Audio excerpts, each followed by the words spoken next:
Right, so we join you for round two of Border Stockcars. Got an exciting program lined up for the day there, and definitely plenty of action, that's for sure. There's a humongous amount of cars here in the form of competitors. We've got the 1660s, the 2.1 modifieds, the V8s are there as well, heavy metals, pink rods. So it's a full house tonight. There's a junior beginners, and of course we've got the hot rod class. We'll be watching a couple of those, like the Dean Potgieters, etc., Sean Collins, Victor. So plenty of action above for us. Nice to start early in the evening. Good evening to you there, Mark. Nice to see you. He promised he'd join us. Mark Else does so much for the circuit. Thank you. Tar and Stockcars. My fellow commentator, Jared. It's Jared. I mean Jethro. Sorry, Jethro. So we'll be starting. We're just currently doing the driver's briefing, coming to you from the friendly city of East London. And as I said to you earlier on, the weather is absolutely superb here today. So what do you think of all the action? I think, Jethro, we're going to have some good fun, eh? Most definitely. Track is looking quite good. I think it's going to be an exciting night's racing. What did you think of that downpour on Thursday night? I bet you that had a couple of the competitors worried. We've been washed out here a few times before already. Yeah, most definitely. It was definitely quite a hard downpour. I think there was a bit of concerns that the track would be too wet, but it's worked out quite nicely. The track is looking good. They have laid some water down and done a lot of compacting during the day, so we're looking good.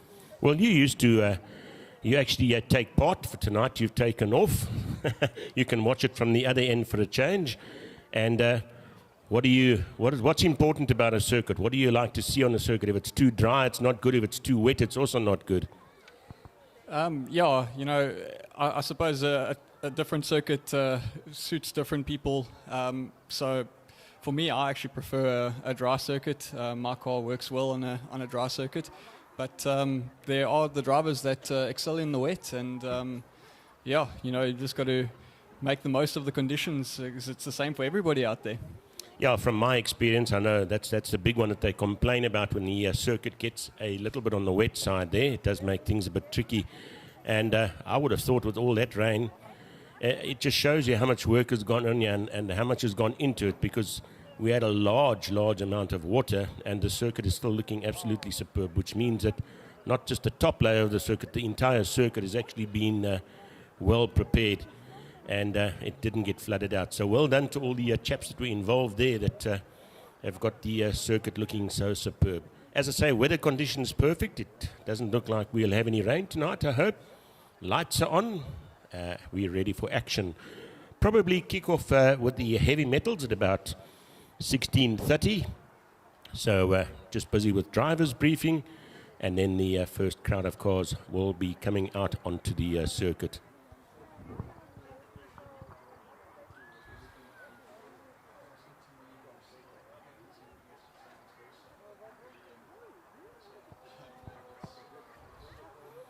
Testing 1, 2.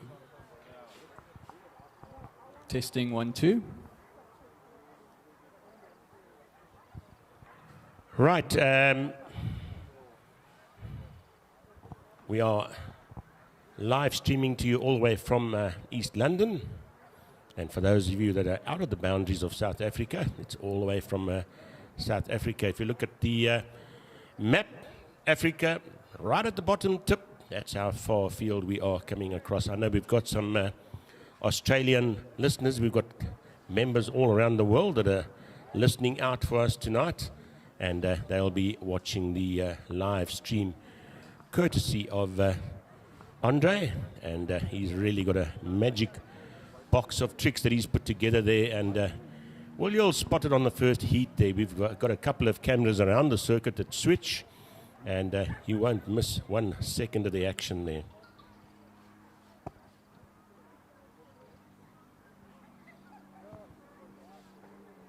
So what is your favorite class there?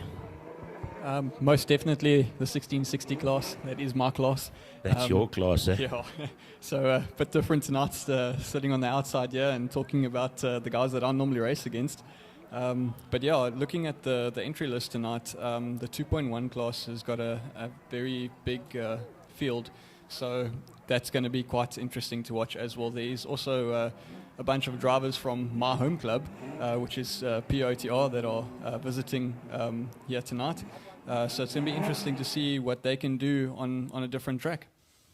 Yeah, we've got quite a few out-of-towners here as well tonight, so it's going to make for interesting racing. You know that if you throw that odd competitor in there from time to time, it does add a little bit of interest, because suddenly this guy pops out of the blue and he's sitting out in front, and you want to know how did he do that? But those surprises are always welcome.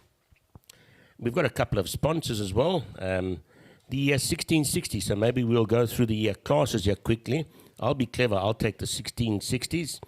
And we've got Ryan Dalton out there, Johan Jabert, Wesley Collins, Neil Lenfield. We've got Shannon Krause, Delwyn Krause, and Damon Dupree, Zane Nickelbean, and Charles Fuller out in that class there. Okay, then in the 2.1s, there is Matthew Power, Ruan van Tonda from POTR, Chanel van Tonda from POTR, Oakley Meyer, Andrew van der Westhuizen, Donovan Lockyer, Jess Clayton, Wesley Brown, Renee Struble, Carla Nordia, and Joe van der Walt. Lucky. We've got the V8 AMS, and sponsored by All Things Wheels. Donovan Fucht is out there, and we've got Clinton Green out there in their B140 and B38. So we'll be watching that pretty closely there. In the heavy metals, always an interesting class to watch. There's Winston Dupree in that beautiful car that he's got set up there. We've got Alec Fucht, we've got Raymond Smith, and we have Cameron Hammond. So that's the heavy metals. We've got the pink rods out there, so you can see there's quite a few classes on the go there tonight. Sponsored by Risk Free Solutions. We've got Celeste Rieder, Bianca Vosloo, Shambra Holloway, and I'm sure that when we can get this page turned over, we'll get some more. That's it. We go on to the junior beginners class.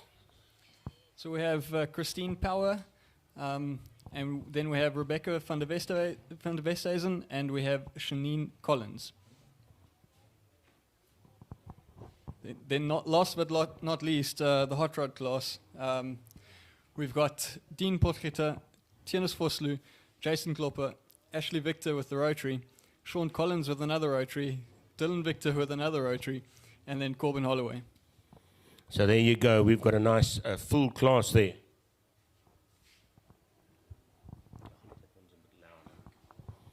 Right, so we've cranked the volume up a little bit there on the microphones.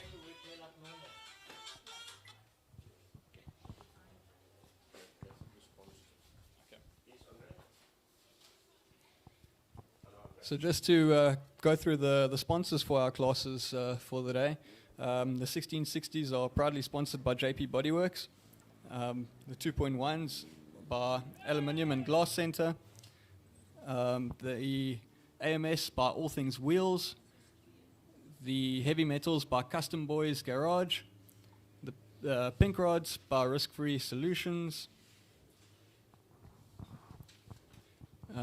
The junior beginners by Lowe's Brake and Clutch, and the hot rods by Golden Campus Solutions. So a whole host of sponsors there as well for the evening, and that's what keeps the sport going. So just a couple of test runs out there just to check the circuit out. Yeah, quite a bit of activity down from the pit area there. Yeah, motors are starting to fire up, so we are going to be getting going soon. We have Zane Nickelbean out on track, just doing some laps there, testing the car. This car is relatively new for him. He's done a race or two with it. But yeah, let's see how he goes tonight. Well, I must say I was taking a walk through the pits there earlier on, and some of that machinery, I'm sure if you just stuck a number plate on that car, you could put it out onto the road, because they, there's really some absolute stunning cars out there, and the guys have really gone, oops, you don't take the wall out. They've really gone to a lot of trouble to get their cars looking spick and span. Yeah, things have changed quite a lot, and racing these days, the cars are really beautiful, and the guys put a lot of effort into getting them up to scratch. Yeah, just talking a little bit about the sport there. Oh my gosh, I can see work from here. Oh dear, that's not good, is it? The sport is not cheap, and sometimes you're lucky. You put that one motor in and it just keeps on going and going and going, and sometimes you are replacing a motor every single meeting. Let's not take the wall out there. The circuit is a little bit wet at the moment, so let's take it easy there. Now, you come from a drifting background as well too, so comparison, yeah? Yeah, I spent quite a couple of years drifting and doing the national series with that. And I've got to say, dirt oval is a lot cheaper. It's definitely a much easier form of motorsport to enter into, and any form of motorsport can be expensive, but it just depends on how you want to go about it. And the guys that just go out there for fun on weekends, it doesn't have to cost a lot. It really is an awesome way to spend your time. But if you want to go out there and win nationals, sometimes you do have to spend a bit more money to do that. Right, so interesting stuff there. And I think motorsport overall is pretty expensive. Right, that's one of the Marais cars out there at the moment. That engine, I believe, was just completed this morning, so it's the first time they're actually trial running the car today. It's not like your TAR circuit where you get an opportunity there to have a warm-up session or whatever. Yeah, you just put the car on the circuit and you go, eh? That's 100% right. There's no real practice here. It's nice to see them doing a few laps there, just loosening the motor up a bit. But I expect Sinead to be right up there, close to the front of the field during tonight. Sinead has got a lot of karting experience, and she generally drives very, very well. And well, I've seen karts do that as well too. They spin pretty easy. You've had a bit of fun out there in the karts as well at one. I think you followed a few seasons of karting as well. So you're a jack of all trades there. So B15 out there at the moment. Just got to get back out onto circuit. As we joined by all our timekeepers net up here in the commentary booth as well. They'll be keeping tabs on things there. Hope there's not an issue with that car. It seems to be standing. Oh, it's just taking a little while to get the U-turn in there. That's not a 3-point turn, it's a 20-point turn. So B15 will be watching that closely tonight. And as you said, very competitive. She's competitive on the TAR circuit, that's Sinead, as well as on the karting circuit as well. So pretty active over there as well.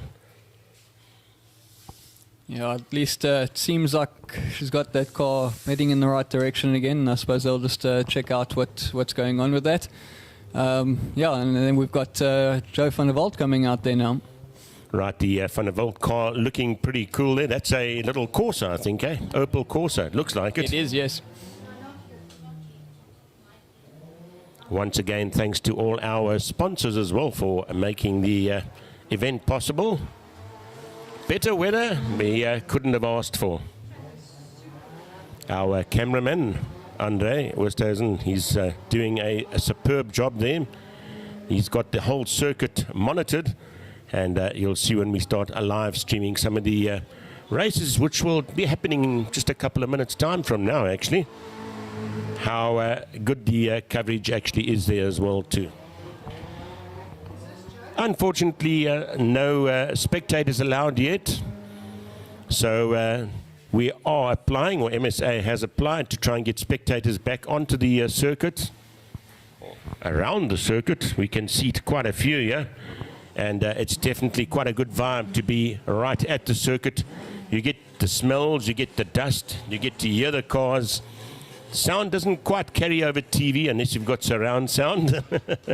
Yeah, there's nothing really like being at the track. So, you know, we can't wait to get our spectators back. But yeah, we've obviously just got to follow the guidelines while we have to. Yeah, at the moment we are lacking spectators at the tar circuit as well, and of course at karting as well. So we can't wait to get the go-ahead to allow spectators back at the circuits, and I'm sure likewise the spectators can't wait to get back. It's nothing like lighting a fire on the side of the circuit there and having a hoe sê hulle, en nou gaan ons braai, nee, en nou gaan ons braai.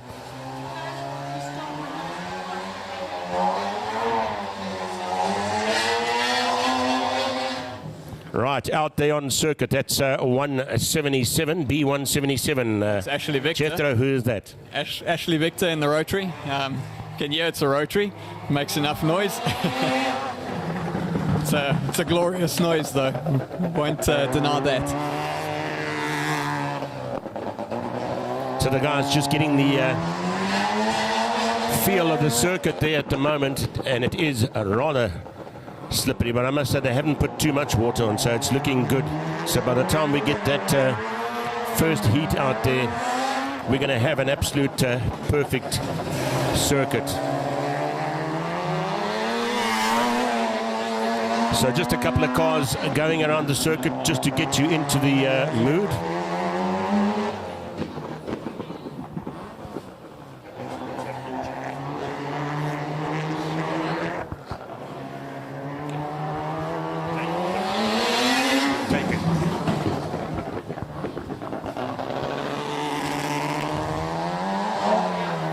That rotary just sounds absolutely superb, and I'm sure that our viewers out there, good evening to our viewers out there on the live stream, coming to you all the way from Border Stockcars in East London, from the tip of Africa, South Africa, and we hope to keep you entertained for the next at least 4 hours or so.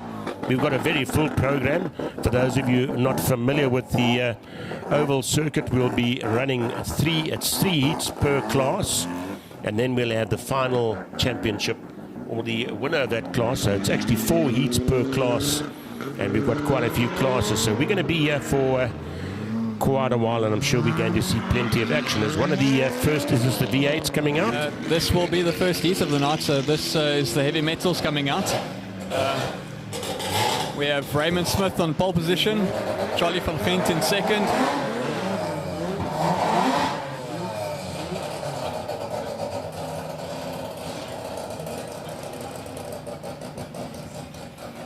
So Alex Vogt is out there as well too. We've got Winston de Preer out there in B77. Looks like a Mondeo. It's number 104 out in the front there at the moment.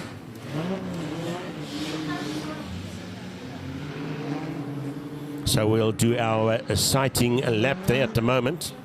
I always call it an exciting lap, eh? Yeah, this is that moment that every race driver looks forward to. We've got the helmet on, everything ready. Now you just wait for the flag and get the evening started. This is when the adrenaline starts building up now, and you know that it's going to be full-on action and no more playing around the next time that we go past the MSA flag. And the flag drops and we are racing. Right, so right up into the lead there at the moment is number 4. Sideways, drifting through there, but wasting a little bit of time there by the sideways move, because B77 is Winston de Preer is going to be right out there to see if he can take that lead away from him. There's a great move there by Winston around the outside. There was a little bit of a touch as he went through, but he kept it all together. and he's come right through and leading the way comfortably. That car, it's such a beautiful car, and it really is moving as well. You don't see many Sierras even on the road today. Here we got one on the oval circuit. Those cars are going to be a good 20 years old by now, I'm sure. It's the lovely thing about this class. You see some amazing cars, and some of the older cars are pulled out of the woodwork there. So it's number 77 out in front, number 4 up in second spot, and 53, which is Raymond Smith, up in the third spot at the moment there. We're watching the first heat of the heavy metals.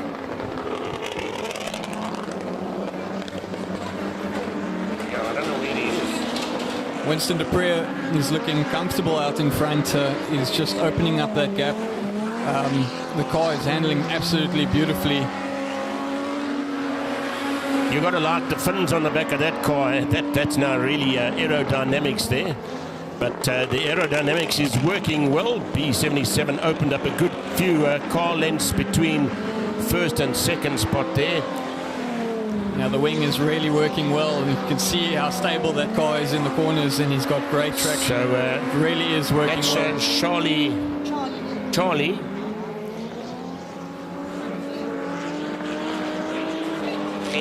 Charlie van Gent out in the B104 car that's sitting up in the second spot, but hot on his heels is number 53.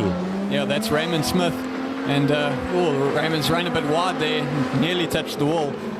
But he's putting a lot of pressure on Charlie, just trying to make that move, trying to find a way through. So now we're catching up to some of the back markers. Looks like Fuchs has got a problem with that car, eh? Yeah, he does seem to be struggling a bit as the checkered flag flies. Checkered flag is out. The first race is done and dusted already. That's the heavy metals. And the win taken there by 77. Followed by 104. And of course, it's not 104, sorry, it's 04. And then of course, then 53. So Winston Dupree taking that.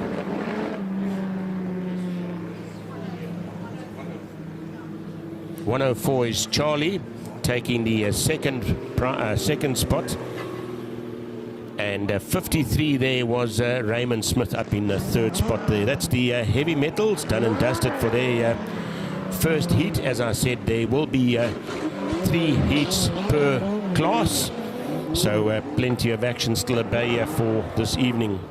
What did you think of that first race? It was good. The track, you can see, is held up nicely. It's dried out a bit, and now we're going to start seeing some real pace from the cars as they actually can get the traction down.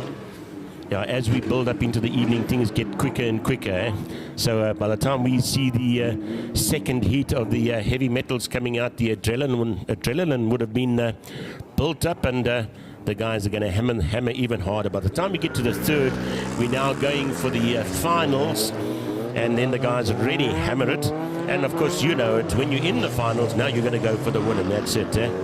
Yeah, everybody wants to drive around with the flag at the end of the night, so everybody wants to win the final. Okay, we have the 2.1 class coming out now. We've got Colin O'Dear out on pole position. Cola's been driving really, really well lately. She's not scared of the wet at all. She will go in full taps and drive this car. Beautifully turned out car there as well too. A lot of work gone into that car. We've got 117 B117. That's Donovan in the little green and black Golf. That's up in second. We've got Wesley Collins B43 up in third spot there. Wesley Brown, sorry, not Wesley Collins. He'll be out a little bit later. Is he riding today? A little bit later. Sorry, wrong class. Wesley Brown, B43. So interesting. We have B105 out there as well, Shanae Kirsten. Expect her to be near the front as well. She also really, really drives well in this class. Then alongside of her on the grid is C172. So yeah, Jethro, here's an interesting question for you. Let's see how good you are. How do we determine how many laps they're going to have? That is the Don't worry. total amount of cars plus a lap. plus 2 laps. 2 laps, sorry. Fantastic stuff. You see, so I can't catch a man out that knows his story. I just learned that 5 minutes ago myself, so I used to know it, but we've been out of action with the oval circuit for quite a while. So we've got to get back into the swing of things. 1, 2, 3, 4, 5, 6, 7, 8, 9 cars in it there. Let's see who's going to get into that first corner there.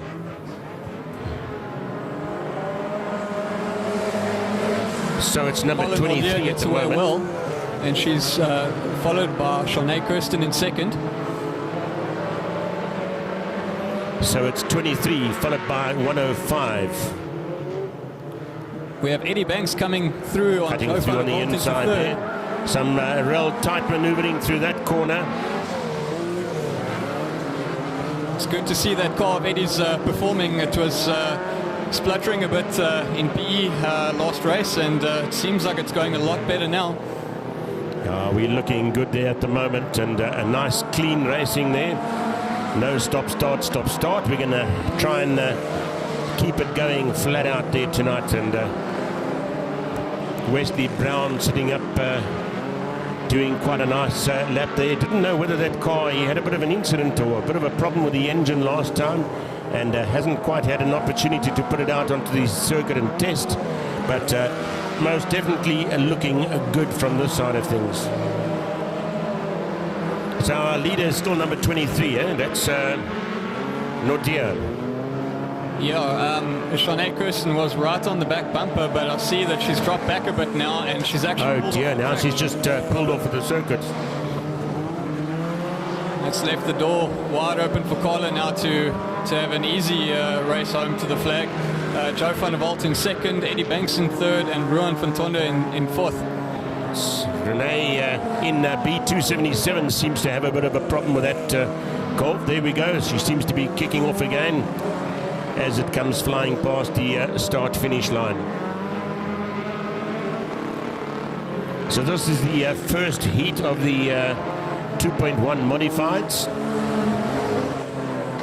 And by the time we get into the second and third heat, they will really be gassing it flat out there. It's definitely a good battle going on here for the third position between Eddie Banks, Ruan van Tonde, and Sean de Preer. Starting to overtake some of the back markers there. Squeezing through is our leader. Leading it there, getting past some of the back markers. Where's our second place? So Carla's coming through now. Joe van der Walt in second place. He's just past the back marker now. Eddie Banks working hard to keep Ruan van Tonde behind him over there. I see the numbers are on the back window of that car, but it's not so easy to see from a distance there.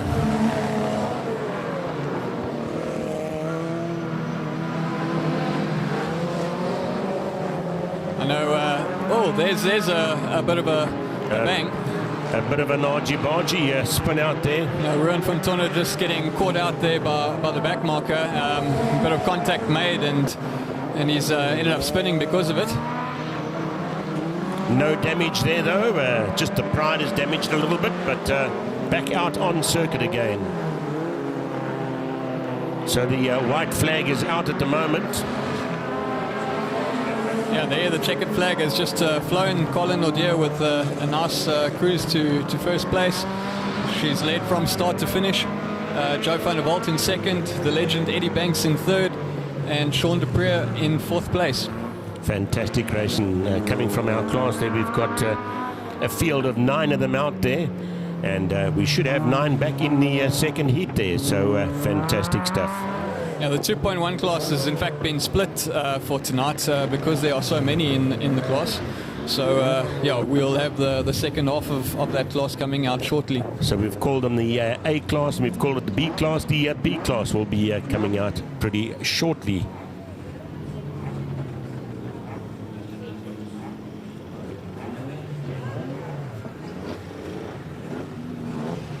Right, so we've got 8 of them out there in the B class as well.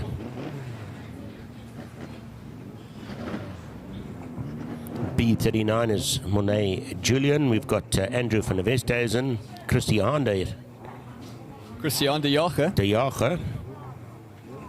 Then we've got William Hunter in fourth place, Matthew Power in fifth on the grid, Jesse Clayton in sixth, Chanel van Tonde in seventh, and Oakley Meyer in eighth. Meyer out in eighth.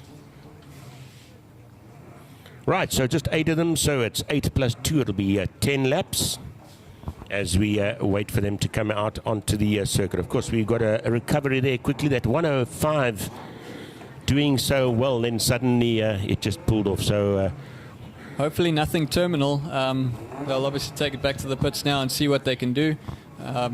Hopefully they can fix it and she can be out for the next heat again. Hopefully something small there, and yeah, as you say, out for the next heat.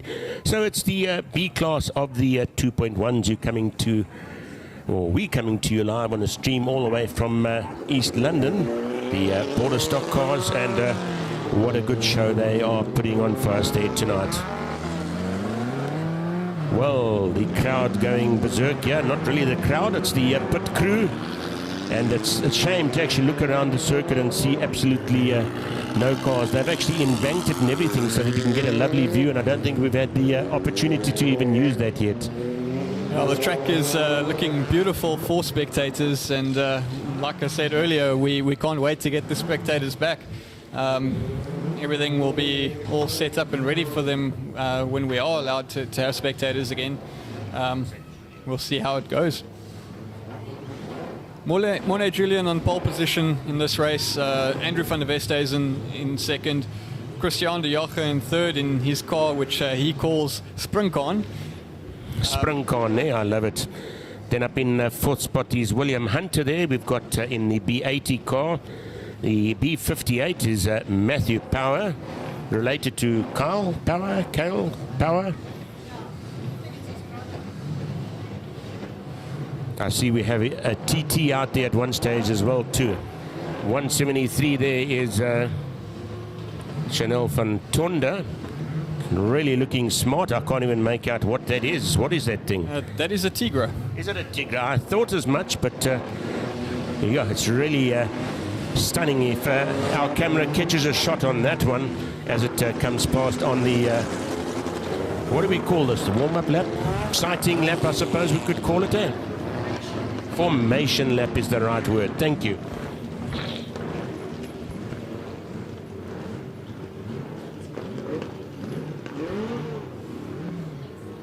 So this will be a 10 lapper, nicely bunched up. We need these guys to come and show us at karting to get the guys bunched up so nicely. Right, looks like it's all go. The flag is dropped and we are racing. Straight away it's making a move 62 out into the lead. Andrew van der Westhuizen. Chased hot on his heels there by 222, which is Christian de Jager. There's a little bit of contact there between Christian and William Hunter over there, but no harm done. So a good fight for that first spot there at the moment. We've got the 3 of them that have broken away from the group at the moment. 39 up in the fourth spot there, that's Monet. We've got the 173 car of Chanel van Tonde that's closing up the gap slowly there. But out in front, it's just the 3 of them at the moment. Yeah, it's become a race of basically 2 halves here. The front 3 getting away from the rest of the pack. We've got Matthew Power trying hard to get past Monet Julian. And then we've got Chanel van Tonde and Jesse Clayton just behind that. And as I've said it a few times already, some stunning cars out there looking jolly good, and I think they spend more time working on their stock cars or their oval circuit cars than their own cars they use for day-to-day transport there. So still leading at the moment is number 62. It's Andrew van der Westhuizen. Andrew van der Westhuizen.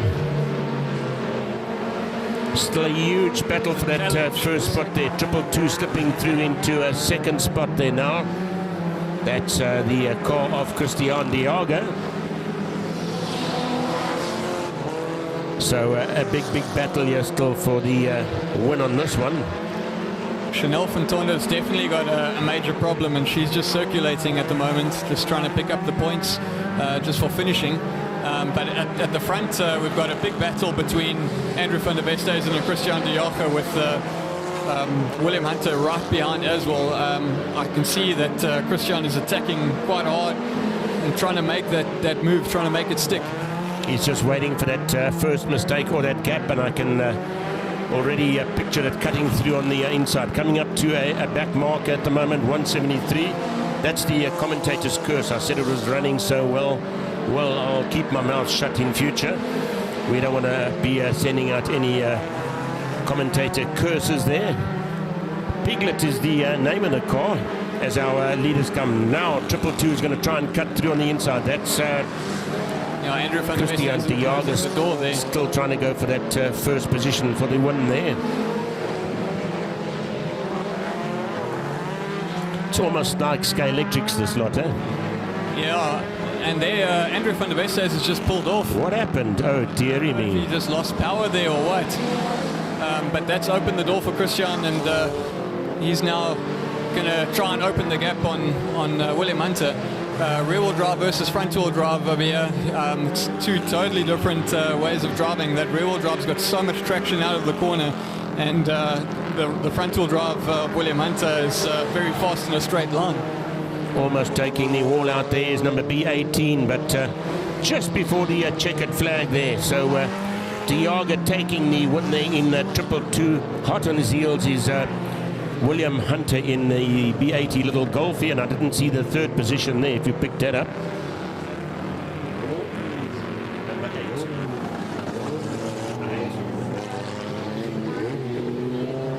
Third place there was Oakley Meyer in the Opal. So B8 taking it there, Oakley Meyer taking the third spot there. So we almost had a connection with the wall there, the little Bucky giving us all a bit of a fright, but we all out of it safely, and I'm sure the majority will come back. 62 leading it for majority of the way there. It drives out as well, so unless he saw the heat gauge coming up or something. I can only assume that either there was a sudden loss of power or he saw something on the gauges and decided to rather save the car. But a tough one there, pulling out of the lead. Right, so next up is the junior beginners, of course, that 2.1 class that we've split into the A and B field. You can imagine almost 20 cars going around the circuit. That could be fun and games. Well, hopefully we've got close to that left for the finals, and then we can see exactly how much fun and games they'll all have to race together for the finals there. So the junior beginners, Jordan Victor out there in B94. Rebecca van der Westhuizen, she did well in the first heat, managed to get a third before, unfortunately, something broke on the car there, and she sat out for the rest of the evening. Driving a different car tonight, I think it's Dad's ex-car. That's, of course, Derek van der Westhuizen, well known at the circuit, and taken quite a few wins on this very circuit as well. So that's Rebecca van der Westhuizen out there, B7, and Christine Power, B83, and of course we've got Shanine Collins out in the B21 car. That's Granny's little girl, so we'll be keeping a close eye on that one and see a lovely little car too, absolutely cute. Where did we find that car from? Bruce Green? Yeah. Sponsored Bruce Green. Is that why the cars may be sprayed green? B21 looking good. That's Shanine Collins out there. So just the four of them out there. Obviously 4 plus 2 is 6. By the end of tonight you will have passed your maths.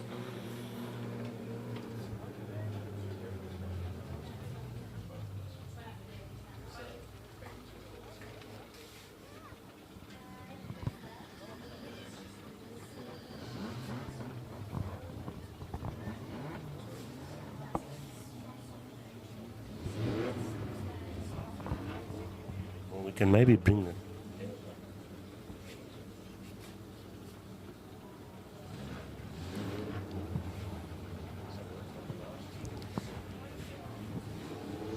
So this this will be Rebecca van der Westhuizen's first race in a rear-wheel drive on the dirt oval track. She has practiced with the car before. She had a little oopsie with it. We'll see how she does in the rear-wheel drive tonight, because last time out she was in Dad's car. Just seems to be struggling to get away a little bit over there, but there we go. She's gotten it going. Right, so we just brought the audio level up a little bit there for the stream, so you should be hearing us a little bit better there.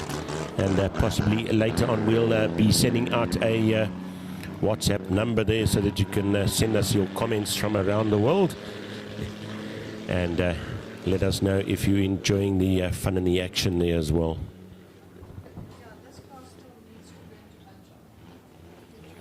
So it's the juniors. It's always the seniors that get it wrong, but the juniors in this case, they should have been bunched up. But we're going to go for a race there anyway. It's 94 leading it at the moment. The green flag is flying.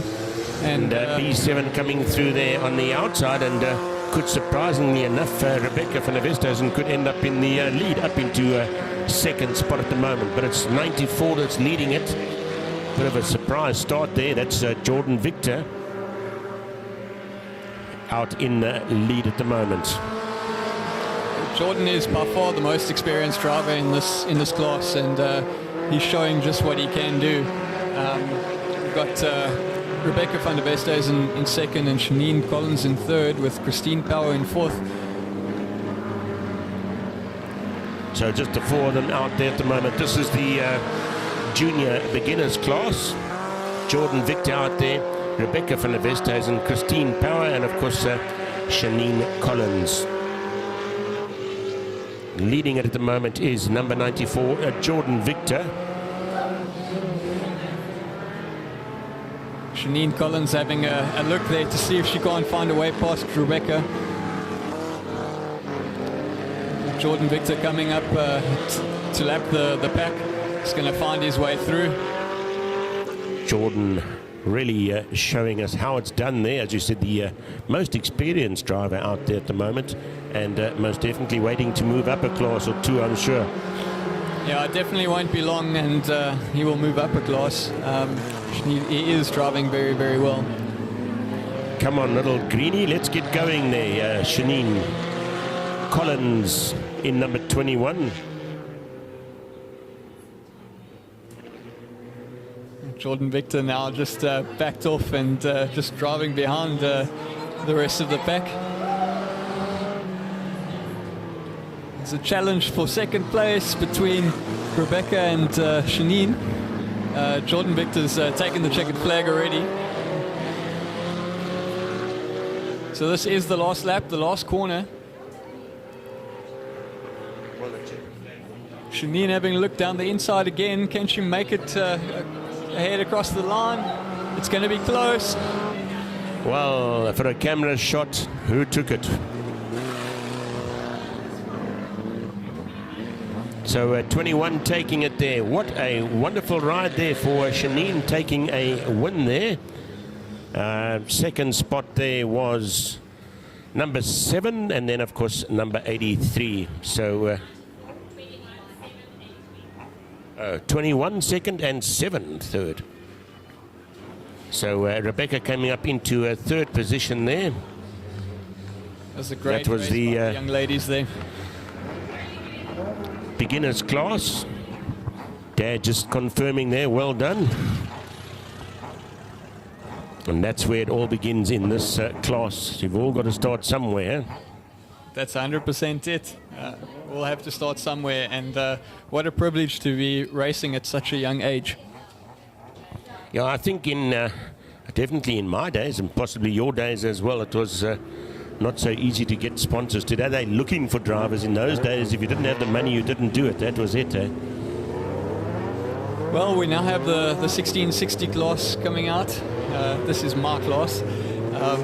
So this is going to be quite an exciting one. The 1660 class is always one to watch. It's looking like... So I wonder how many people are saying, good thing he's not there tonight. He's not going to bug us tonight. Jethro is commentating, so we can take a break, eh? So we have Johan Joubert on pole position with Dylan Kraus alongside him. Shannon Kraus in the polo in third place, with Neil Allenfeld in fourth place. Wesley Collins will line up next in fifth, with Shanae Murray in sixth, Charles Fuller in seventh, Ryan Dalton in eighth, Damon Dupree in the rear-wheel drive in ninth, and Zane Nickelbaum at the back of the grid in 10th. This one's going to get exciting. This is 10 of them out there. This is going to be an exciting race. This, well, it's quite obvious in all the races they go for the win, but this one they really go for the win. 1660s, no one holds back. So it's definitely, there's going to be some rubbing. It's going to be some proper racing. We'll enjoy this one, I'm sure.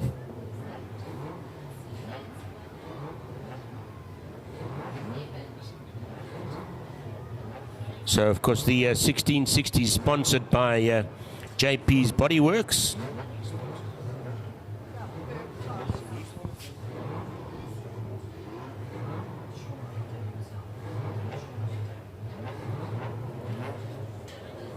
The white flag flies, so the next time they come around, they will be racing. All right, so we've got to get nicely formed up here. There seems to be a slight change to the grid. It seems like Neil Allenfeld is dropping to the back. He is supposed to be in fourth place alongside Shannon Kraus.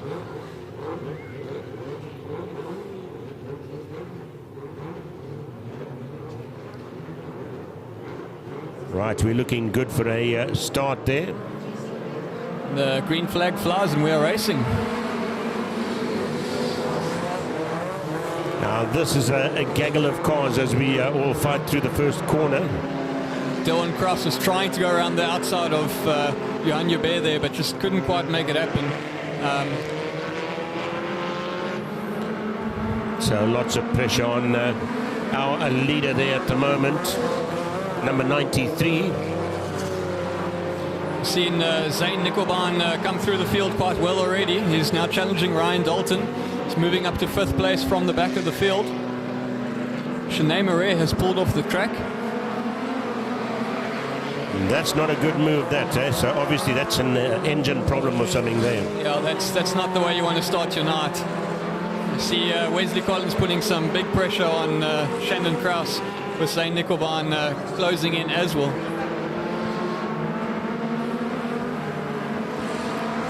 So it's 193. It's Wesley Collins diving up the inside of Shannon Kraus there, but Shannon's got some legs on the outside, but just not enough. Zane Nickelbaum sneaking through as well.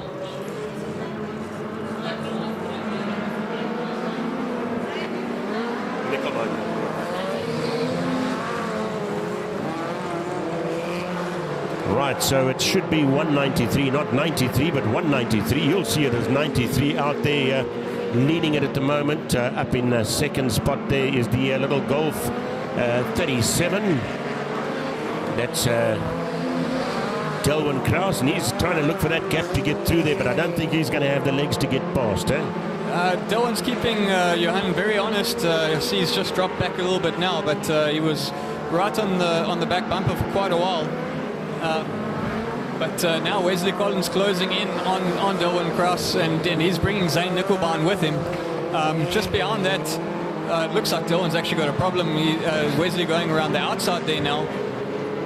Backing off a little bit there. Wesley, can he do it? He's on the outside. Yes, he's going to cut through into second spot there at the moment. I think he got a little bit tired of waiting for the things to happen in front of him there.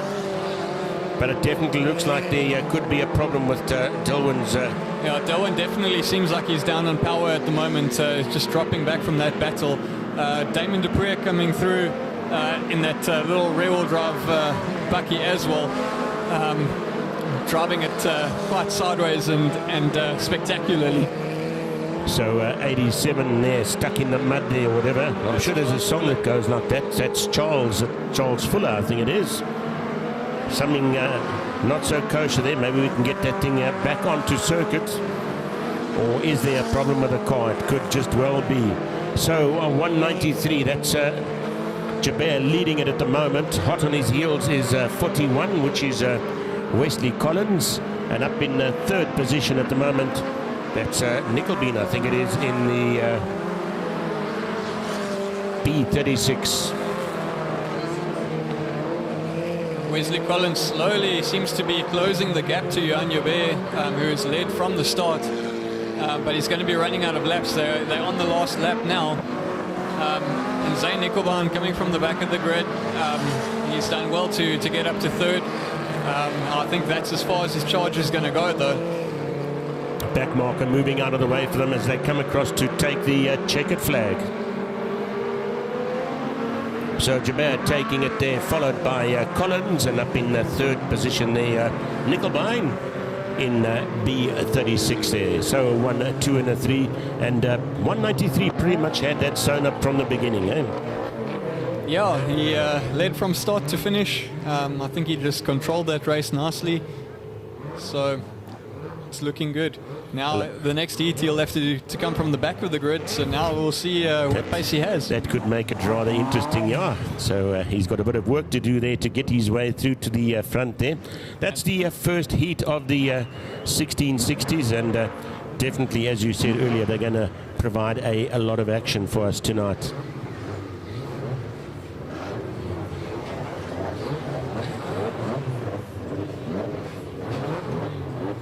So, I don't know where the pink rods comes into it, but it's all girls class, that's it. Coming up for the next heat. Just the three of them out there. Bianca Vosloo. I need some glasses, yeah. That's Shanborough Holloway out there in second, and Celeste up in third spot. Just the three of them out there in the pink rods class, and they'll be making their way out onto the circuit. I must say the one thing with the COVID restrictions and that, a lot of things are running like clockwork now because we're restricted to time and that. Have you noticed how fast the classes are coming out? Because that's usually the frustrating thing with oval circuit. Obviously, you've got to get guys coming into the pits, you've got to get guys going out, and safety, of course, is a priority as well. But it takes quite a while for that next class to come out.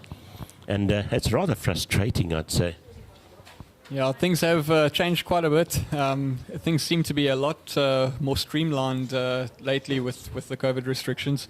I know with us racing in PE, we are able to drive all the way up to PE in the morning, and we drive home at night and beat the curfew. So it's nice to have it.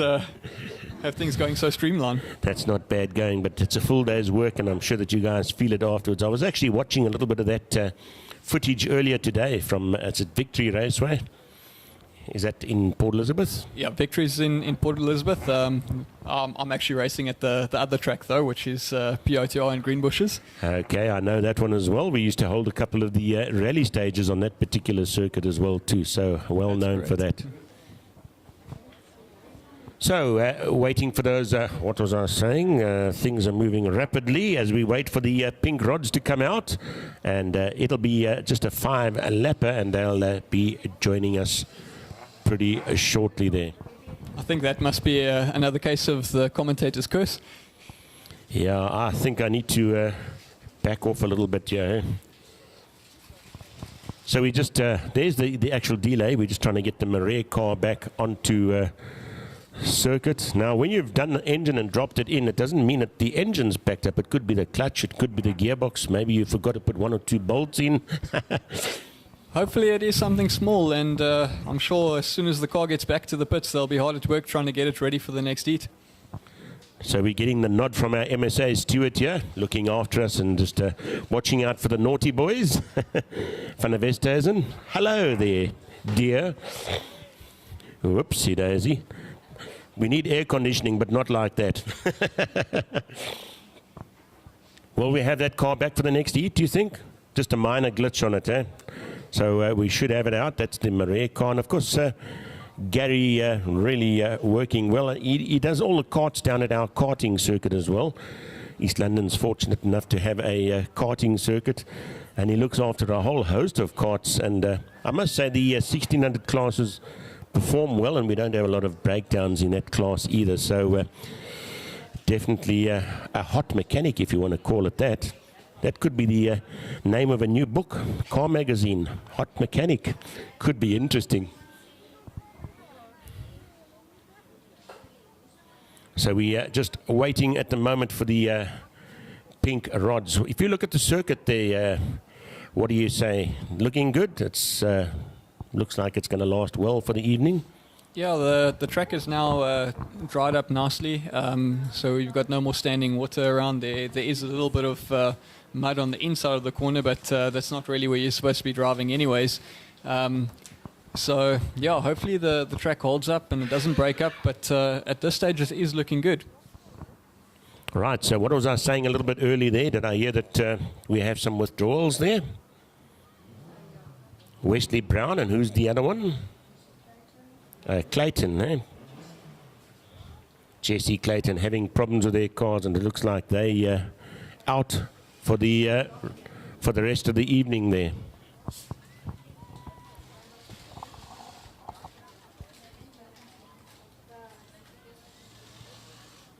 So the Marais car being towed back to the pits, and I'm sure that they will get that car going pretty shortly. So you're going to keep us entertained. I'll take a quick walk down there and just see if I can see what's on the go there. 100%. The pink rods should be out pretty shortly. While we got a bit of a quiet moment, might as well just mention that the Eastern Cape as a national later on this year at POTR in September. Hopefully we will have some spectators allowed for that one. Yeah, we definitely look forward to the spectators coming back onto the circuit. And I'm sure that they wouldn't mind lighting a fire or two. Okay, so we have the ladies of the pink rod class on the grid now.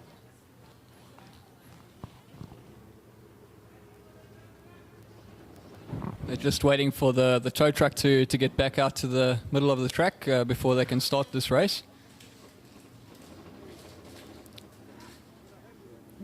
We have Bianca Vosloo on pole, Shambra Holloway in second, and Celeste Rieder in third.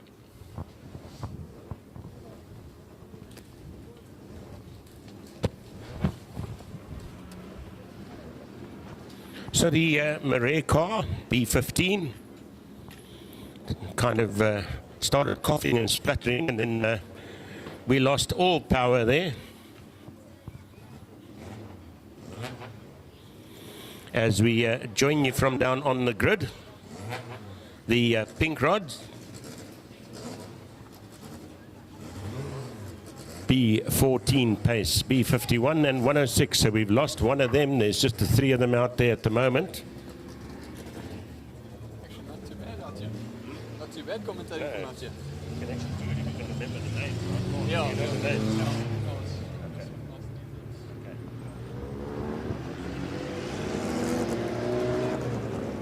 So this will be a five-lapper. It's the pink rods. That's the all-ladies class, for those of you around the world that don't know the different classes. Coming to you live from East London, the Border Stockcar circuit. A lot of work being done here. We've now migrated to outside the commentary box as we start. The green flag is flying. We've got Bianca Vosloo in first place. B14, followed by B51. Which is Shambra Holloway. Holloway up in second, and then 106. That's Celeste Rieder in third.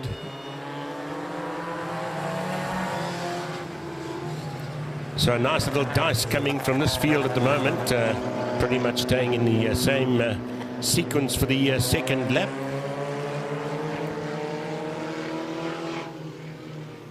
Ladies are starting to build a bit of confidence and try and get a bit more speed up through the corners.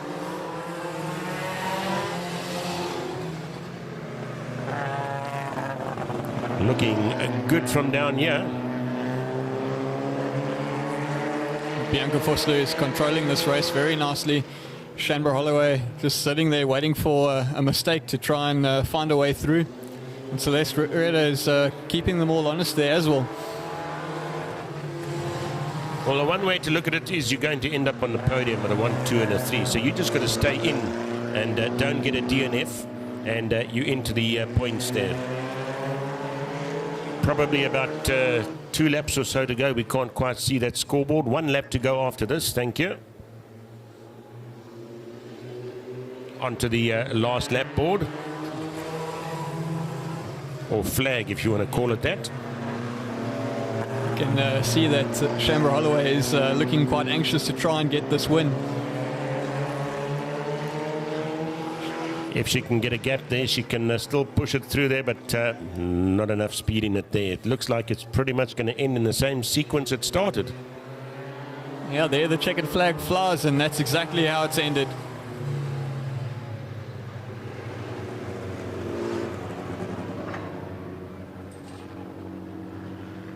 So we're almost through the first heat of most of the classes. We'll resort back to our program and see exactly where we stand, but it's been fantastic. We've had no incidents, and it's been a good, clean racing, and I'm sincerely hoping we got lights in this little office of ours here.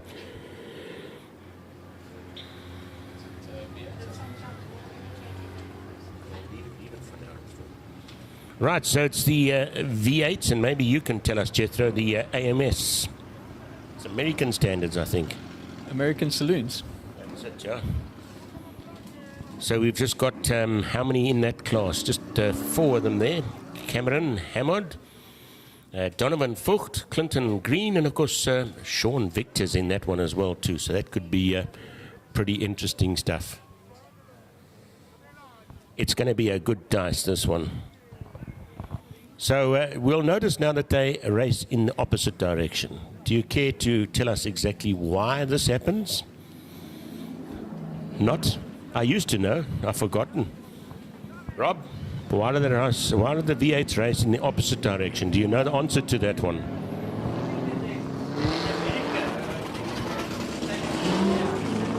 They've just been otherwise, I think, eh? Now, there is a valid reason, so maybe one of our viewers out there could let us know. They do sit on the opposite side of the car, so it is most likely a safety thing. No, I think it's to do with the left-hand drive and the right-hand drive, most definitely. And it's a safety thing for the wall side, I think. The driver sits away from the wall.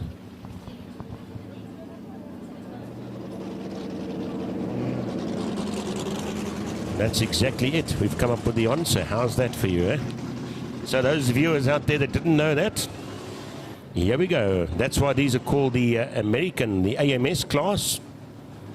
And we'll be watching Donovan Vogt pretty closely there. He had quite a good run. I think he actually won the class at the last meeting. So we've got those results somewhere on my phone. So the white flag has flown, so the next time they come past, they will be racing. Just got to wait for that green flag to drop.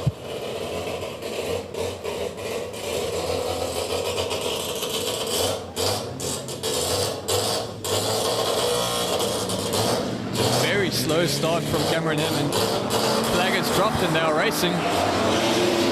Donovan Vogt straight into the lead, Cameron Hammond into second. That roar of power as they came past the commentary box. Sean Victor going around the outside and making it up into second place there, with Clinton Green now making his way up to third. So Donovan showing us just how it's done there, out in the lead at the moment. That's Donovan Vogt in the 140, B140 car. Number 4 hot on his heels there. That's Sean Victor.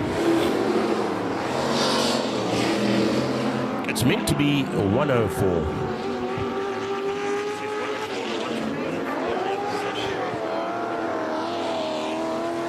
So we've got to make sure we look at the right side there. In this case, it's number 4. So it'll be a sixth lap. Of course, the V8s finish their laps pretty quick. Clinton Green has now made it up into second place. He's going to try and set off after Donovan Vught.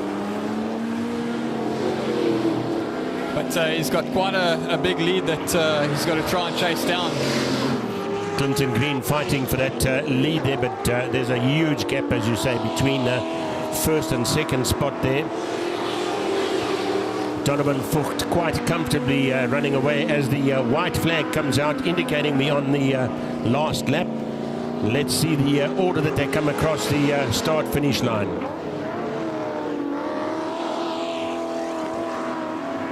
And the checkered flag flies, a victory for Donovan Vught, followed by Clinton Green in second, and that is Sean Victor in third place, with Cameron Hammond coming home in fourth place.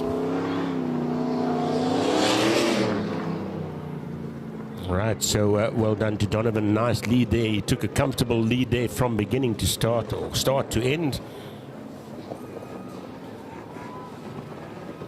And that is what gets the crowd going.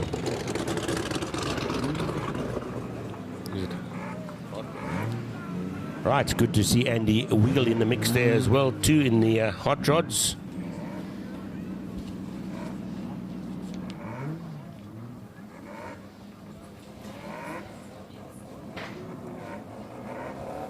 Moving on to the hot rods class, and that's sponsored by Golden Campus Solutions. The junior beginners, of course, sponsored by Lowe's Brake and Clutch. The pink rods were sponsored by Risk-Free Solutions. And heavy metals are sponsored by Custom Boys Garage. The modifieds, 2.1 modifieds, sponsored by Aluminium and Glass Center. And of course the 1660 sponsored by JP Bodyworks.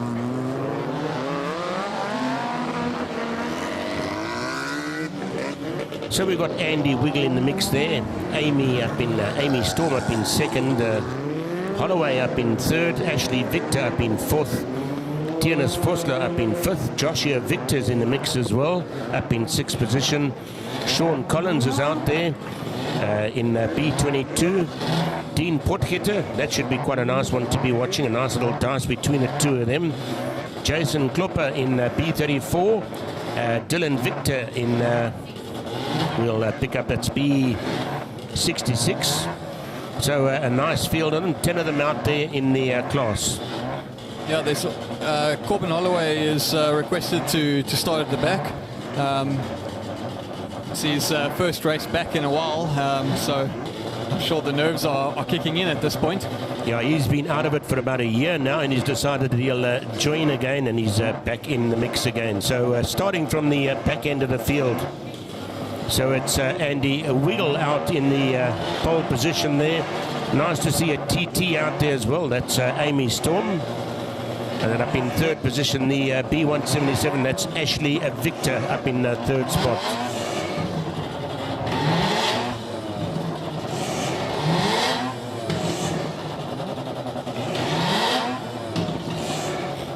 Okay, the white flag is flying and they set off on their formation lap. The next time by, we will go green. Looks like they had a special on luminous green paint. At least you can't miss them. You don't miss them, that's for sure.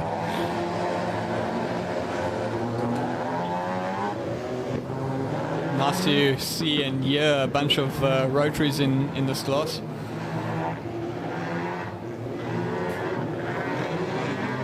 And the flag drops and we are racing. It's a good start from Andy Wiggle. He's taking the lead. Amy Storm is being challenged by Ashley Victor. Amy Storm has been left out to dry there and dropped all the way down to fifth place. Maybe even sixth if Joshua Victor can do anything about it. Sean Collins flying through all the way up to second already. Tiernas Fossler in third at the moment with Joshua Victor in fourth. And we're going to have a Well, nearly a swap over here in the bottom corner, going a full tilt. Oh my goodness. Having a spin out, 71 is off. Seems like there's also a problem for Ashley Victor.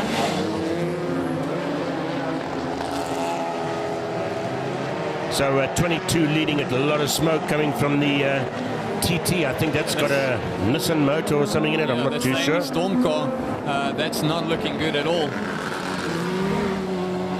That looks like it's a broken, good and solid, eh? It does look that way. Sean Collins out in front. He's opened up a huge gap now. Theunis Vosloo and Joshua Victor fighting hard for second there with Dean Potgieter just behind, but the yellow is now out. Full course caution. I can see, I think that's oil over the track, which has come from the Amy Storm car. Yeah, that most definitely popped it. That's something that, is it water or oil? It looks more like water. Might be water. So we got into yellow flag, yeah? Just until we can work out what's on the circuit there. I think that's our first caution of the night.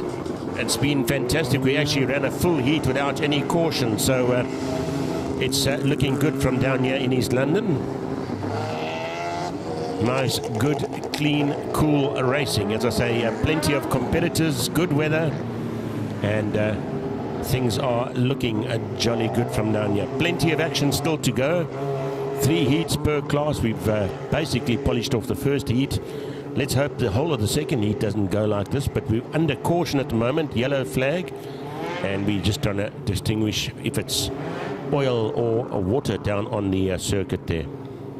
Sean Collins is the one affected most by this because he had a commanding lead, which has now been totally destroyed. He's going to have to try and build it all again when the flag goes, when the lights go green. So it looks like there's a change of surface flag that's come out. So we'll probably be going for the start.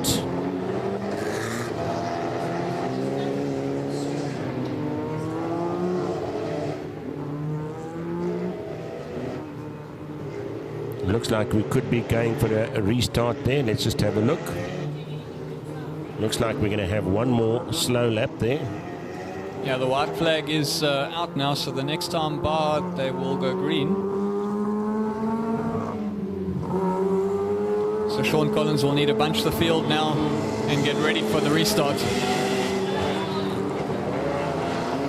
72 not looking so clean as what it was anymore when it arrived.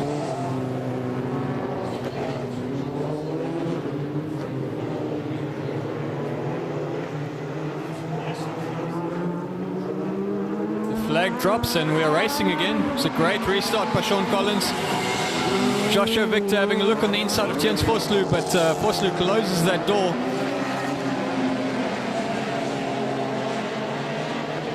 So 22 still leading it there at the moment. It's a very aggressive setup on that car of Joshua Victor. Once again has a look. It's going to need to use the traction out of the corner. B14 out in second spot at the moment. That's Theunis Vosloo. But hot on his heels is number 6. That's given him a headache. Sliding off again is number 71. That's a bit of a habit there, second time today. Joshua Victor tried a different line there. He went very wide. He seems to have made a slight mistake there now, but he went very wide in the previous corner and got a lot of corner speed out of it, but just wasn't able to close the gap enough. He's now under pressure from Dean Potgieter, but he's got a lot of traction coming out of the corners. So it's Sean Collins still leading it quite comfortably there. As you said, it was a disadvantage to him because he had a nice lead, but it looks like he's got that lead back again. There's a change for second place. Vosloo makes a mistake. Both Victor and Potgieter have gone through there. Unless there's a problem for Vosloo. It could be a flat wheel. Something not too kosher there. Because he was putting the car in all the right places. And that's just a little golf against ease. He was doing so well out there. Yeah, that's the only front-wheel drive in this field. Definitely slowing down there is B14. The Forstler. So we'll go for the finish there just to get some points. Oh, taking out the railings there is number 60. Is it 66? Not quite too sure what happened there. We'll be watching that pretty closely. It's the last lap of the race, so it doesn't look like it's going to be a full course caution. So we got the caution flags out there. It's going to be Sean to take the victory there. Checkered flag fly, Sean Collins takes the victory. 22 taking it. It's followed by Joshua Victor and Dean Potgieter in third.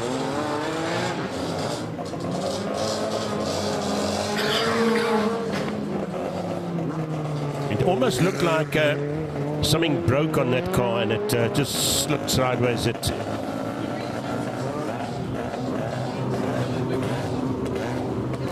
Right, Dylan Victor there, that's stuck up against the wall at the moment as our breakdown service is moving. So just give us a run by there on the leader, second place and third place.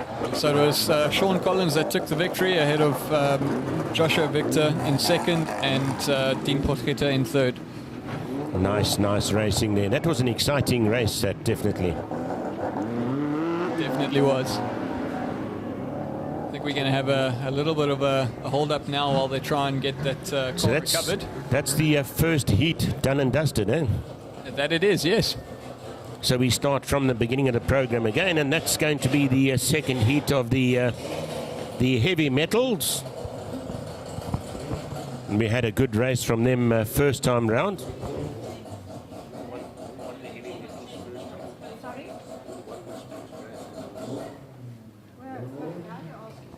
How can we get that information? We won the first heat of the heavy metals. We won the Churchill, eh?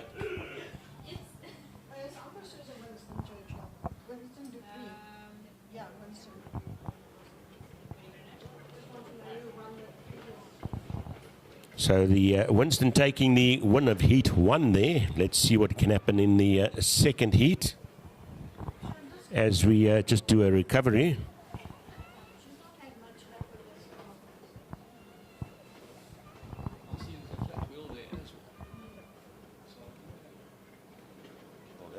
Touching the body with that. Yeah, that's the thing.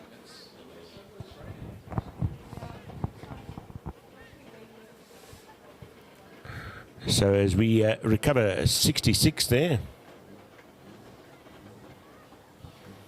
Not forgetting that that was 75, eh? Or was it 175? 75 that dropped out there.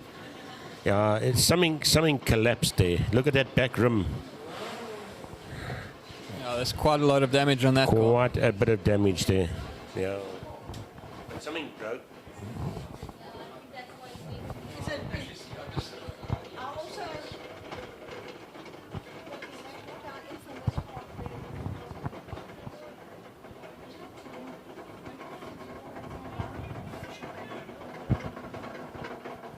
So we are coming to you all the way from East London, Border Stockcars.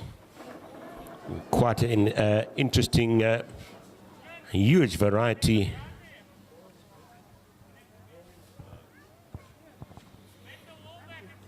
Interesting variety of action out here for the night.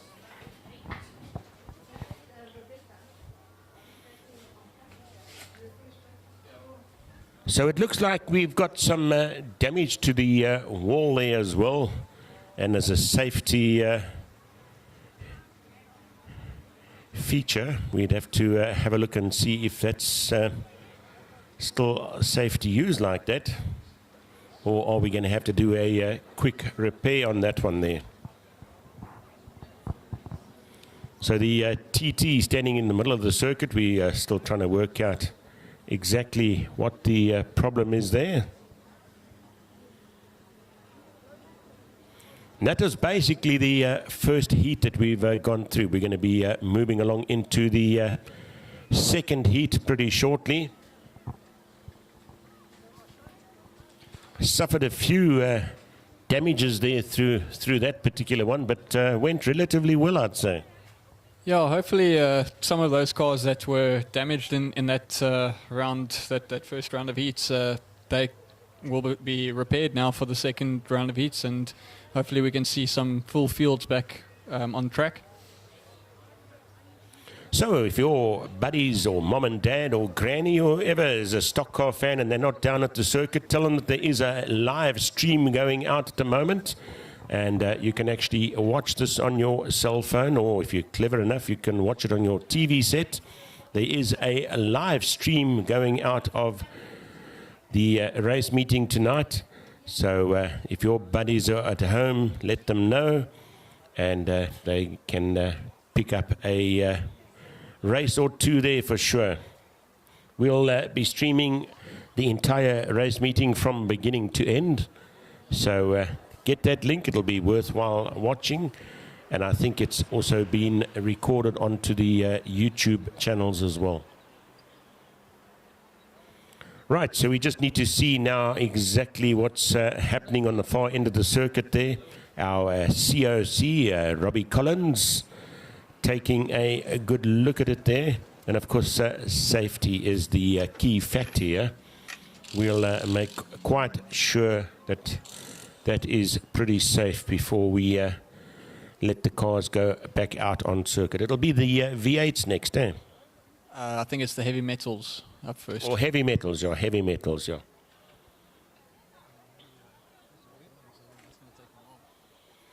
Right, so we're going to go speak to some of our drivers. I just find that microphone's a bit dead behind here. Oh, okay. You can pick up that side, so you can maybe grab some of them, pull them. So Jethro is going to take a walk down to the bottom of the circuit, and well, any of the drivers, maybe they can come give us some of the track conditions. How's it been? How was that first heat out there? Did you have fun? Are you having fun? You're still going to have plenty of fun out there as well. So our drivers having a good time out there. It looks like that TT's had a blowout in the back tire as well, but we did see a lot of smoke. Hopefully that was body smoke and it wasn't an engine problem. And I'm sure that we'll pick up some news there from our pits. We've got Jethro out in the pits at the moment, so anyone that would like to report back on that first heat, look for Jethro. He's the man walking around with a microphone, and we can have a little chat. So we're going to cross over to Jethro at the moment. He's going to pick us up from the pit area. Okay, I'm here with Damon Dupree from the 1660s. He's the one driving the Bucky. Damon, how did that first heat go? You're the only rear-wheel driver in the class. You came through the field quite nicely. How did it feel? Okay, we made some changes to the car before this race, so everything seems to be working out better. Got a lot of traction and everything, so we worked our way through the field quite well. Let's hope pulling off in the front in the second heat, so let's see how well we can do in that one. Cool, thank you very much. And good luck for the next two heats for the evening there. Really, it's quite stylish having the Bucky out there. And Jethro, the other way to do it, if you want to put it on screen, we can, Jethro, let's move. If you get out to that pole over there, we can be on camera as well, which is quite cool. So we've got Marie out there. She's going to let us know. Oh, she's not going to. Oh. Okay, have we found a problem with that car yet?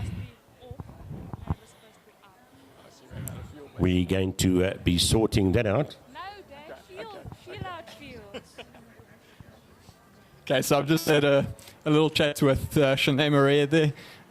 She obviously had a bit of an issue in that 1660 race as well. It seems like it was a problem.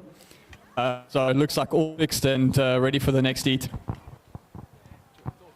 Lovely stuff there. Nice to hear that that's going again. And as we speak to our cameraman there, Andre, just making sure that all is running well. So we are just looking at the far end of the circuit. You'll be watching our service vehicle parked at the far end of the circuit there. Now these guys are organized. The wall was slightly damaged there. So we've got the welder and that out there, and we are just repairing that. As I say, key factor is safety, and we'll make sure that that's sorted out before we go into the next heat. Otherwise, we've had good, clean racing. Jethro, how are you doing down that side of the circuit? I'm still looking for some more people to speak to. The guys are a little bit scared of them at the moment, eh?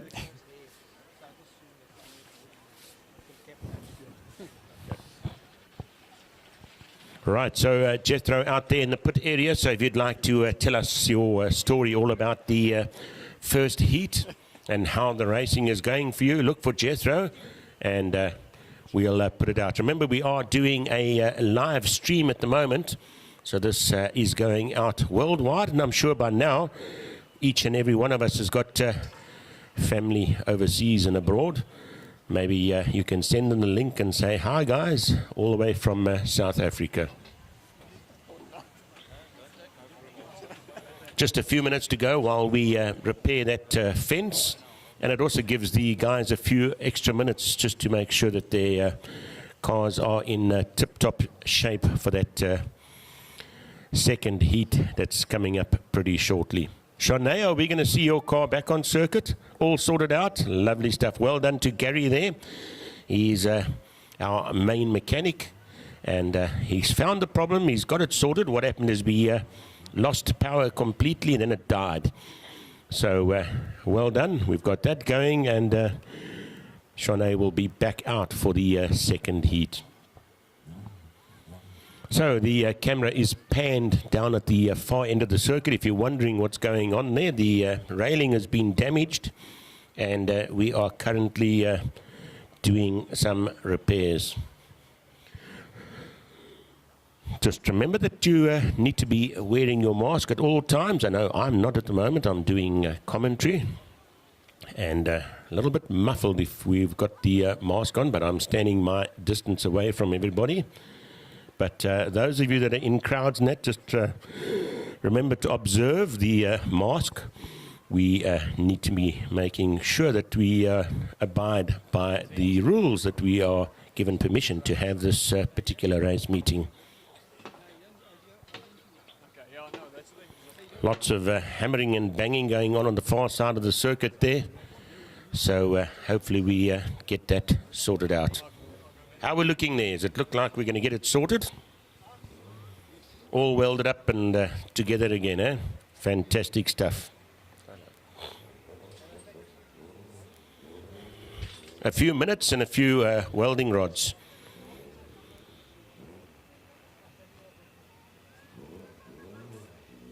Jethro, if you can hear me out that side.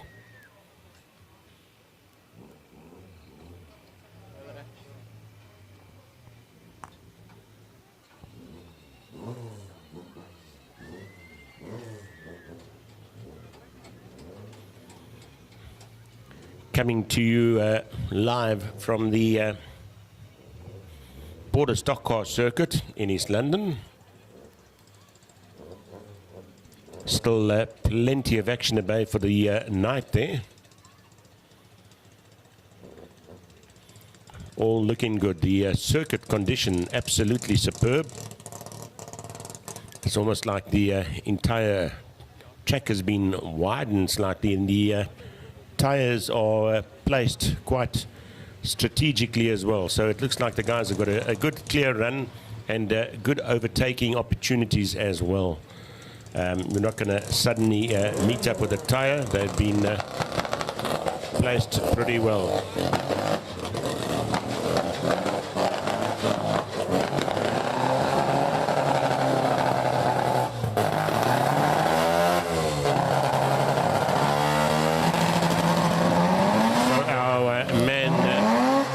Jethro is down in the pit area. We've got some rather noisy cars down there, but rather than silence, it's good to hear some revving out there. My fellow commentator's actually gone deaf.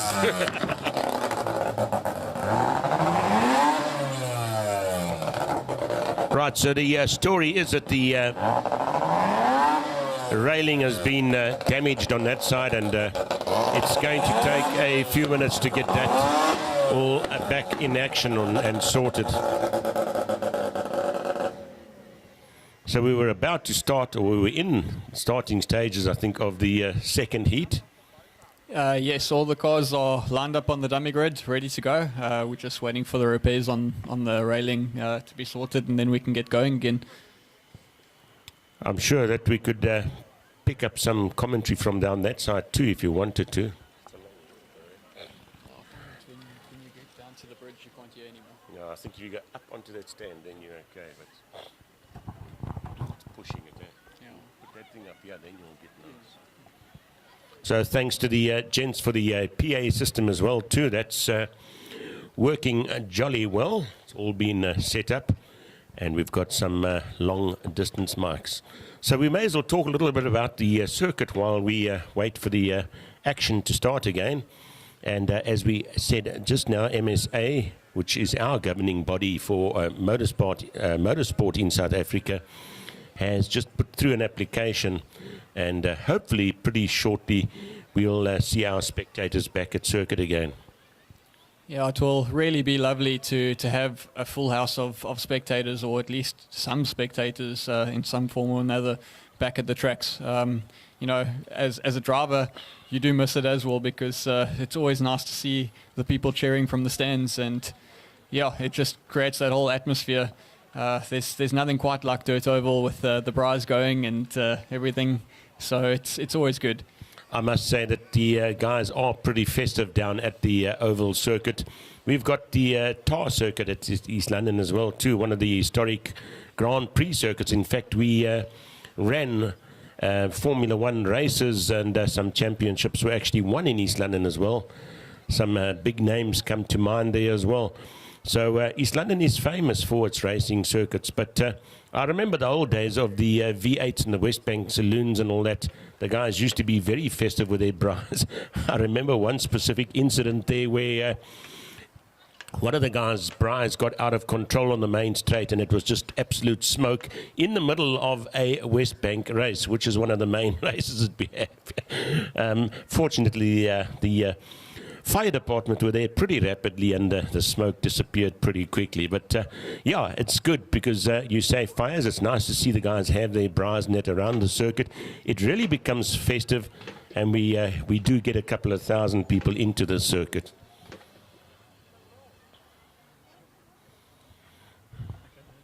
So we are still hammering away on the far end of the circuit, and we'll give you some news as soon as it comes back to us.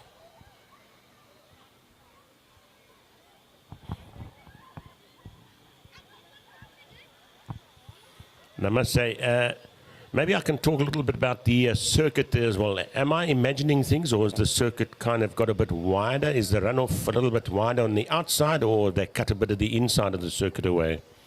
The circuit has changed over the last few years. It has been made slightly wider. They've cut more into the inside than anything else. But also all the plating's been put up around where it used to be the old railings that you used to get stuck into. Most of the time with the plates now, you can bounce off of it and carry on, which makes for a lot better racing. You've got the room to make the mistake. Actually, that's something that I never see. It's quite a thick plate as well too. I never noticed it, and I've been to quite a few. I remember now the old railings, and once you hit that, it was tickets. Basically, you were out of the racing for the rest of the night. Yeah, those old railings used to suck you in and basically bring you to a dead stop. So we've got plates. So if you're observant, they all painted black and white all the way around the circuit there. And apparently it's one of those that has come loose at the moment. And we should be, hopefully in the next 10 minutes or so, be back on circuit.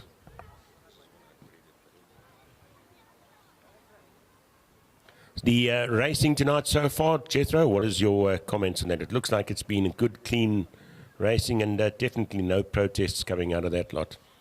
Yeah, definitely. I think the majority of everything that's gone on has been good. Small mistakes from one or two drivers, but nothing too serious to worry about. It's been good, but it's just the first heat. There's still another two, and then the final to come. And obviously in the final, everything's to play for. Yeah, as we say, it gets more and more aggressive as we get to that final heat. So the second heat will be a little bit more aggro, and the third one the guys will really be trying, especially if they pretty close, within a position or two of getting into the finals or taking that finals. Then, of course, when the good old finals comes along, they are going to hammer it full tilt there.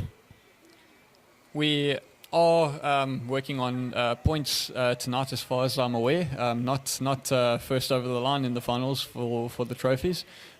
So you've got to make sure that you are consistent through the night and make sure that you pick up points the whole way through. But you obviously want to start in the front row for the final and just put your head down and get away. So it's all important to build those points as the night goes and give yourself the best possible chance to make your way through comfortably in the final. Yeah, most definitely. So if you're going to start at the back of the grid in that final, you're going to battle to get your way through the field, I can tell you now. Tell us a little bit about the second heat grid positions. How do they work now? Okay, so second heat is an invert of the grid from the first heat. So the guys that started pole will now be at the back of the grid, and the guys that were at the back will now be on pole. I'm quite keen to see that 1660 heat in particular. We had Zane Nickelbaum coming through from the back all the way to third, but Johan Joubert led from start to finish, and now the two of them are in opposite sides of the grid. So it will be interesting to see if Johan Joubert can also find his way through to the front. And then, of course, you get those heroes that want to try and do it in one lap as well, too. A little bit difficult on the oval circuit, but on the tar circuit, you can most definitely do it. I started at the back, and by the time I came around for that first lap, I was in the lead. So that's going to be interesting stuff, the reversed grid for the second heat. And that's for all the classes, eh? That is for all the classes. So we look forward to the second heat that should be starting pretty shortly. And, of course, we can't take any chances out there, too. So if a railing is not safe, we've got to get it repaired. So, unfortunately, we're going to be sorting that out first. But it gives us a little bit more airtime with you as well, too. So, therefore, the stream is going to be a little bit longer. And we will catch up with you in a wee while, I'm sure, for the second heat. All lined up in the grid, or just to come into the or onto the circuit. Just looking at that sign over there, Durton Oval, established in 1953. That is some time back, eh? It's long before my time. Before my time as well, too. So good going, and nice to see that the circuit, it's really looking good. The safety fence and all that is looking good.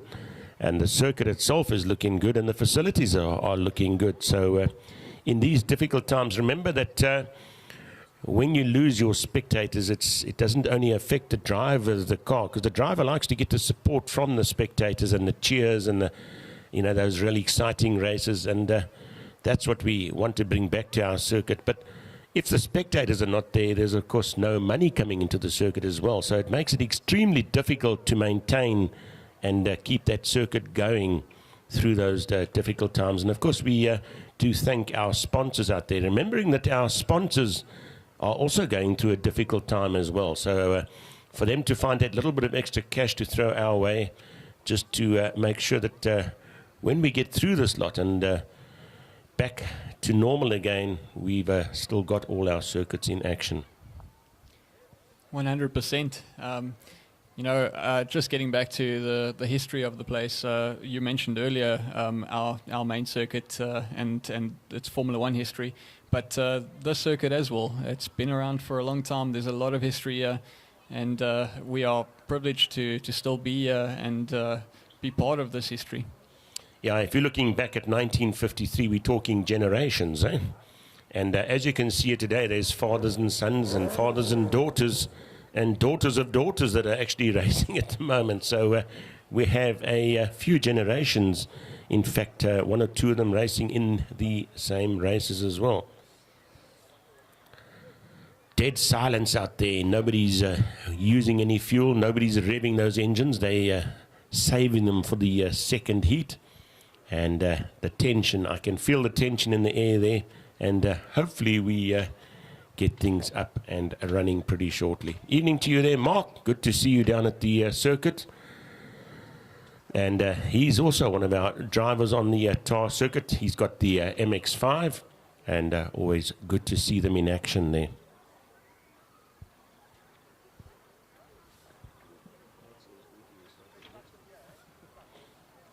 So our viewers out there on the live stream, just be patient. We can basically call this a short intermission. So anyone wanting to go grab something to eat quickly, now is your time to do it, because we're going to most definitely fly through the rest of the evening there, and hopefully we don't have too many more delays. Now, we saw that car when it came past there, Jethro. It looked like it had damage to the front wheel and the back wheel, and a bit of body damage as well. Yeah, there's quite extensive damage there. I don't know if that's going to be fixable for tonight. I'm hoping that they will try. But there was definitely the back rim was broken, and there was quite a lot of damage in the front and on the side of that car. Well, I don't know if you've ever hit the wall before. Have you had any close shaves here? But I think it's a lot harder than what the spectators think it is. You actually hit that wall with quite a bit of force, eh? If you haven't hit the wall, then you haven't been racing. But yes, I've hit the wall a couple times, and it is definitely quite hard. It can do a lot of damage in a very short space. But you've got to push it. You've got to ride up against the wall if you want to be quick. So you've got to push the limits. I think if one goes into the wall sideways or a scrape or whatever, but if you hit that wall head on, it's like driving into a brick wall, I would say. Yeah, it's a whole different ball game when you hit it solid head on. You've got to try and avoid that at all costs. But sometimes things happen so quickly, there's no ways to avoid.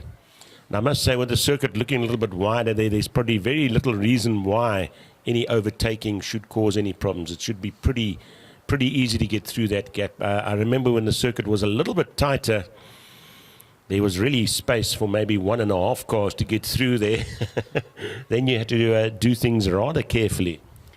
Yeah, I think the circuit has developed a lot, and where it used to be more of a one-line track, now you've got different options. We saw Joshua Victor trying a different line earlier to try and get a slingshot, and that works nicely with when you've got the space to do it. So it just opens up the options, but at the same time, if you clip wheels and you find yourself airborne, that wall can come up very, very quickly. Yeah, and it's not moving out of your way for anything. You're going to take it head on.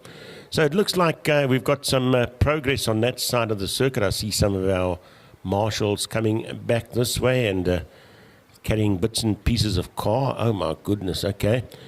It looks like we're still welding away there. Maybe we've got it straightened. I think it was actually bent in, so there's a possibility that if something had to hit that, it's actually going to go through the wall. Yeah, I think the main thing would be just to make sure that it's safe, that a car can't hook on it. And obviously, with the 4 cylinders going one way and the 6 and 8 cylinders going the other way, you've got to make sure that it is safe from all directions. Yeah, and it's simple. If you are heading for a DNF or your car is limping along, you're going to be riding on the outside of that circuit, so you most definitely don't want anything sticking out. Well, to be honest, even at full race pace, the race line is up against the wall. So you've got to use as much of the circuit as possible, so you don't want anything sticking out that you can catch. Right, so it's looking good. Give us some feedback there from the far end of the circuit. Let's just see how far these guys are before we pick you up for the second heat of the evening. A third heat to go, and of course then the finals.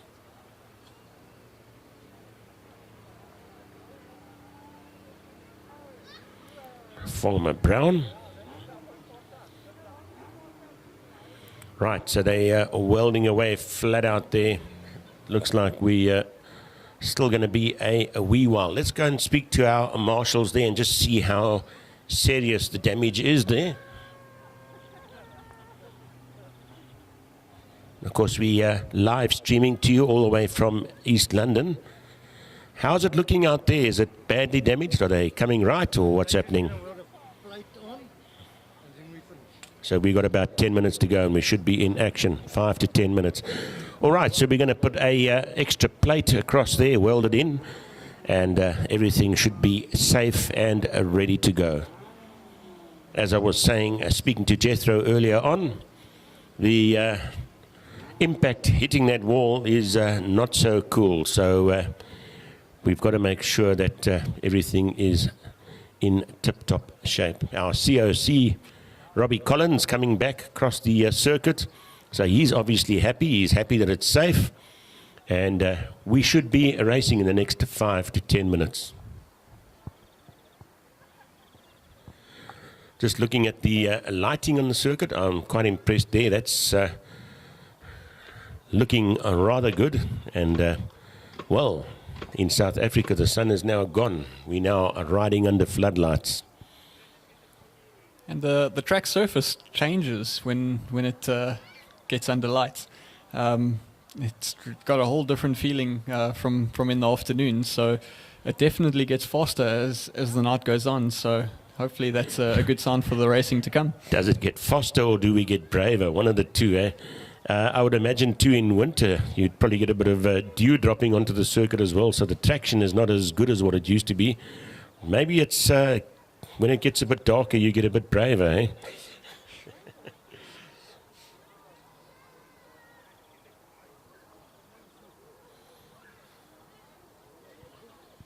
So you're watching a live stream all the way from East London, the Border Oval Circuit or Stock Car Association. And it looks like we've got that sorted out, so we can probably trundle along back to our commentary box, and we'll be picking you up pretty shortly for the start of Heat 2.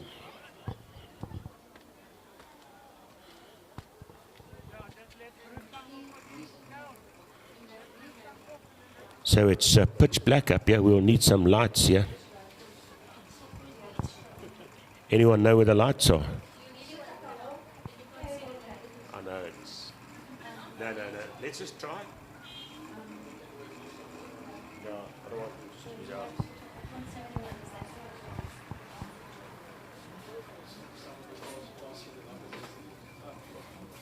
No, that's terrible. Eh?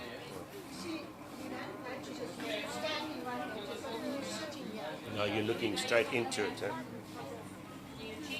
You know what you actually should have? You should have that blocked off like that. Yeah. Oh, you're going to block it? Oh, okay.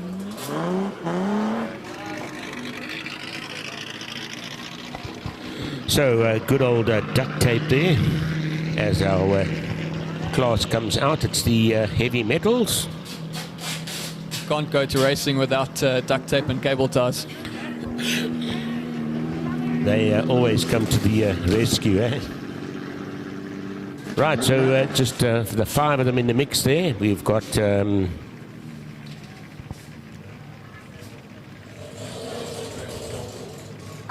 where's heavy metals? There we go. Can you read that in the door?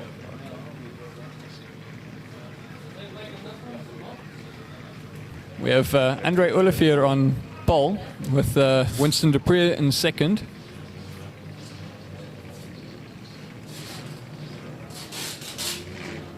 It's Alec Vogt in third and Charlie van Gent in fourth, with Raymond Smith in the 5th place.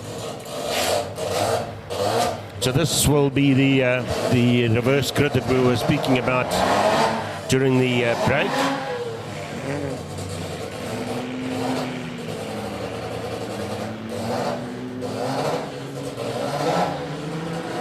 So this will be a 7-lapper. It should be, yes. You see the 7 is up on the number board. We can actually see it now that it's got a little bit darker out there. So it's 77 Winston out in the pole position there.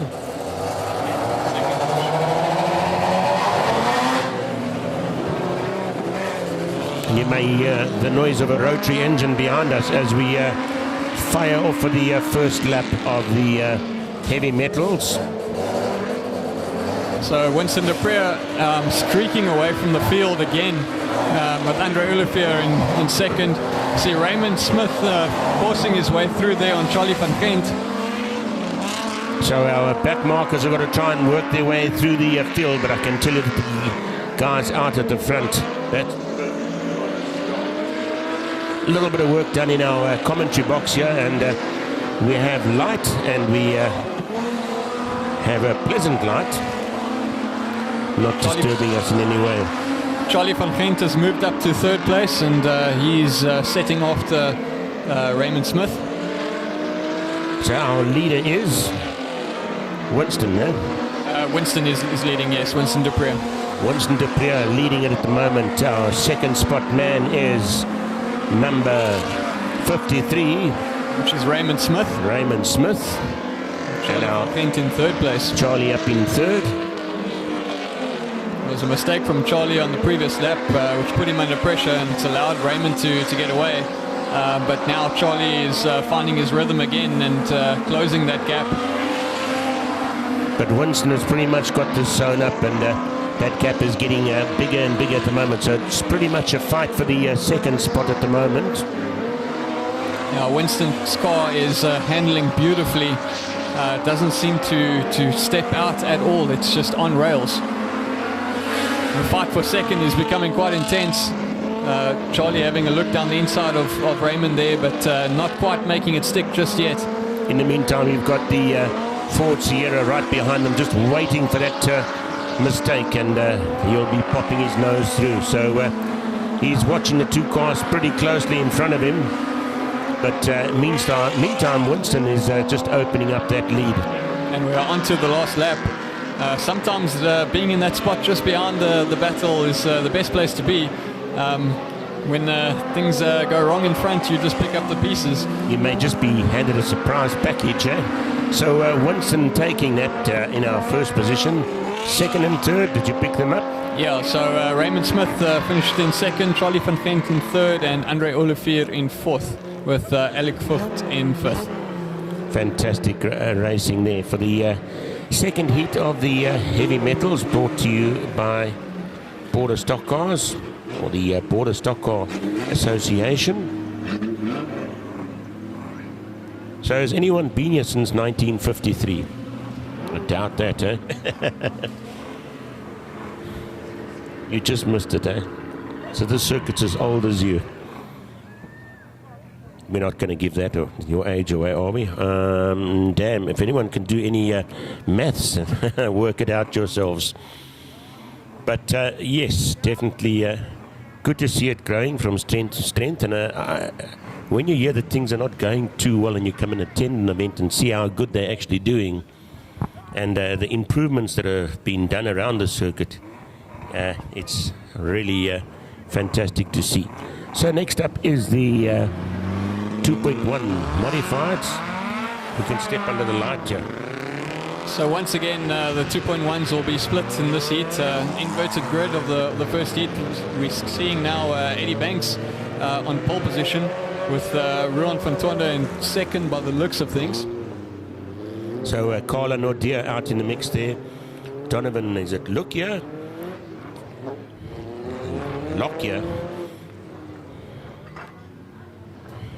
De Volt is out there. Wesley Brown, I think he's withdrawn. Yeah, Donovan, he has withdrawn. Yeah. And Shanae Kirsten's out there. Ruan van Tonder, Renee Struble, Eddie Banks, and Sean de Pree. So out of this class is the Donovan Lockyer, and of course Wesley Brown also withdrawn as well. Sad for them in the first heat. So Carla Nordia sitting at the back end of the grid. I think she took the win last time. She did, yes. So it's going to be interesting to see if she can make her way through this field. Obviously, the field now slightly depleted with 2 cars missing, which will help a bit. But it's still going to be a challenge. Shanae Kirsten seems to have gotten her car sorted out, so she's back on track. So let's see how it goes.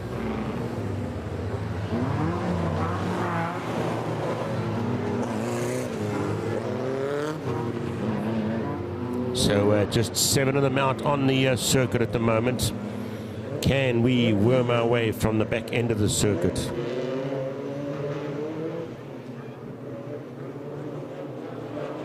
The green flag flies, we are racing.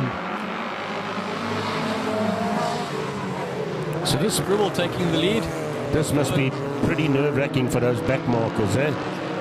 Seems like Eddie Banks has got a major problem there. He's dropping all the way to the back of the pack. Yeah, and he was pretty quick out in heat number 1, so definitely a problem with that car. But yeah, we've got the 3 ladies out in the front there. Shanae Kirsten leading the way, Renee Stribble and Colin Audier. Colin Audier going around the outside and going down the inside of Shanae Kirsten at the same time. And that's in basically 2 laps, eh? Out into the lead, eh? Oh, very, very nicely done there, Colin Audier. Not shy at all, eh? So it's Colin Audier now leading it, number 223, up in 2nd spot. Eddie Banks has now parked it, and it's seeming like Shanae Kirsten might have to do the same. Definitely car not running the way it should be.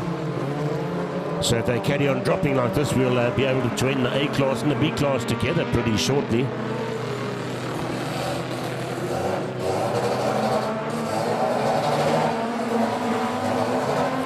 So Ruan So van Tonder, Audier got the lead there. yeah, Colin Audier in the lead. Ruan van Tonder moved up to 2nd.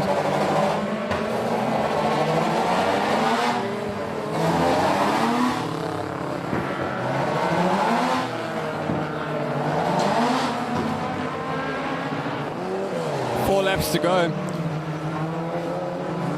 Colin Audier in control of this one. So Colin Audier leading, who's up in 2nd spot there. That is Ruan van Tonder in 2nd. That's number 172 up in 2nd spot. Oh, somebody else withdrawing there. A lot of smoke coming from that car. And the driver getting out rather rapidly there. Definitely problems for Shanae Kirsten.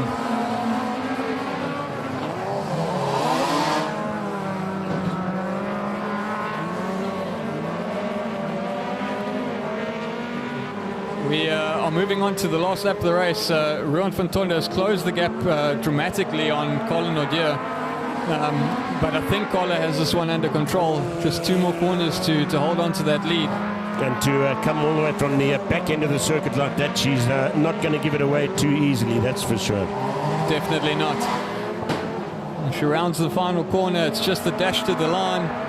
Colin Audier takes victory ahead of Ruan van Tonder and Joe van der Walt in 3rd place. Pretty close racing there, and to move from the back end of the grid right up to take a 2nd win. I think she took 1st heat and heat number 2.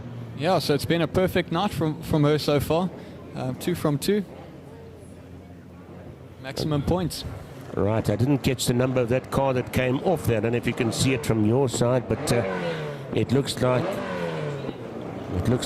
things got pretty hot there. So quite a few withdrawals in this particular race.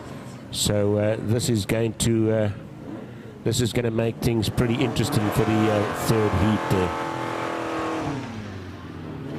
So we've got the 2nd group of the 2.1 modifieds going out now, and we've called them the B class, but in the mix there we've got, as they tow away some of the damaged cars, we'll have a look at that one there. It's getting a push back into the pits. Number 105. That's Shanae Kirsten. So we've got Monet Julian, Andre van der Westhuizen, Christiana, William Hunter, Matthew Power, Jesse Clayton, Chanel van Tonder, and Oakley Meyer up in the second of the 2.1 modifieds, and it sounds like a pipe or something. I know it was hot because obviously that driver got sprayed with something there. So luckily we all okay. Sorry about that. All our points and that been tallied up and put together up here in the commentary box. Right, so we wait for the second of the 2.1s. Jethro, I think the circuit is now clear. Eh? It is. The cars are on their way out. It's Oakley Meyer that's come out first. Chanel van Tonder, Matthew Power, William Hunter, Christian De Jager, Andrew van der Westhuizen, and Morne Julian. 10 out of 10 for you.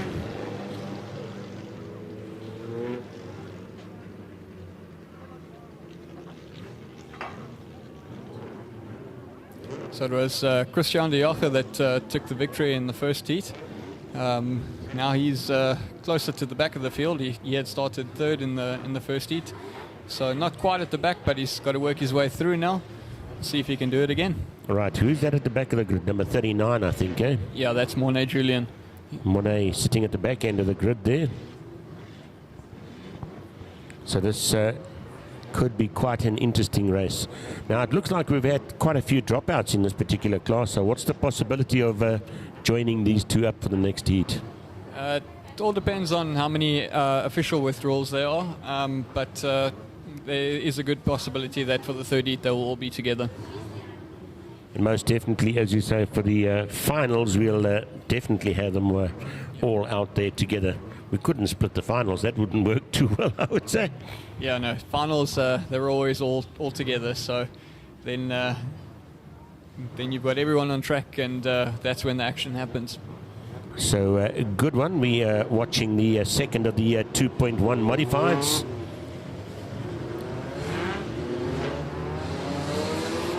The white flag has been shown, so it will be green the next time by. So for those viewers out there that have seen the ME on the side of a car, the ME stands for? Methanol engine car. So methanol, and we've got to have an indication that that is running on methanol for various safety reasons. Green flags are flying. Oakley Meyer manages to keep ahead into the first corner. Chanel van Tonder, but Christian De Jager finding his way through with some excellent pace around the outside. Piglet out in the mix as well at the moment, right out in front, up in probably third position. Had a problem in the first heat. So Oakley Meyer's stretched out a bit of a lead already, but Christian De Jager has pulled away from the rest of the pack and will be wanting to hunt Oakley down now. So De Jager hot on his tail there. Is that gap closing up there for that second position? In the meantime, there's a huge battle for that third position, and it's Piglet out at the moment, sitting in third position there. Oh, not for long though. Little Golfie number 62 squeezing its way through. Now Andrew van der Westhuizen moving through. I see there's a problem for Christian De Jager. He's pulled over to the side of the track. He was looking very good and very strong. I know there was mechanical problems last race, so it looks like those mechanical problems have returned. Right, I'm just trying to work out where he is. It's up that side of the circuit somewhere, but I can't quite see where. Yeah, must be up against a railing, yeah. Eh? Yeah. So we under caution again for that. That's De Jager, Christian De Jager, that's parked off on the left-hand side of the circuit. I'm not sure if it's in view of any of the cameras, but we will pan onto it there, and most definitely you'll be able to see it. Oakley Meyer's lead is now completely evaporated under the caution, and he's going to have Andrew van der Westhuizen and William Hunter pushing hard to make it through. Both of them were right near the front in the previous heat. Andrew pulled off with a problem, so it's going to be they're definitely going to be fast cars, and they're going to try and put pressure and see if they can make their way through. This is going to be a pretty interesting restart. How many laps did we run? Probably about 3 laps, I'd say. Yeah, it looks like there's either 5 or 6 laps left. And Triple Two was doing so well there. That was Christian Diago. Now safely moved to the center of the circuit. Sounds like the problem for Christian Diago is he lost all power, so the car just shut itself down. But Matthew Power's ahead in B58. Oh, not that Power. Sorry, man. Okay. Lost all power. Sorry.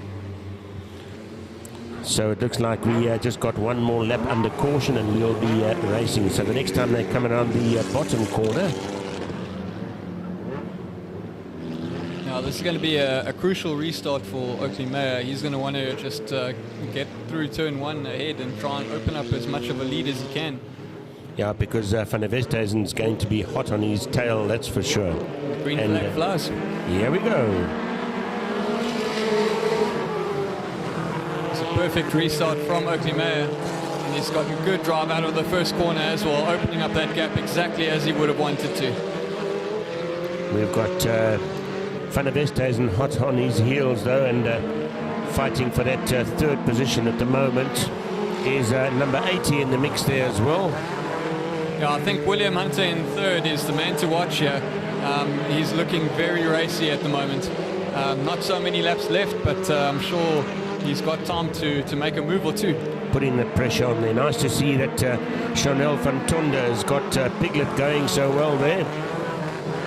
Up in the 4th position at the moment there. So basically 2 races on the go here at the moment.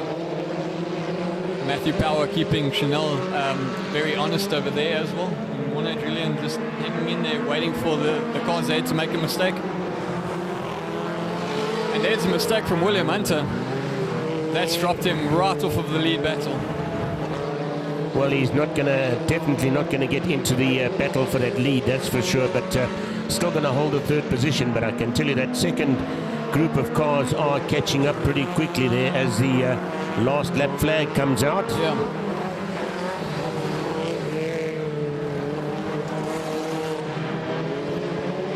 That was a great race by Oakley Mayer. He hasn't put a foot wrong, and he takes the victory ahead of Andrew van der Westhuizen.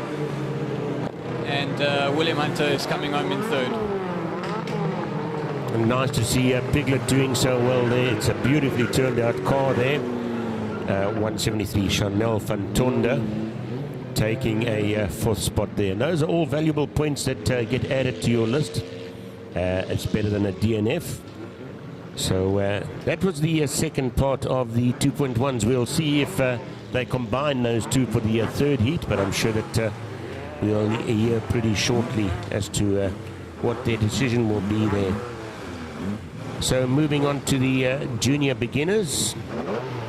Well, we had 4 of them out there. I'm not too sure if we've still got the 4 out there, and they'll be coming out onto the circuit pretty shortly. That's going to be Jordan Victor.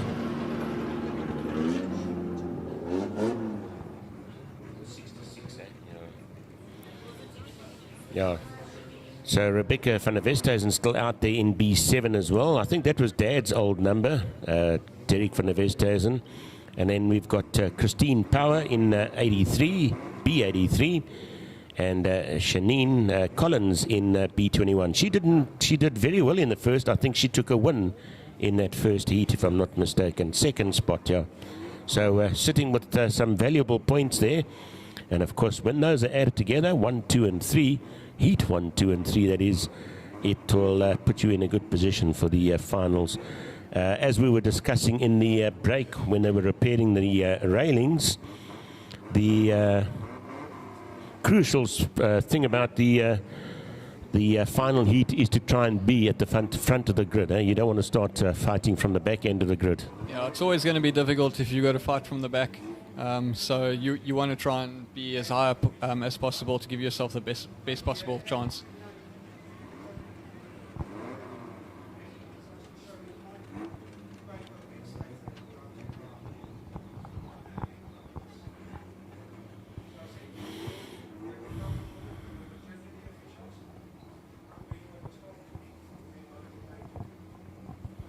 Right, so we'll wait for the junior beginners to come out, and they will be with us pretty shortly.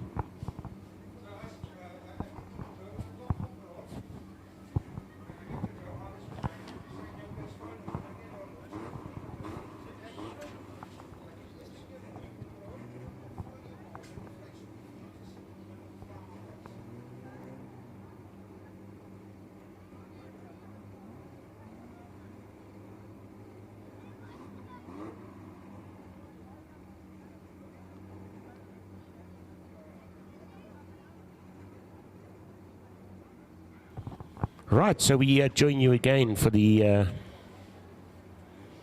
junior beginners, and they should be moving their way out onto the circuit pretty shortly. I think we're just waiting for the tow truck to come back after taking Christian Diage's car back to the pits, and then they should release the cars and let them go. Pretty observant of you there. I didn't even notice that the breakdown was missing, and it's rather important that that is standing in the middle of the circuit, because there could just be that one obstruction where we just need to push it out of the way and we can continue racing, but there's no ways that that gate gets opened once the race is on. And there you go, there's your breakdown rejoining us. It's looking like we've got Christine Power on pole, Janine Collins in second, and Joshua Victor in third, and there comes Rebecca van der Westhuizen in fourth place. So Rebecca van der Westhuizen is doing extremely well. She's also on the karting circuit as well, and she's really coming on nicely there. Every single karting meeting, the confidence is getting better and better, and I think we've got a future champ coming up there, that's for sure. Karting is always a great place to start for any of the young drivers. You learn so much, and we've seen many drivers come from karting and come into Dirt Oval and go straight to the front. I can think of from PE Kenzo Barnard as one of those drivers. He's always a force to be reckoned with. So yeah, the karters, they really have a good advantage. So we have a lot of our drivers, our touring car drivers, our extreme festival drivers, our V8 drivers, Formula One drivers. And what do they do in their spare time when they're not racing? They're out on the karting circuit. Most definitely at our circuit as well. They're just about to start, which I'll hand to you shortly. On our circuit, a lot of these drivers have come from the karting circuit. Okay, we're just waiting for the green flag to fly. Everybody's in position. And the race has started. This will be a six-lapper. Jordan Victor going around the outside of all the young ladies over there. But Janine Collins making that little mini go with Christine just behind. So Jordan leading it there, but as you said earlier, he's the most experienced driver in this particular class, walking away with that lead at the moment there. And unfortunately, 21 just dropping back slightly there, up into third position. It looks like B7 has got a problem there. Yeah, Rebecca's just not quite on the pace in this race. I'm not sure what the problem is, but she was definitely a lot quicker in the first heat. I think there's most definitely an issue with that car there. Hopefully it gets itself cleared and we get back out onto circuit pretty quickly.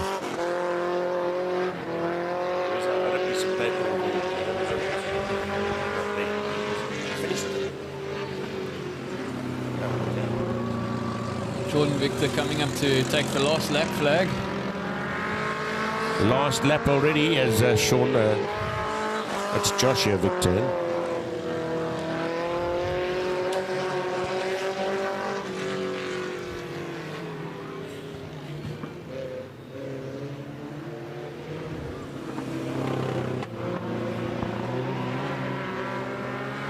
Checkered flag going out to Joshua Victor there, taking a second win for the night, and up in second spot there. Well, they've still got to come across the line, almost lapping. And that's second place for Christine Power. Not too shabby, I would say. Christine Power coming through on the second spot there. And Shanine Collins in third. Collins in third.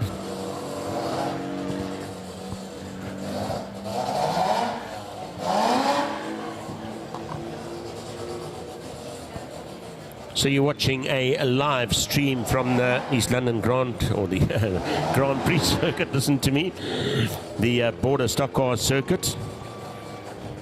You can see where I do the majority of my commentating, the oval circuit. We may as well throw in that there'll be some biggies down at the Grand Prix circuit in the next week or two. So May a rather busy month for us, and I'm sure that we'll pick up some dates shortly for the next oval circuit meeting. So, and hopefully by then there's a good possibility that we can have spectators on the circuit. That's going to be a race meeting of note, I can tell you now. Yeah, I think when the fans are allowed back, it's going to be packed.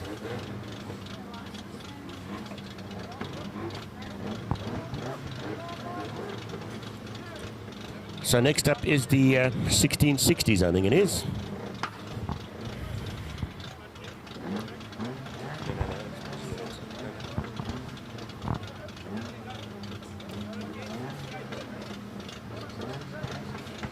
And they'll be joining pretty close. B105 withdrawn.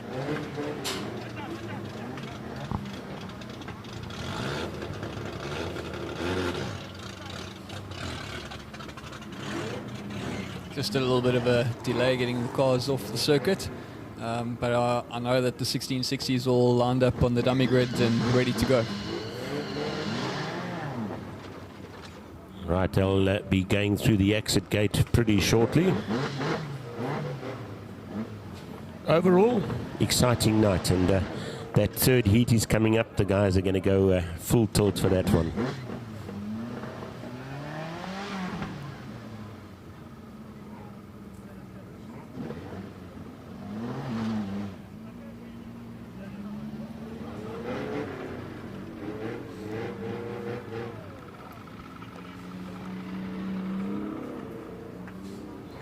One or two of the junior cars just getting a little bit of help to get off the circuit.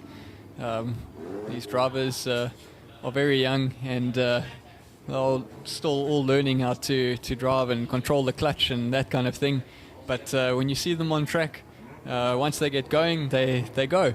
So it's a nice little learning curve, and we are looking at future champions.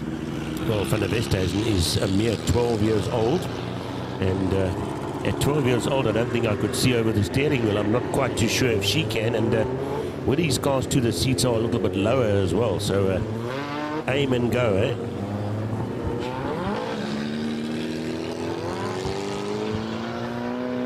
Okay, so 1660s are out on track. It looks like we will have Zane Nickelbaum on pole position. We'll see now who lines up next to him.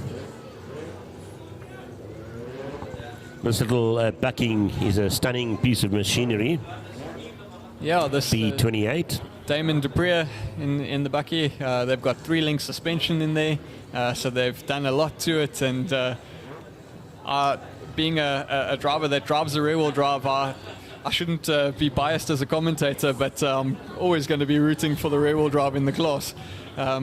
So it's nice to see him out there, and hopefully he can have a good race out here. Now that would have been an extensive modification on that bucky then, eh? Engine-wise and drive shaft, the whole lot, eh?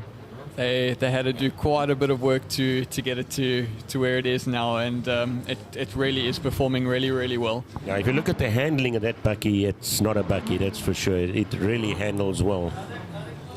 Definitely. We've got Ryan Dalton in third place. Ryan has had a couple of gremlins lately, and I'm sure he's hoping to get back onto pace. We'll see how this heat goes for him. Wesley Collins up there, Shanae Murray seems to have sorted out her fuel problems. Shannon Kraus, Dilwyn Kraus, Johan Joubert, and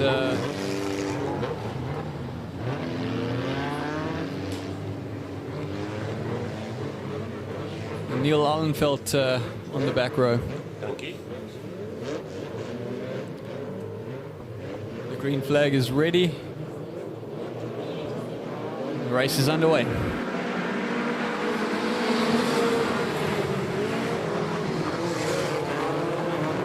Ryan Dalton sticking it up on the inside of Damon Dupree, but Damon just getting such good traction out of the corner, and he's all over the back of Zane Nickelbaum now. What were we saying about that, Bucky? The handling of that thing is absolutely superb. They B28 getting up into that second position there. Wesley Collins has moved up into third. Johan Joubert slowly making his way through the field. He's now behind Shanae Murray. Collins up in third position there at the moment in B41. Absolutely flying tonight. So ding-dong battle there in that first, second and third position. They're breaking away from the group a little bit there. They're in a race of their own there. And 28 is most definitely going for the win there. Damon Dupree really giving it his all, just trying to get that traction out of the corner. The front three are not separated by much. Johan Joubert diving down the inside of Shanae Murray now. There's a little bit of rubbing going on there. He's made it through. So this is now exciting racing, pretty tight, that's for sure. And Collins trying to go through for that second spot there, but there's a ding-dong battle between 1, 2 and 3. 6 laps to go. Johan Joubert now looking at the outside of Ryan Dalton, but now trying to do the cutback.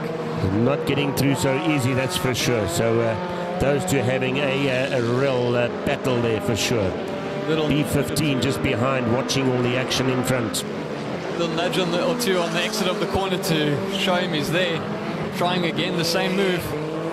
Collins momentarily getting on the inside of the bucky there. He's going to go for it on this corner now. Collins coming through B41 up into second spot as they cross the start-finish line. I think Damon Dupree might have just touched the wall on the exit. Johan Joubert's gone around the outside of Ryan Dalton, and now Shanae Murray is looking to do the exact same thing. I don't think Damien's going to take this too happily, though. He's up in third and he's going to go for that second. Wesley Collins now closing in on Zane Nickelbaum. Can he catch him? I think Nickelbaum has really got it fine-tuned tonight, eh? Sure. Well, he's right on his tail, and I tell you what, if he can get that through on the inside, he's got a good go, but those cars are pretty evenly matched. There's a mistake there from Collins. It's just given away the ground that he made up, just turned in a little bit too early. Coming through the bottom corner past a back marker there. It's going to make things a bit interesting. And as I said, that 28 goes flying through. Not for long, though.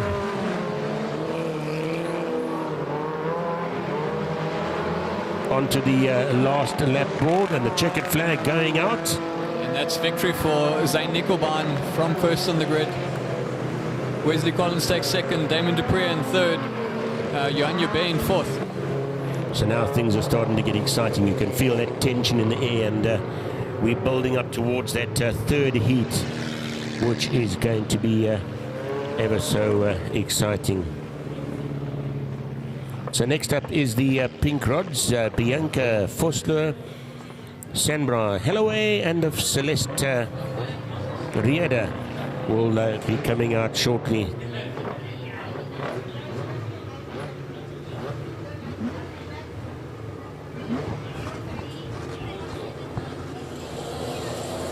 Seems to be a little bit of a delay in the exit. I don't know why, what's happening down there. I suppose they got no lights.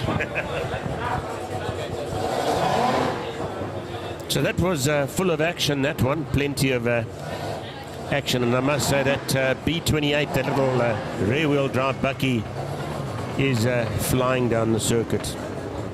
Picked up some valuable points there tonight. Most definitely. You can hear the rotary starting up on the outside of the commentary box. So hot rods getting ready soon, but they aren't next. It's first the pink rods and then the V8s and then the hot rods.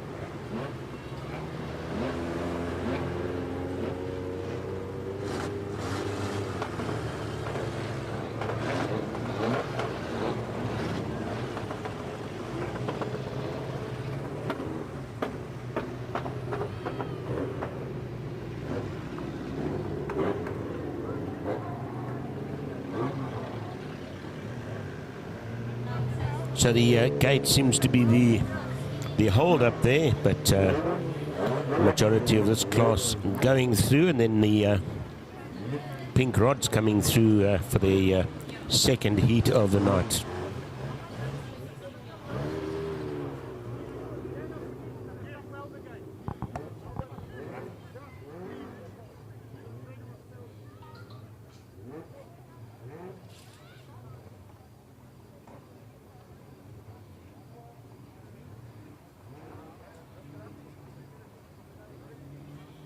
Live streaming from Border Stockcars all the way from East London. If you've just joined us, a very good evening to you. And you haven't missed all the action yet. I think we're really starting to get warmed up now. And it's that third heat that's going to take off pretty shortly. And then the finals where we go absolutely flat out. Weather's still looking good. It's not too chilly out there, although winter's on its way. It's actually very pleasant, and the wind has stayed down. That's the important part, and the rain has stayed away. So very favourable conditions. Yeah, I think the main thing is that the rain has stayed away.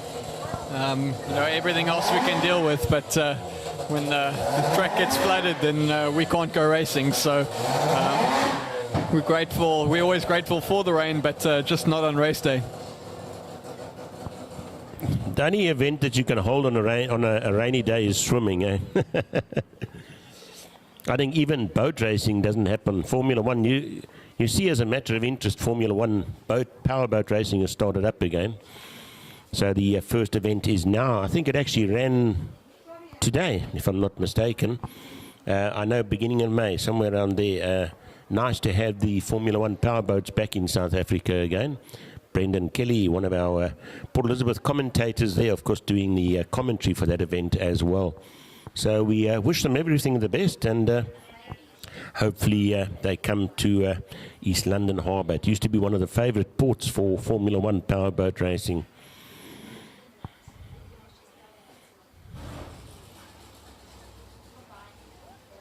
Some very noisy cars behind us, yeah?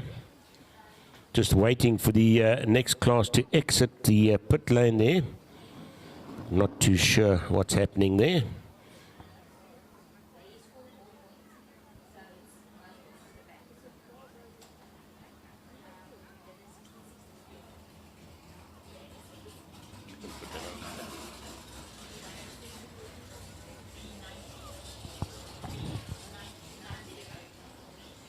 So, pink rods, where art thou? We are waiting for you to come through. It looks like our COC's gone in search of them there. Robbie Collins. Terek van der Westhuizen, our MSA steward.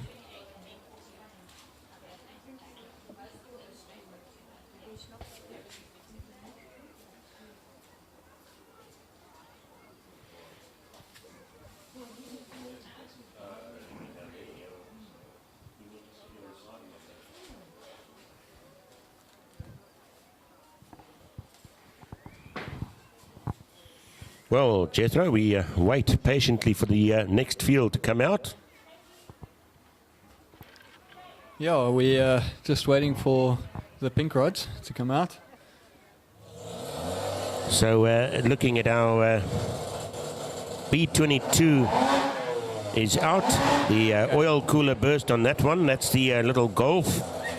And I see, yeah, that's Eddie Banks is out as well.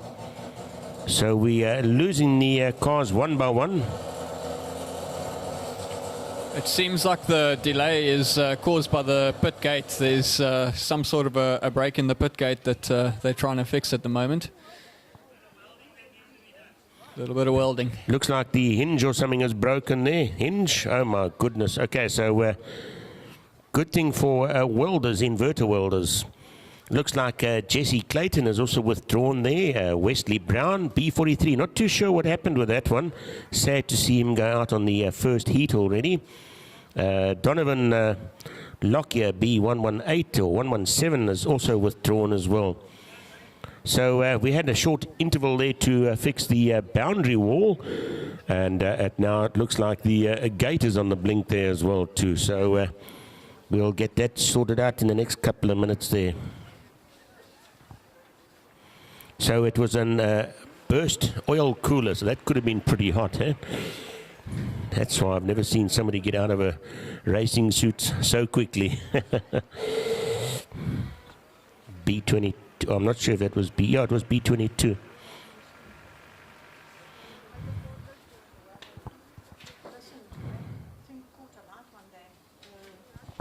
Asbestos wall between the body and the exhaust.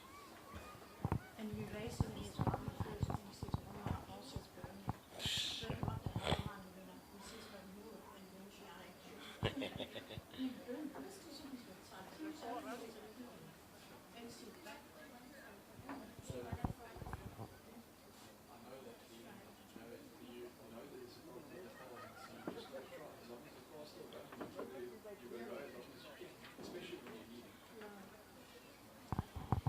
Right, so Wesley Brown, maybe you want to come and tell us what happened with your car. It's B, what is it, 43, I think it is, it's withdrawn. Just doing a quick repair to the boundary gate there. Otherwise it's going to be a slowed down mission for the rest of the evening, so we're going to get that sorted out. And we shall be back with you pretty shortly for the action.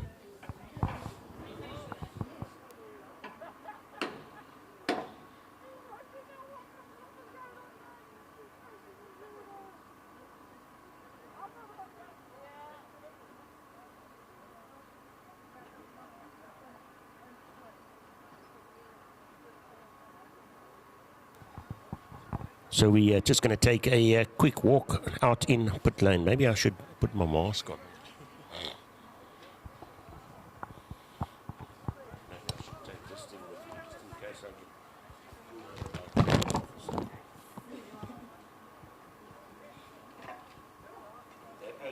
That's our COVID oak. It's a big oak, yeah. Believe you. You don't want to fight with it.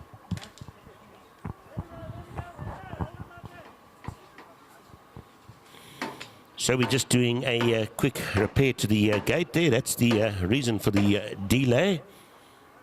And the pink rods will be coming out pretty shortly. How's it? Have you having fun?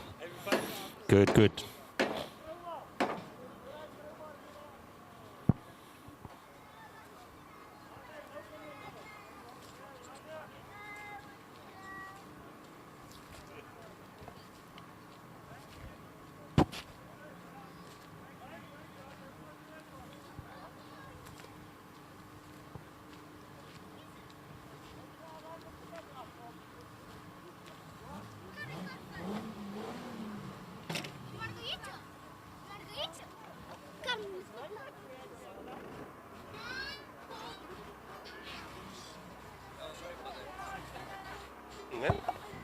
No.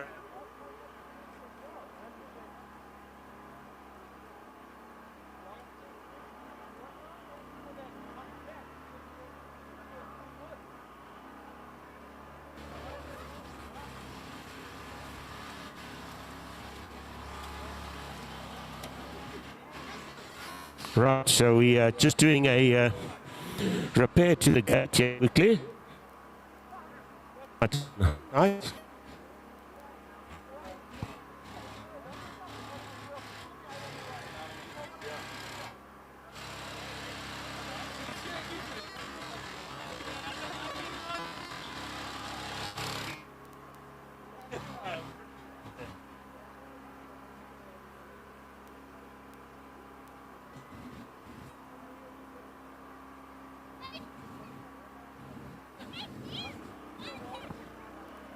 Right, Jethro, so what's happening on the side circuit there? Hinder's broken here as well. It's a fun time to up as well, eh?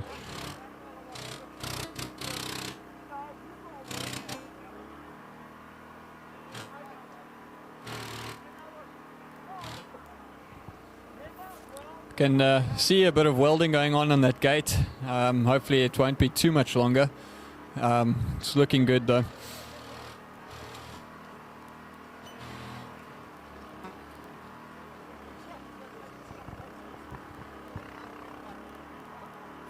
We've had quite a few withdrawals there tonight.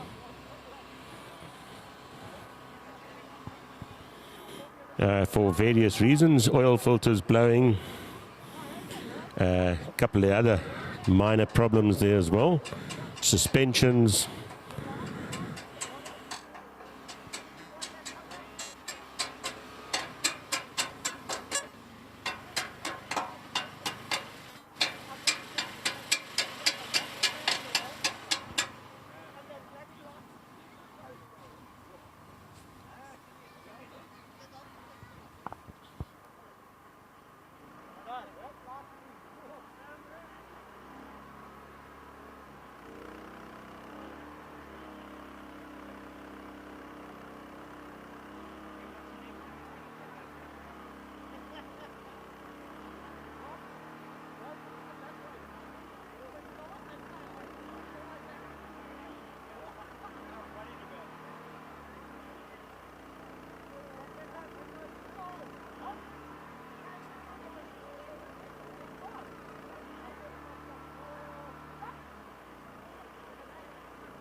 Jethro, what's happening on that side of the world?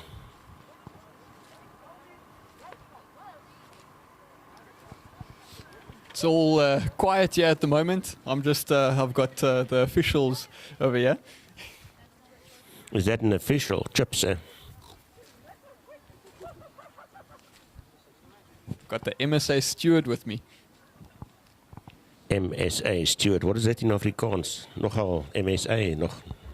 Motorsport van Suid-Afrika. Daar sê baie dankie. So Derek, while we got you here, let's hear some words about your daughter. Yeah, Jethro, the last race that Rebecca rode my car didn't go to plan. It was an unforeseen thing that the cam snapped. I was busy turning the car around. With her being a beginner, she's not too good with the reversing. So, yeah, it was an unforeseen thing. And then we got the car back about a week ago from the Datsun, from her accident that she had at the last race. And me and Grandpa, Johan Prinsloo, have been working on this car. He's been putting in the big effort hours. We actually finished the car at about 2:20 today. And then, yeah, all credit to Grandpa over there. So yeah, she's doing well.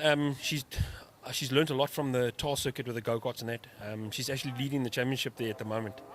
So yeah, we'll see how she goes here tonight. She had a good first heat, sorry. The second heat, she got gears mixed up. She went for 4x4ing and got into a 4x4 gear. So yeah, Grandpa had a good chat to her and see how we can do for the third heat. Hopefully we can get a podium here today. Thanks. That'll be nice, and that's the thing, it's all a learning curve for the young ones. And they've got to start somewhere, and it's really nice to start, as young as they are. I think I was saying earlier on, we were having a discussion at 12 years old. I couldn't see over the dashboard. Yes, she is showing us how to drive. The karting session, the last one, I think she took a 1, 2 and a 3, if I'm not mistaken. I can't remember. She won all 3 heats at the karting. So that just shows you the prominent driver that we've got coming up here. And I'm sure if she can get that gearbox sorted out, we're going to definitely see some wins on the go here. Racing tonight, Derek, I think it's all been clean. Looking good, eh? Yeah, it's been very good. Slight little hiccup with the circuit with 1 or 2 fence issues, and obviously now the gate. There's obviously wear and tear. So those things happen. It happens to the most of the tracks. But yeah, it's very good. The racing's been very tight. The track is awesome. The people that are here tonight are adhering to the rules, wearing their mask. And anyway, let's go back to the racing. Lovely stuff there, and good luck for that third heat there. Fantastic stuff. Okay, so we've got the pink rods out on track now finally. We've got Celeste on pole, Shambra in second, and Bianca in third. I was right. Well done, you got a jolly good memory, because I couldn't even remember there was 3 of them, let alone the names. The green flag flies, and we are racing. Shambra going for the move around the outside, but Celeste holding that inside line.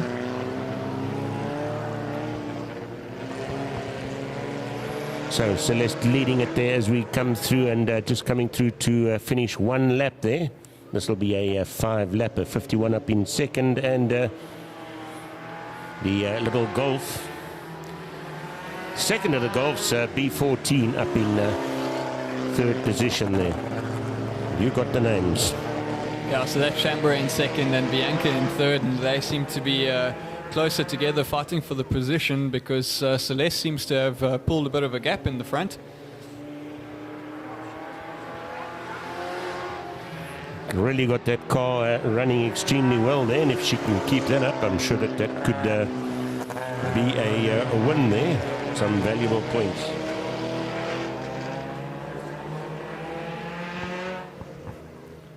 Two laps to go.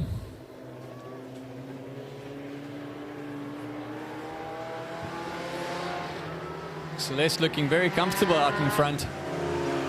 Shambra trying her best to catch up, but she's got to watch her mirrors at the same time, because Bianca is not far behind. I remember the first heat, they started in a sequence and ended in the same sequence, and I'm not sure if it's this sequence. I don't think so. We got a different leader this time. Is that a stanza? It looks like it. Not sure what it is. It's a Nissan. Onto the last corner. Shambra has closed up a lot, but I think Celeste just has enough to take the win. 1 more lap and it could have been rather interesting there. So Celeste taking that one. Shambra in second and Bianca in third. And that's the pink rods. The idea of that class is it's all a ladies class.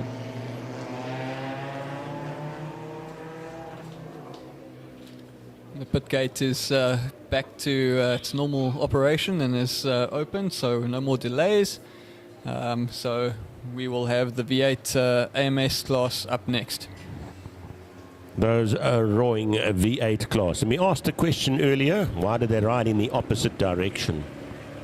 Let's get our listeners, our viewers, to scratch their heads a little bit.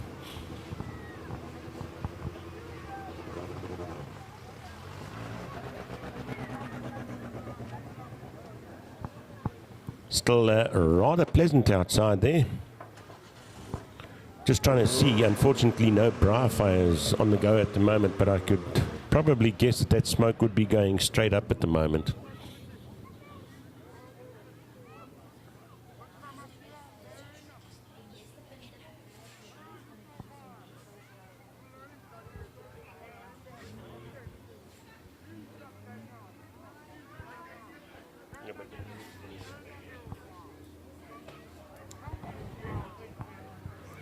So it's good to see that we are all adhering to the COVID-19 regulations, and pretty shortly we're hoping to have the spectators back at the circuits. We can only hope. Also don't want to rush into things and then find you've got to start from the beginning again. So We have our V8 AMS on track. It's looking like it is Sean Victor on pole position with Clinton Green in second.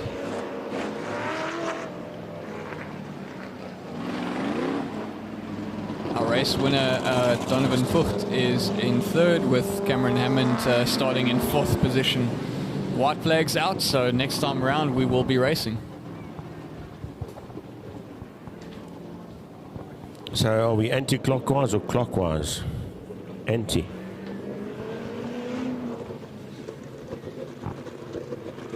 Sorry, I've got a digital watch. Right, so on that note, we join you for the second of the V8s as they fire away. It's a great start there from Clinton Green, going around the outside of Sean Victor. Donovan Vught having a look around the outside for turn 2. Hasn't quite made it stick yet. Having a look up the inside now, putting a lot of pressure. But this is all allowing sideways through that corner.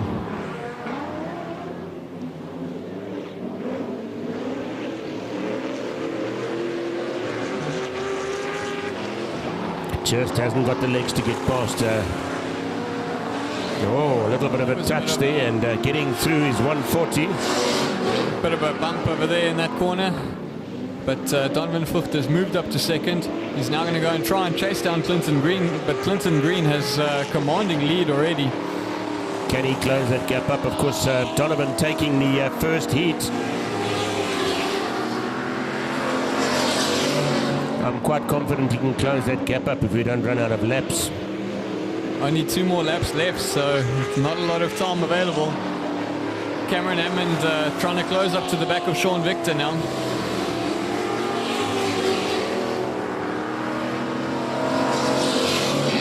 Held back a little bit there, just couldn't get past number 4. And it could just be costing him. Last lap board going out. I think Clinton Green should have this one under control. That gap has reduced, but I think that he should have enough to cross the line first. He's in the last corner already. Pretty close, a lap or 2 more and we could have done it, eh? Most definitely. But that's the victory for Clinton Green. Donovan Vught in second, and Sean Victor in third with Cameron Hammond in fourth. Lovely racing there. That's the V8s.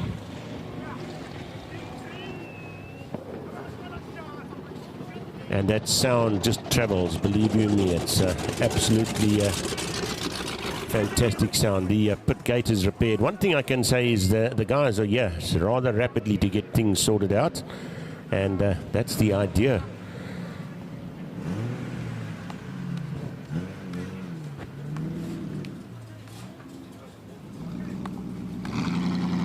It really is good to have the tools on hand to make the repairs when it is necessary.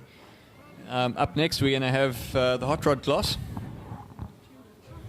So we've had quite a few withdrawals. There's your hot rod finally starting up and finally going onto circuit. He's been playing surround sound with our commentary all night here. I'll tell you what. The interesting thing is that we've got the 2.1s combined into one race now for Heat 3, one class.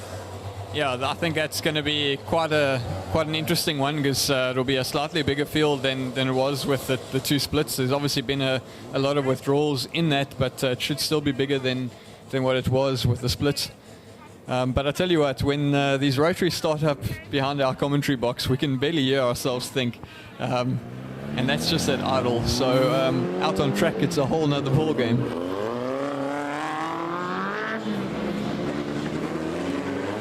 Right, is that Nordia?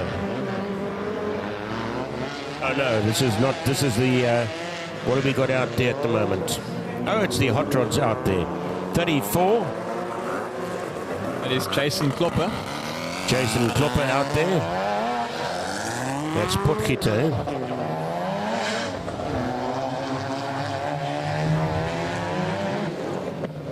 Beautifully turned out car there, that B72 and B34 looking good. 1, 2, 3, 4, 5, 6, 7 of them out there in the class.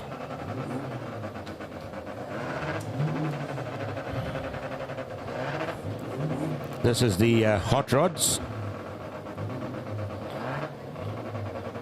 Just trying to see who's going to take up the pole position because there's no pole man. Nobody in the pole position. I don't know if there was a late withdrawal or exactly what happened there. Might need to just reshuffle the grid.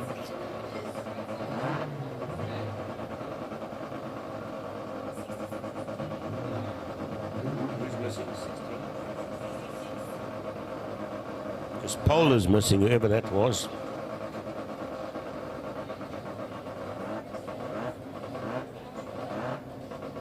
So we're just having a quick look at the grid there. We've got to get somebody up into a pole. Is there somebody missing out there?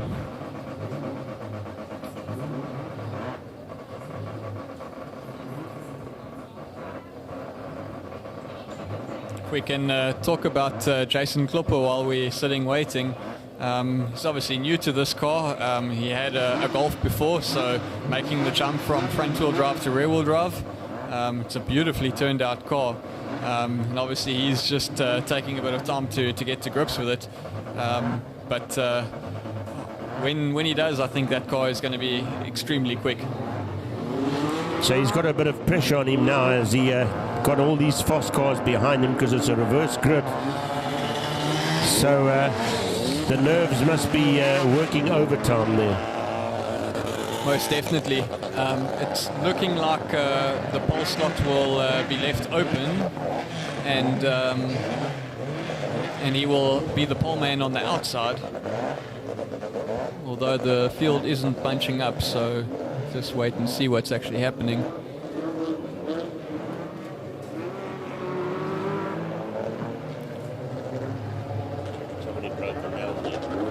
So we've got a car stalled. That is Joshua Victor. Can we get that car going again? Let's hope so. So we're under yellow before we even start.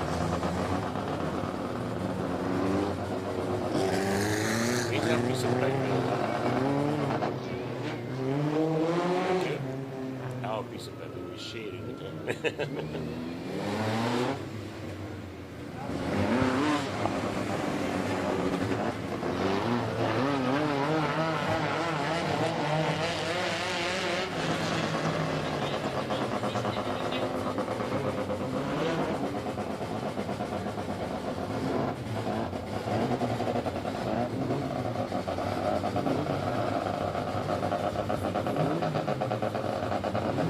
Right, so we're going to reshuffle them now and get them into the proper grid position there. Number 6 has decided to throw in the extra lap. That's Joshua Victor. Got that car going again. Will come round and fall into formation. So we've got Dean Potgieter up on pole position now, is it? Or 34.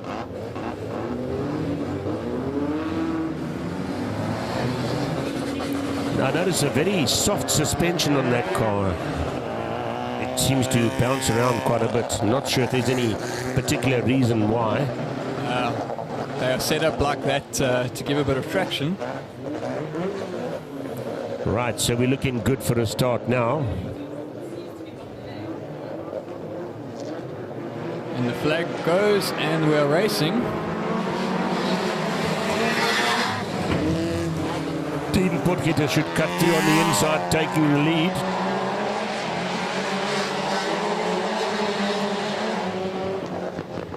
Jason Klopper holding his own on the outside.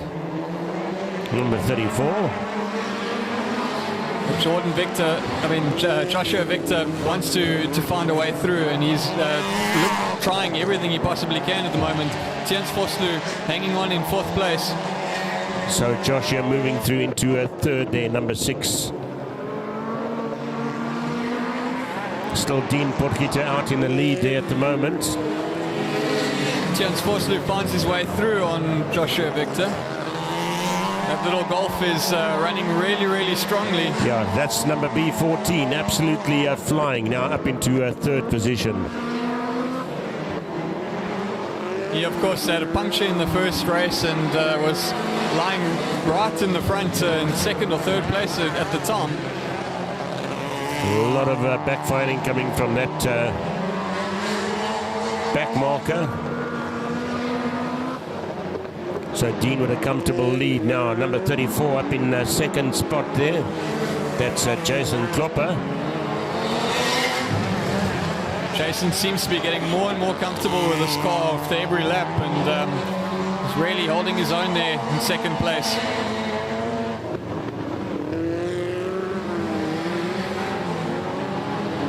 Tiens Vosloo now starting to put a lot of pressure on Jason Klopper. Our leader coming past the start-finish line now, number 72, Potgieter. A ding-dong battle with B14 into 2nd spot now. 3 laps to go, and Tiens Vosloo moves up into 2nd. Let's hope we get no flat wheels. Our leader coming through. I don't think there's enough laps to close that gap up, so pretty much it could finish like that. Ding-dong battle for the 3rd position there still. Joshua Victor up on the inside of Jason Klopper, but hasn't made it stick yet, but he... Can he handle it? Looks like he could. Wow. Jason Klopper trying really hard around the outside, and there's a tap. Sent Jason into a spin there. Not intentionally done, I don't think. No. Not at all. Don't think so, but did affect his race, though. That's the bad part of it.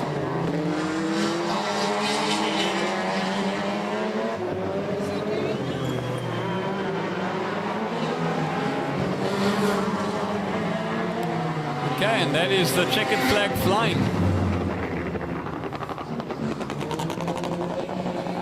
So that was Dean Potgieter in 1st place, followed by Tiens Vosloo in 2nd. And a naughty boy flag going out there towards the end of that race. I don't know if you saw it. I think I missed that in all the excitement. I don't think that was intentionally done, just pushing a bit hard through there. And once he gets going, number 6. Now, there's a very aggressive setup on that car, and I think sometimes it's a bit difficult to back out of it. Now, once you headed into it, you're going, So next up is the... wow, is it heavy metal already? Yeah. No, so we on to heat number 3. So this is where the action really starts. I'll be looking for that down that way. The heavy metals, I'm not sure who's still in there, but sponsored by Custom Boys Garage.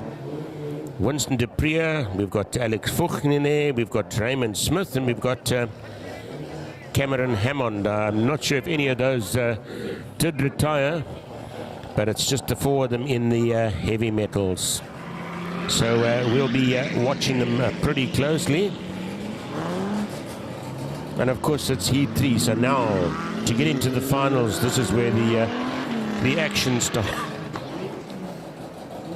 Our V8 boys are out there, the hot rods. This is the heavy metal class. the heavy metals. Not necessarily. Heat 3 is sometimes a little bit of a lottery because it's a draw for the grid positions. So if you draw pole, you're in the pound seats, and if you draw at the back of the grid, you've got your hands full to try and make your way through. Winston Dupree is unfortunately at the back of the grid, and he's won both the heats so far in this class. Let's see what he can do from the back. Can he make it through and make it 3 out of 3? I'm sure that he's going to worm his way through, because I forget which heat it was, but he worked his way through pretty quickly through the field. So let's just see. It's a wide car to get past, that's for sure. Good to see a Sierra. When last have you seen a roadworthy Sierra on the road? Eh? I had 2 of those. They were quite nice. I had the 3 litre, which was quite a beaut. Just a baby in the class, though. You don't see that kind of car very often anymore. No. They've really become obsolete. Eh? So we have a red flag out for some mysterious... I think we are looking for grid positions. We're just double checking on that.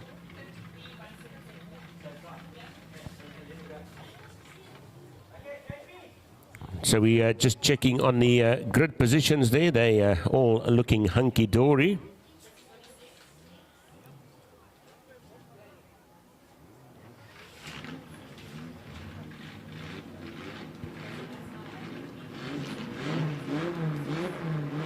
Seven laps it'll be. And of course you're watching a live stream from Border Stockcars all the way in East London. The tip of Africa, South Africa. Charlie in 104. Is it Charlie in there? Charlie. No, how's that song go? And the Woody Woodpecker from space. At the back of the grid, can he work his way through the field?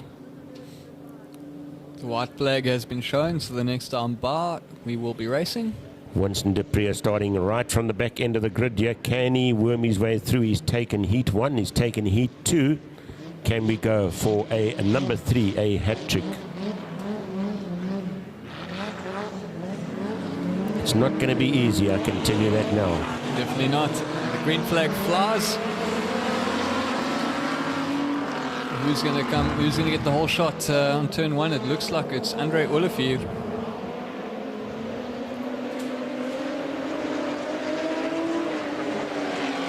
Alec Vught holding second place with Raymond Smith behind, and we see Winston Dupree going around the outside of Charlie van Gent, starting to work his way through the field. Battling a bit there though is B77 Winston, trying to work his way through there, up in 4th position at the moment. It's the Sierra holding the lead at the moment. Andre Olivier has got a nice little gap there now, and starting to see a bit of action for second between Alec Vught, Raymond Smith and Winston Dupree. Definitely a ding-dong battle for that second spot at the moment. Winston Dupree putting a lot of pressure on the cars ahead. He wants to get through, but until that second position changes... Raymond Smith pushing his way through into second, and I think that Winston's going to follow him through. Falling back to 4th spot there now.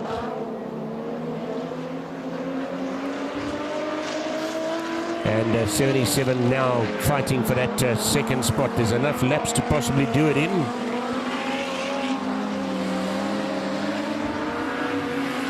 Not going to be that easy at the moment.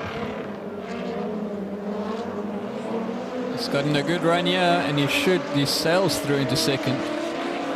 But not that easy, eh? Raymond is late on the brakes and holds it, but I think Winston will be through. Last lap of the race. Last lap, and I think that gap is just a little bit too big for him to possibly go for 3 wins in a row. But if there was a lap or 2 additional, quite easily could have done it. coming through now to take the checkered flag. Andrew Olivier taking the victory ahead of Winston de Pree and Raymond Smith in third. So that's going to make a pretty interesting finals. And that'll be coming up a little bit later this evening. Still a full program ahead of us. It's the 2.1 modifieds, and we had them split into two groups. They're now going to be in one group, which is going to make things rather interesting. Most definitely. We had Colin O'Dear with 2 victories on her side of the split. So she's on maximum points. Not sure where she'll be on the grid right now, but she's going to have to work her way through.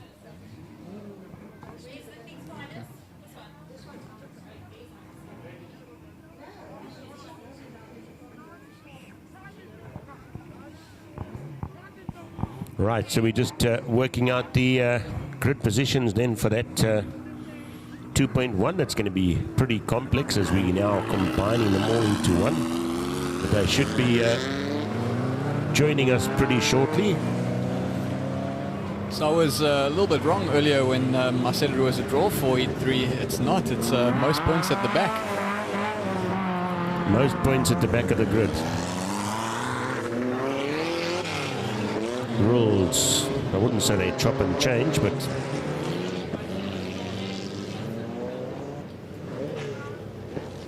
so 222 has joined us again. That, if you remember, fell out on the second heat. Seems like it was a earth wire that was off on that car. Well, that came off. Got no earth, mate. No gravity. At least the problem is now sorted.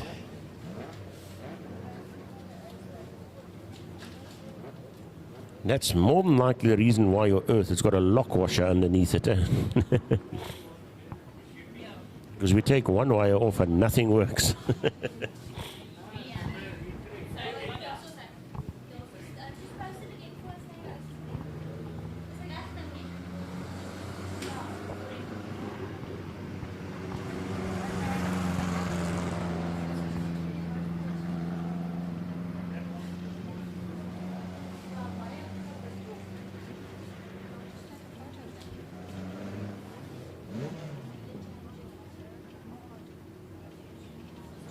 So the 2.1 groups now combined, and if you look at this, Jethro, it doesn't look like there's so many in this, eh? So quite a few people have bailed out.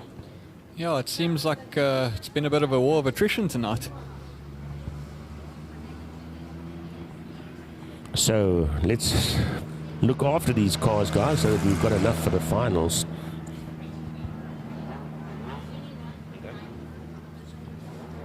Okay. What is this? This is...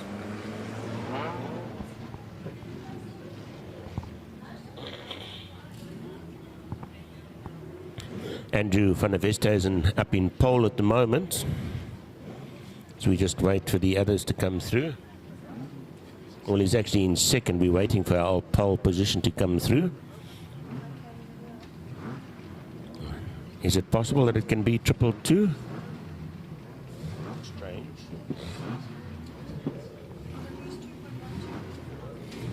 No, 2.1.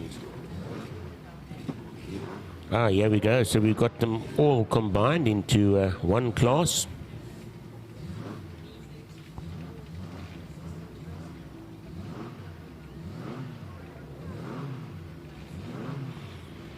Chanel van Tonda 173, that's the RJ Auto Works. Up in third is 39.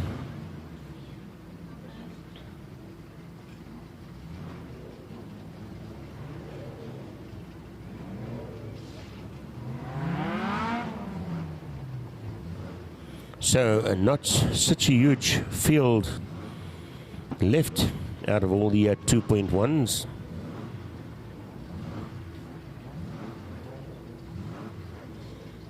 Rohan van Tonda in the 172.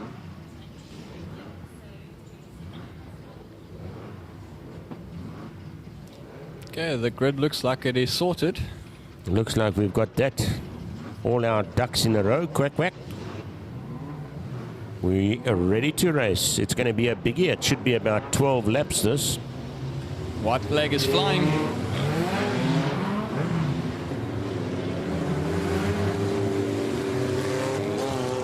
It's been the exciting class of the night.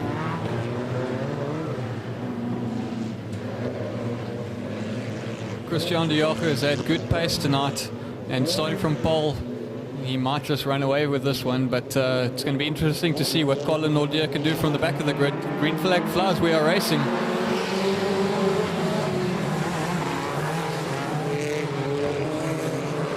So de Jager leading it at the moment, Christian de Jager, followed by 62, which is Andrew van der Westhuizen. Rather wobbly as we come into the corner there from 222. Colin Nordier's hit the wall, and looks like that front suspension is bent. The caution flag looks like it's coming out, full course caution.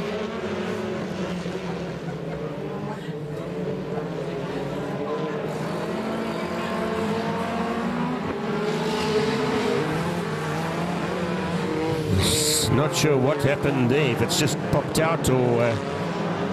Because I didn't see any contact. Yeah, she made contact with the wall. She ran wide and hit the wall. Okay, full course caution. So we're under caution at the moment. Car is in a dangerous spot. Just going to get the breakdown to pull that car out of a dangerous position there.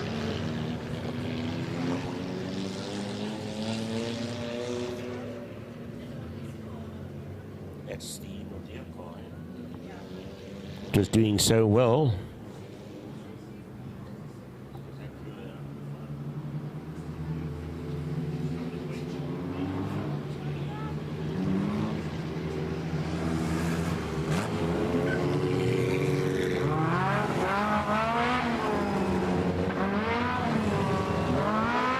Possibility of finding spares and getting it swapped before the final heat could be rather difficult. That's the looks like the control arm that's gone.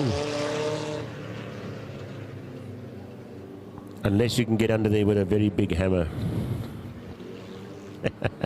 Not going to try that one, you sir. So we're just doing your alignment for you. So we're on the idle mode around the circuit at the moment. You'll notice that the under yellow, laps don't count.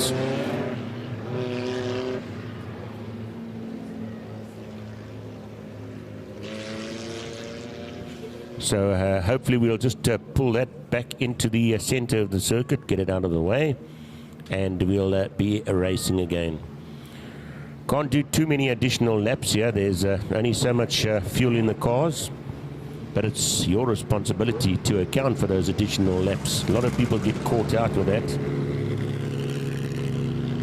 All right, so indeed that's what they're doing. It's out of the way. Sad to see that car out of it because it was running extremely well. She had a perfect night up until this point. 2 wins from 2 starts. Not bad. Good points though, so the points haven't been lost. Just one DNF.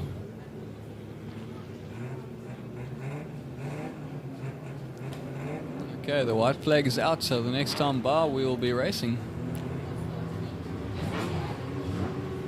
Just that one lap to go and then we'll be out there on circuit racing.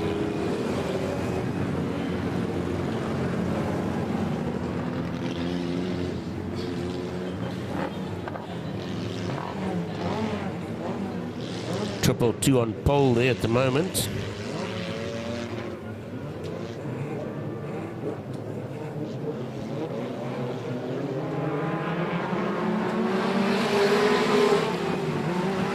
And Christian de Jager gets into turn 1 in first and comes out of turn 1 in first and pulls the gap down the back straight.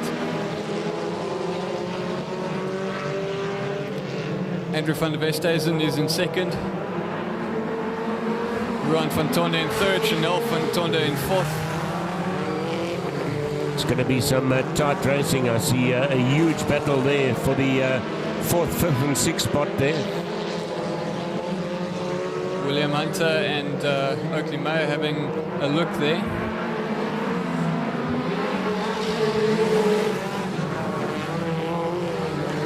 Faster cars are starting to come through the field.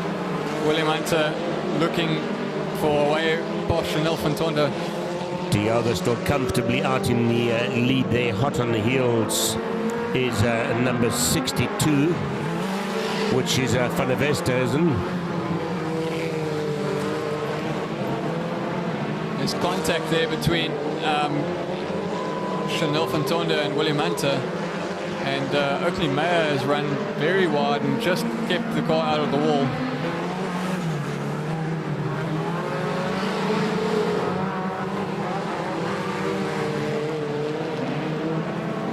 William Hunter now got a comfortable 4th place, and he's going to go off Andrew van der Westhuizen and Ruan van Tonder. Some contact there with 172 and 62. That's Ruan van Tonder. Oh, that was a tight gap to get through there. That could have been pretty nasty. Chanel van Tonder now with a problem after the contact with one of the other cars. Still Christian de Jager leading it there. RJ has fallen right back. That's 173. It's about to be lapped by our leader.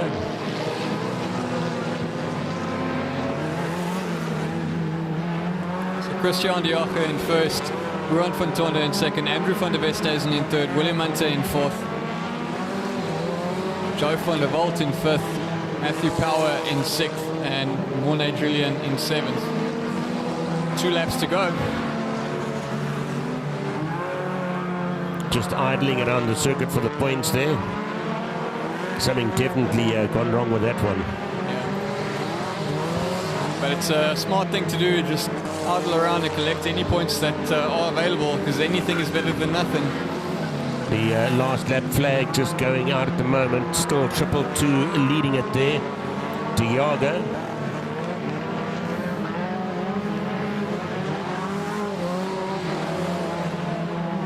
That's a victory for Christian de Jager with sprint on, and we've got Ruan van Tonder in 2nd, Andrew van der Westhuizen in 3rd, William Hunter in 4th. Nice racing there. And you can see the pressure is on there for the heat 3 of the day. Yeah, that most points at the back, it really shakes things up a bit. You've got to be so patient in waiting for your opportunities to get through, because you can easily do damage to the car fighting your way through the field, and we've seen that with a couple of cars in this race. Then you don't end up in the finals anyway, so... Sorry.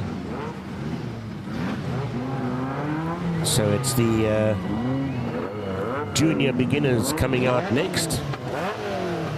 And I think there's just the 3 of them there.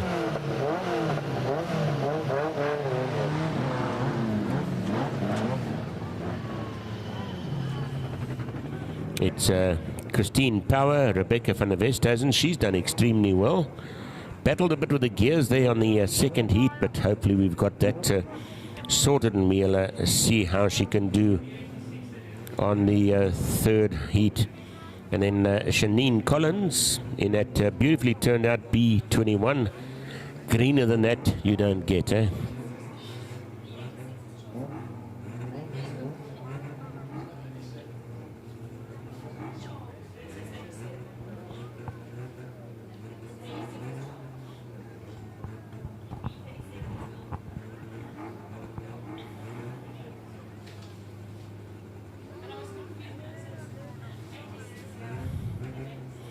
So we just waiting for our junior beginners to come out. Sponsored by Lowe's Brake and Clutch. And of course the hot rods will be right after that. Sponsored by Golden Campus Solutions there.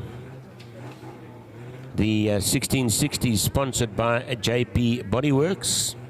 2.1 Modifieds sponsored by Aluminium and Glass Center. Then we've got the heavy metals. They are sponsored by Custom Boys Garage. And then the pink rods were sponsored by Risk-Free Solutions. That's our sponsors and keeping it together for us there. Huge thank you to all the officials as well. They really got it together when they prepared the circuit. It's looking good. And I think they got the well-deserved weather for that. For all the hard work. We thought we'd give you a scare on Thursday night with a thunderstorm and floods. Friday morning we'll look gloomy, but by Saturday the weather's perfect. How's that? Just looking at that car of Colin Audier's getting dragged off the track there, it might be something as small as a rose joint that's broken. Maybe she actually didn't hit the wall. It looks like the inside wheel, maybe the rose joint has gone, so possibly that's fixable. Cable ties? No. Not cable ties, eh? Could be bumpers and that we could get together, but not rose joints. So you're watching a live stream all the way from East London, and we trust that you got good, if you want to call it reception, good data speed. How's that sound, eh? It used to be reception with the aerial. Now it's not reception anymore, it's data speed. Optic fiber, you know, fiber. Much better when you're on with fiber. Yeah, we're not so far behind anymore, are we? We've actually got fiber now, eh? In fact, an interesting thing, I'll tell you that the two cameras, this one over here, and the one on, where's the third camera? Oh, the third camera is down at the bottom by the gate. They are running on optic fiber. There you go. There's a fact for you. 100 meters of optic fiber. Do you know what optic fiber is? Glass. You know, glass. That thing you look in the one side and it comes out the other side, eh? Do you know what digital is? Either the light's on or the light's off. And they flicker that thing a couple of million times per second, and the Okie on the other side can read it, and he tells you what it's talking about. Eh? That's optic fiber and all the new digital gadgets that are out at the moment. It's amazing how technology has changed and has improved our lives. I mean, it's impossible to flicker a light that fast, but for the Okie on the other side to be able to read that, my gollies. Eh? And he doesn't make mistakes either. Eh? That's the interesting thing about it. So I see 105. Is it 105 on the trailer there? It's probably heading for home. Yeah, I don't want to say it too loud, but there's so many cars around the zone. Right, so we have our beginner's class, I think it is, coming out onto circuit. Should just be the three of them there. It's Christine Power, Rebecca van der Westhuizen, and Shanine Collins. Don't forget Jordan Victor. And Jordan Victor's in the mix there as well, eh? So Jordan Victor is at the back of the grid with sitting with the most points. Well, once he gets that thing going, it flies, believe you me. So yeah, we have Rebecca van der Westhuizen on pole position with Shanine Collins in second. So what car is that? Is it a Mini? It looks like a London cab. A Mini with a boot. Okay. Interesting. It really has been very well put together.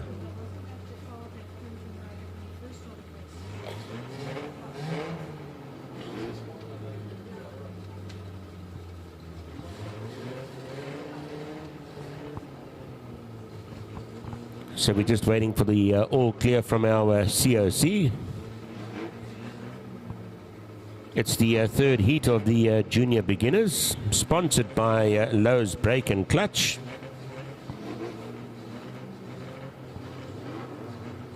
So we've got number 83 stalled on the grid by the looks of things.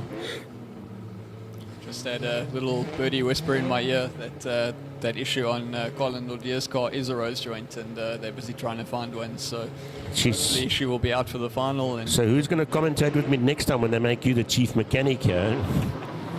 Hell, that's not bad. In the dark, from a distance, I'll tell you exactly what it is. Okay, well done. Roses are red, and violets are blue. The rose joint will fix, that I'll do. Okay, we've got it something like that, eh? So that's the rose joint, so I'm sure we'll see that car out in the finals again. we should. And maybe with the points and the positioning, and if she can do as well as what she did in the first and the second heat, there's a good possibility still. So all hope is not lost for that, eh? Yeah, well, she's going to have to work her way through because she won't be right in the front where she wants to be. But she's going to start at the back of the grid, and if you start in the front, then you generally hold that position as long as you can, because once somebody's passed. So we are ready to go with the beginners class, all looking good. And the green flag flies with the juniors. Shanine Collins straight into the lead, but Shanine Collins into the around the outside. Briefly in the lead there, very briefly. It's a cute little car, that, I tell you. It's Jordan out in the lead at the moment, followed by Shanine. And then we have Rebecca and Christine Power trying to go around the outside of Rebecca. Come, hit that accelerator, Rebecca, you're doing well. My golly, for a 12-year-old, that is really good going, eh? Really good going. As I was saying earlier, I don't think I could see over the dashboard at that age. He took a 1 and a 2, eh? So going for a third win here is Jordan. Christine Power closing in on Shanine Collins now. Shanine Collins up in second in that little Mini. Mini with a boot. Looks like a miniature London cab. Christine Power up in the third spot. She's battling. She's trying her best to get through to that second position there. She's having a look down the inside, but there's no way down the inside. I think if she's going to do it, she's going to have to go the long way around. Late braking and in a corner on the outside. Very late braking. Late braking news. So Rebecca at the moment sitting up in fourth spot at the moment. That's the B7. Jordan Victor, he's already taken the flag. Jordan taking the win there. Rebecca at the last karting event, won Heat 1, Heat 2 and Heat 3. Christine. So she knows how to do it. Coming through for our second. Oh my Christine has goodness. made her way through into second.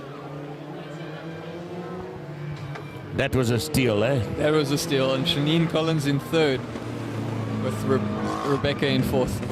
Fantastic driving from our junior beginners there. So good to see them all out on circuit there, and that's how future champs are going to be coming from that very group of people. And also nice to see so many young ladies getting into the sport. Kind of makes you feel a bit bad. These ladies are doing it out there, and yeah, we are. Well, myself as a spectator, at least you race out there. What do you race, by the way? What do you got on circuit? I've got a rear-wheel drive Polo. Rear-wheel drive Polo, nice. And your drift car was a BMW, eh? Yes, it was a BMW. Do you still have that car? Still have it. It's sitting in my driveway. I know you tried to put it onto tar circuit, but they objected very much to you drifting on the tar circuit, I think. I tried not to. We're missing all the fun now. That was really the fun in racing, was the sliding and slipping through the corners. And even at oval circuit, it used to be more argy-bargy, but not allowed no more. Yeah. I think when I did try and do the main circuit thing with the car, I didn't have the throttle control that I have right now, so it just kind of got a little bit sideways, and it was fun. And it wasn't exactly, it had a lot of power, that thing, so... Yeah, Lexus V8 in the little box BMW. It nice, worked very really well. Very nice, eh? Lexus Motors, yeah. Let's get back to the racing on hand. You seem to be a bit hasty to get away from that story, don't you? Right, so it's B15 out in the lead at the moment. Shanae Murray. 1660s. That's Shanae. Good to see that car. What came off? It was something happened in the There was beginning. a problem with the fuel pump. Fuel pump, eh? Fuel pump, okay. That's just Murphy's Law. That absolutely Murphy's Law. Sometimes these things happen. Let's see who's going to join her. So we've got 90. Yeah, that's Shandon Krause.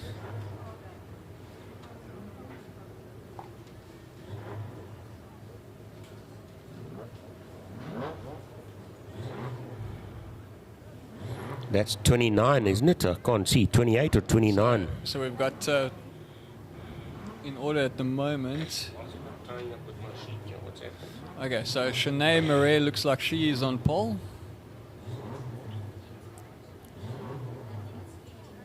Second place will be Shandon Krause. I don't see it, yeah. And we've got Ryan Dalton in third.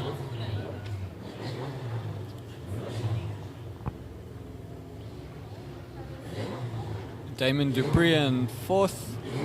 Wesley Collins in fifth. Johan Jube in sixth. And Zane Nickelbaum in seventh.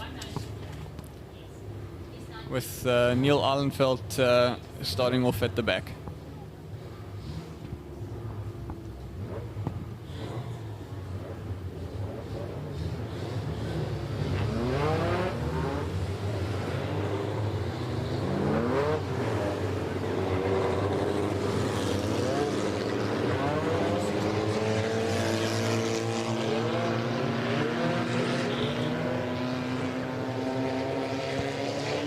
Shanae Murray bunching the pack.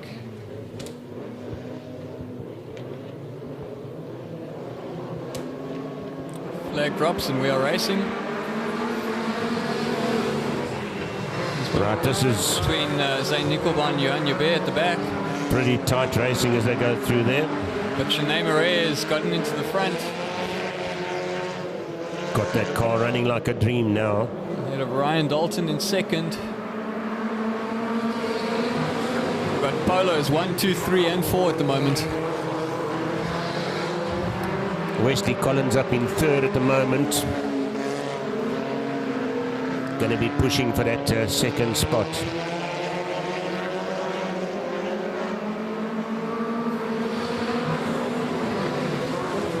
Wesley Collins up on the inside of Ryan Dalton, leaning on him a little bit with St. Nickelbaum following through. Definitely going to need some spray jobs after this lot. Pretty close and tight. Murray really showing us how to do it now. That car's running like a charm. Out in the lead. Zane Nickelbaum's moved up to third ahead of Ryan Dalton. Bit of Collins. ripping there between Johan Jube and Ryan Dalton. But Collins up into second position there. Going to be challenging for that front position there. But he's got some serious competition right up his bumper there. there's a lunge there from Wesley Collins, and that's pushed Shanae wide. Oh my goodness, she couldn't get past the back marker there, so that's cost her dearly. So Wesley Collins leads from Zane Nickelbaum, from Johan Jube, from Ryan Dalton. Had nowhere to go and wasn't going to try and take a chance through that gap, so sacrificed the positions. That's safe driving for you.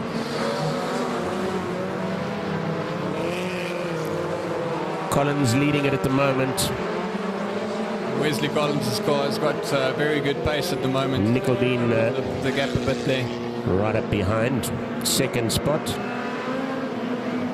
Johan Jube now putting pressure on Zane Nickelbaum. A little bit of rubbing over there. Some touching at the back end of the grid there. Johan Jube He's leading going Nickelbaum. through. Johan Jube has made the pass on Nickelbaum now. That back marker playing havoc there at the moment. Not so easy to see that car either. He said, I'm coming through, and he went through.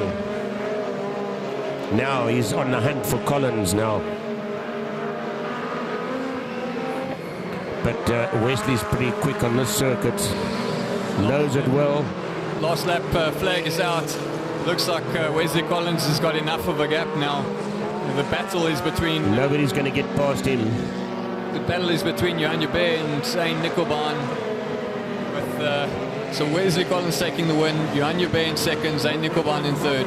And that wasn't him in the finals, and that was... I've got no nails left. I'm into my fingers already. Wow, that was close racing.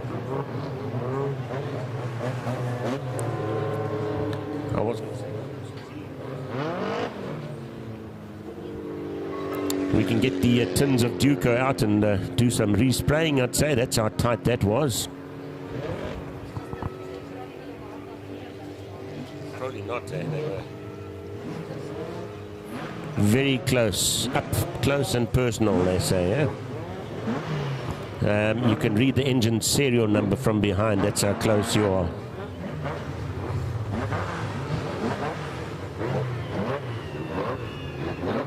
So we're going to move on to the pink rods. I think there was just 3 of them out there.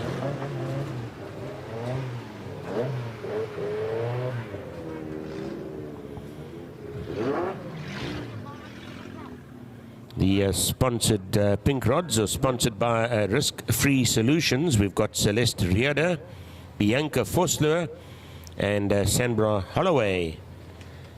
Is that the Shambra.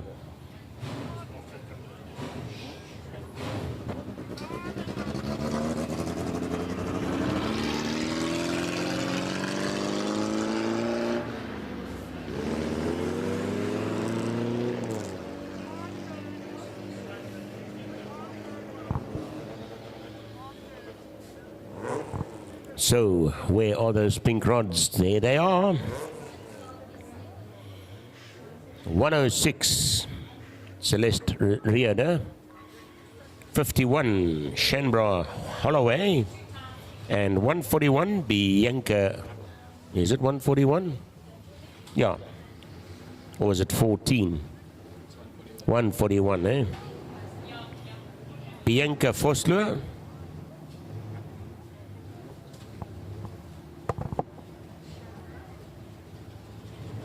I think the points in this class must be really tight.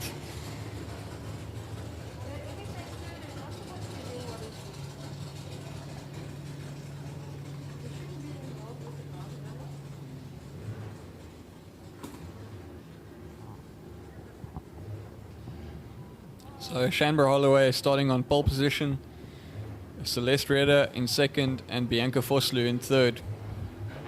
So just some updates before we fire away. Yeah, B37 is out.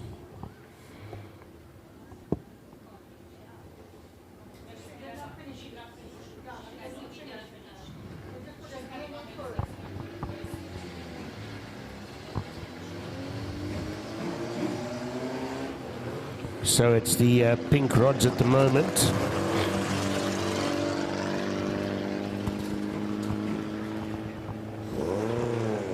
Sponsored by Risk-Free Solutions. Shanbra's not really bunching up the field at the moment, and Bianca's battling to keep up right now. But the race has started. Shanbra Holloway leading it at the moment.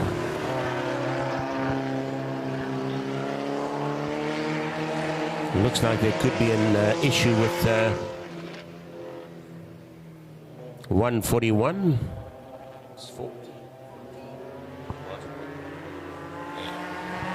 14. Okay. So the hubby's B14 and she is B141. 51 still leading it there.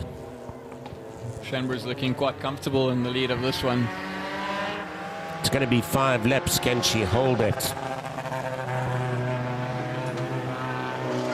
Celeste Rieder also. They're all actually cruising pretty well, yeah? 2 more laps to go.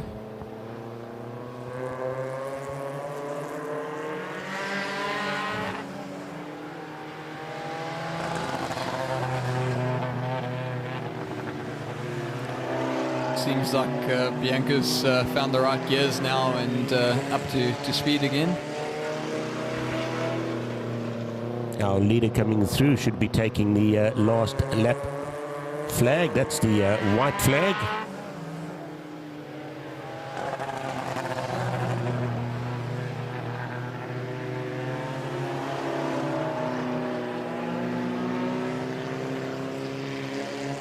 So the next time 51 comes through, it'll be to take the win. That'll be Shanbra Holloway.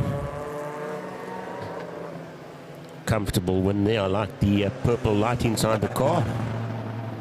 Celeste Rieta takes second place, and Bianca Foster will take third place. Puts them all on the podium and puts them in the points, eh?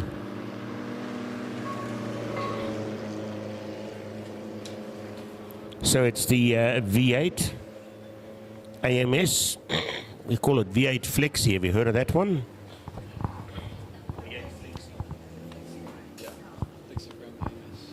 AMSs. They'll be up next. And then we've got the hot rods. Then we move on to those ever so expected finals. That's where the competition begins.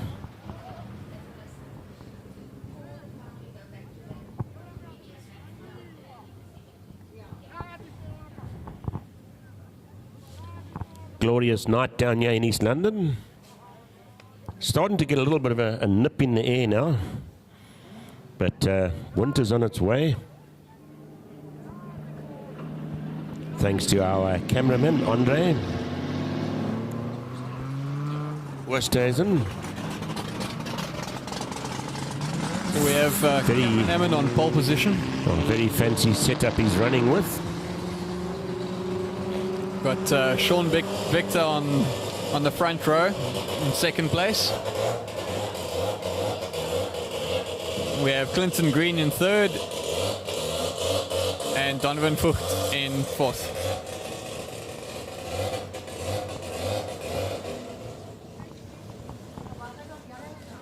So the V8 AMS, sponsored by All Things Wheels.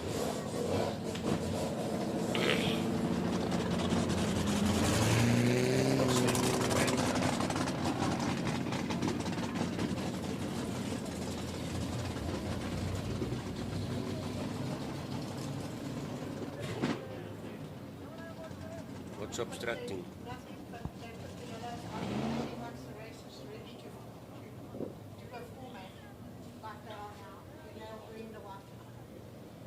I'm used to seeing the lights, but the lights are obviously no longer here.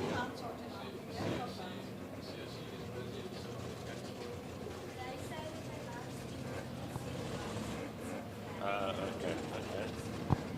Perfect. Makes good sense. Okay, the white flag is now out, so next time bar we will be underway.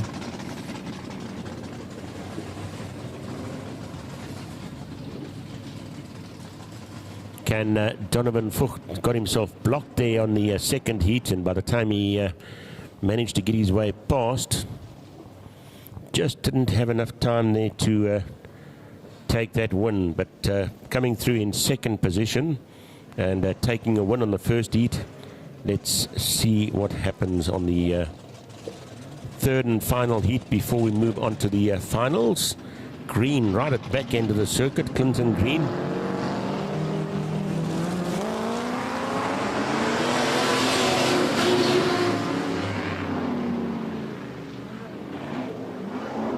It's going to be Sean Victor to get the whole shot, but he's got Cameron Hammond right up his inside.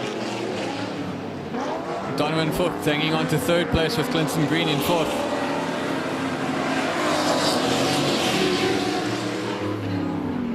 Fucht in third spot there at the moment. Can he worm his way through? This is tight racing. Oh. And that has affected Fucht. He's dropped all the way down to fourth place.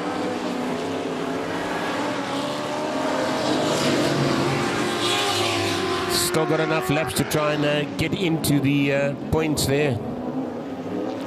Cameron Hammond having a much better race of it this time. Sitting there quite comfortably in the second place. Clinton Green now trying to have a look to find a way around. Sean Victor out in front. Clinton Green looking to go around the outside. Donovan Vught is back in the hunt now. Green trying to push his way or find a gap to get through there.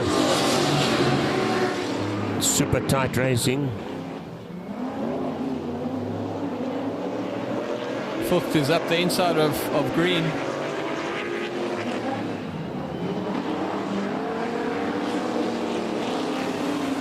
Green going around the outside of Vught now. Last lap flag is out. Sean Victor's looking like he's going to take the win. There's contact. Oh, Green spins. Spins pushed him out there. He spins Cameron Hammond. Racing incident. That'll be for the COC to decide. Sean Victor takes victory ahead of Clinton Green and Donovan Vught, with Cameron Hammond coming in fourth. So Donovan's still sitting up on the third spot on the podium there.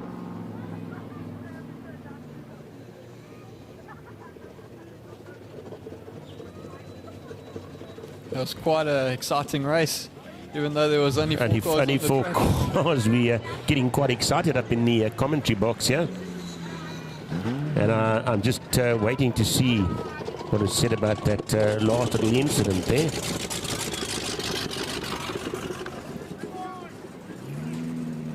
There's nowhere to go, I suppose. Once you're going in that direction, you can't just stop. Yeah, it's a bit difficult to pull out of one of those situations, but we'll see what the COC says. We just here to do the talking. We'll leave them to do the thinking, eh? That's it. COC's job is never an easy one. It's always somebody that's going to be unhappy. So You tell me that I do a COC at the circuit, and you can never run one race meeting without some sort of a incident coming your way. yeah, so the Hot Rod Seat 3 cars out in the track. Andy Wiggle is the first car out. Jason Klopper next. Tiens Vosloo, Joshua Victor, Dean Potgieter,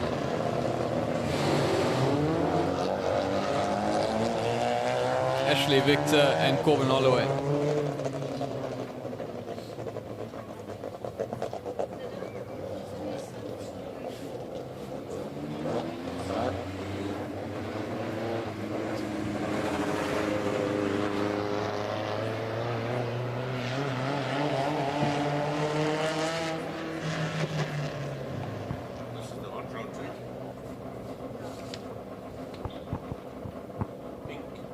And hot rods and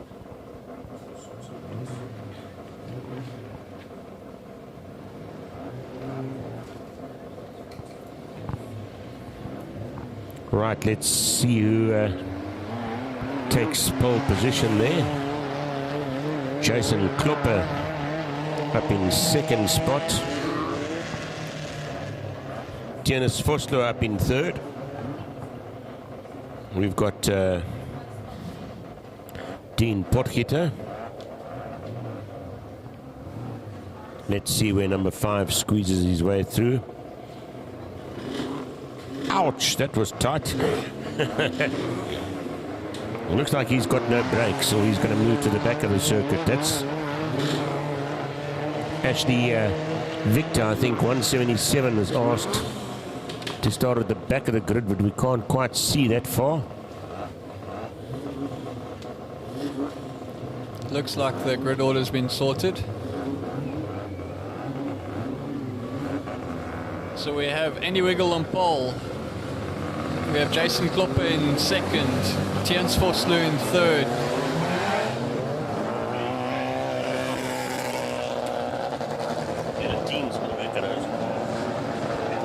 Joshua Victor in fourth place.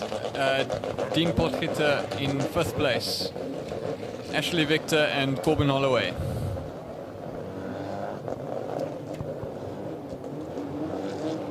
Green flags flying, we are racing.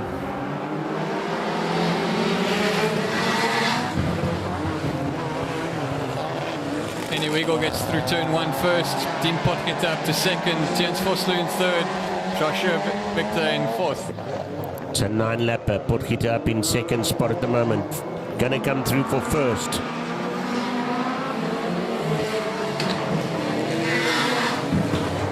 Tiens Vosloo up to second place. Joshua Victor up to third.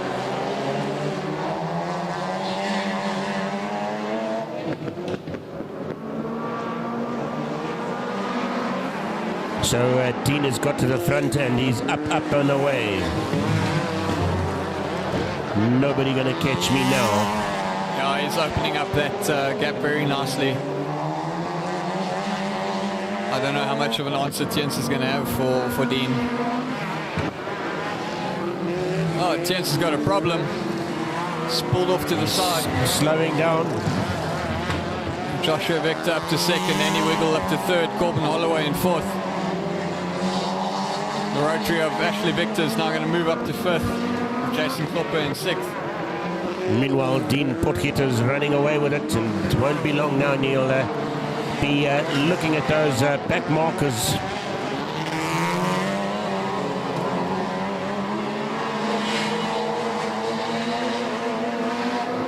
Number 6 up in second spot at the moment.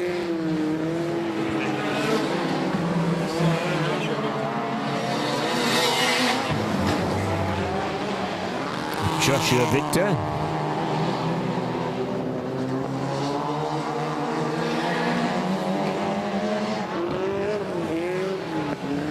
Quite a lengthy race, this one. Dean Potgieter with a comfortable lead now. He's got the whole back straight to himself. Joshua Victor in second. Andy Wiggle holding on to third ahead of Corbin Holloway.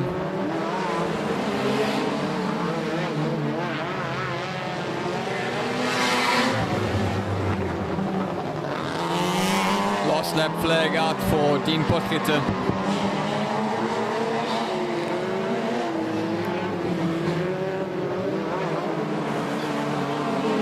Dean seems to be just having fun now. Last corner. It's going to be a comfortable victory for Dean Potgieter.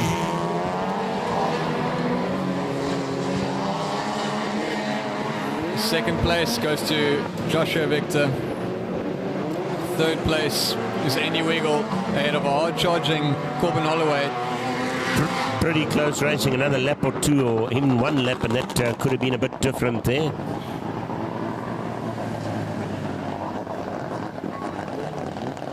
And that kind of sums it up for the third heat.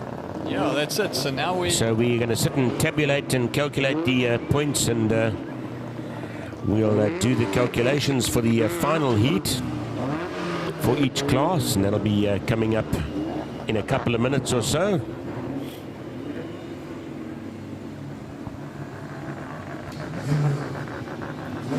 So all in all, a very interesting night, fairly incident-free, not too many serious incidents. Yeah, at least no major incidents. There was obviously the one earlier with the rotary of Dylan Victor, which sustained a lot of damage against the wall. But other than that, most of the night has been quite clean and fair.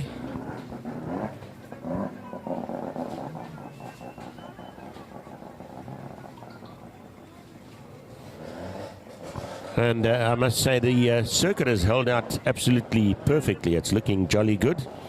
Yeah, definitely no breaking up or anything like that. Surface looks good. No potholes. Okay,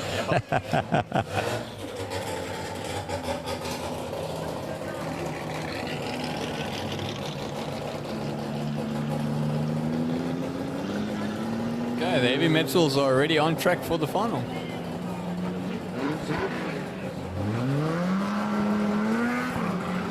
Right, so the good news for our viewers out there from our live streaming, that the finals are on the go. It's the first of the finals out there. It's the heavy metals. 1, 2, 3, 4, 5 of them. I'm just looking to see if that gate is closed. It looks like it's closed, so there's 5 of them out there. I think we started with 5 and we're ending with 5. So Looks that's a like good it's good for the heavy metals, not too bad. night. We have Winston Dupree on pole. We have Raymond Smith in second. Andre Olivier in third. Charlie van Gent in fourth. And Alec Vogt in fifth.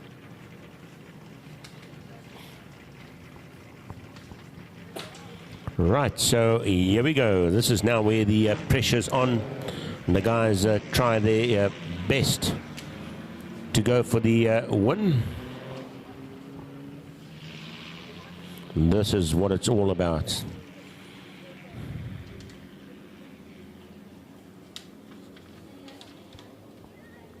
So basically, after all that, you end up in your position, according to your points, on the finals. So you've got to do ultimately well through all 3 heats to get yourselves out in front.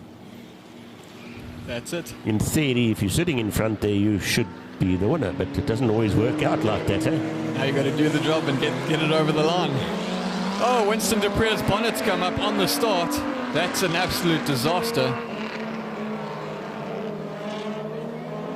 And there's a second one as well with Andre Olivier having the exact same problem. Yellow flags are out. I think that might just save.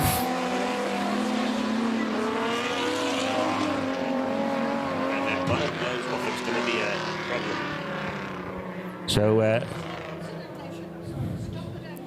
we have an incident where the bonnet is opened on our leader's car, number 77, and he's done extremely well through the entire night.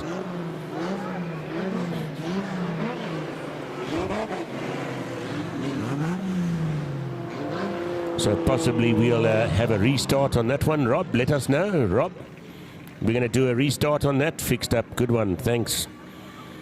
Make sure that that thing is down properly this time, guys. I've got some self-tapping screws and a screwdriver for you.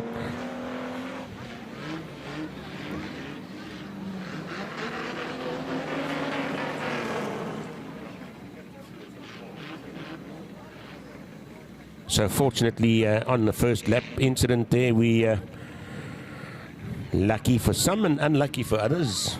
You get a second chance to try and start, and I would imagine they're going to start in the position they're in at the moment. Eh? It should be a full restart with it being a first lap incident. It should be in your positions that you originally started in. There, they're swapping around now. Okay.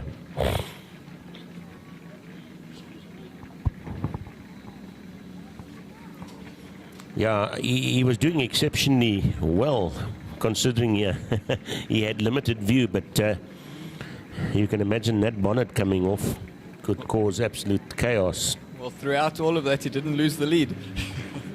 Well done. He's adamant he's going to win this final, isn't he? 177, done extremely well through the course of the night there. And some mechanic is going to get his rear end kicked, I think. You didn't close the bonnet properly. Right, so here we go for a start. Yeah, so reset and start again. Green flag is ready to drop. And we are racing.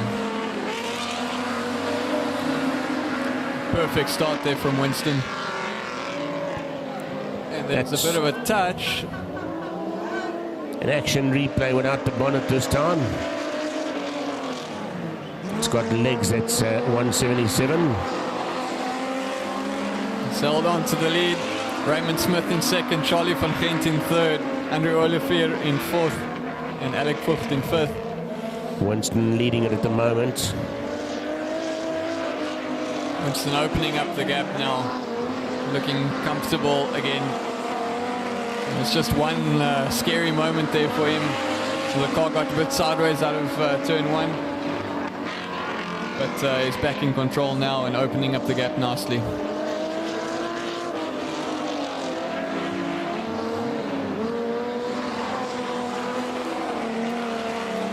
Raymond Smith coming under pressure from Charlie van Gent.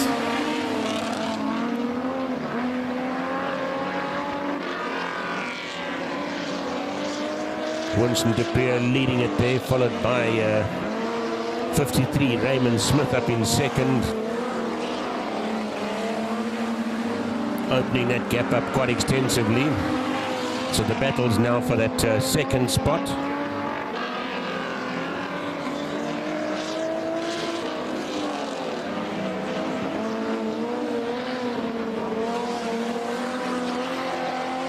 Raymond Smith getting a little bit sideways, and Charlie van Gent getting all over the back bumper. 2 laps to go. Winston de Preur just Cruising around there at the moment. managing his lead. Last lap flag is out. Just one more lap to go.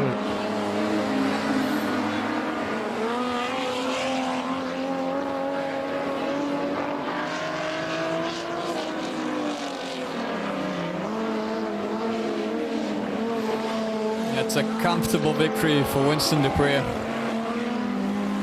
Second place is going to go to Raymond Smith with Charlie van Gent in third. And Fan- Olivier finishing fourth and Alec Vogt in fifth. Fantastic racing there from our heavy metals. They've entertained us quite graciously tonight. Close one there with the bonnet popping open on the start of the race there, number 77. And the well-deserved checkered flag.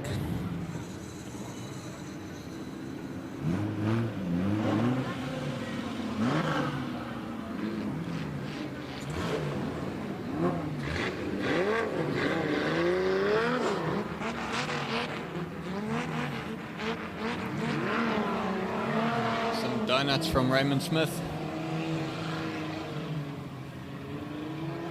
Oh, he just damaged our track. Now we've got a pothole there. Damn.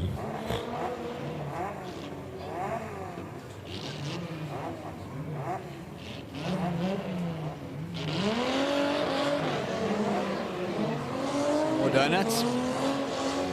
Nicely done. This is the exciting part of the evening.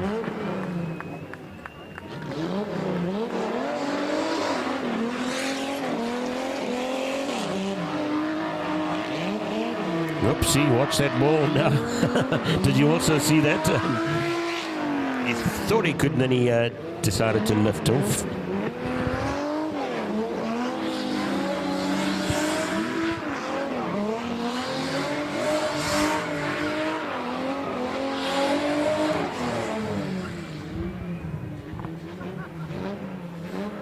Well done, and just incidentally, that's also a Ford Sierra. Nice racing there from 77. Winston de Preur had a good night's racing. Overall, I think he would have picked up some good points there. Yeah, almost a full house for the night. Just that 1 second place that has cost him the full house. He just couldn't make that one, eh? So next up for the finals will be the 2.1 modifieds. Used to be A and B, but they are now combined, and it's only A, I think, eh?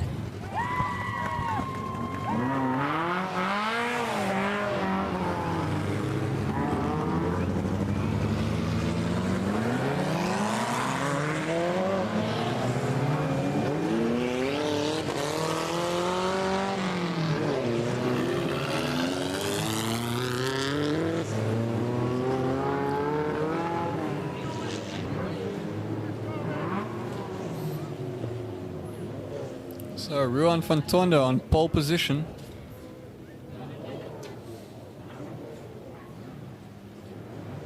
Just wait for the rest to come around. William Hunter will start in second. Oakley Meyer will be third. Joe van der Walt in fourth. Colin Odier in fifth. Christian de Jager in sixth.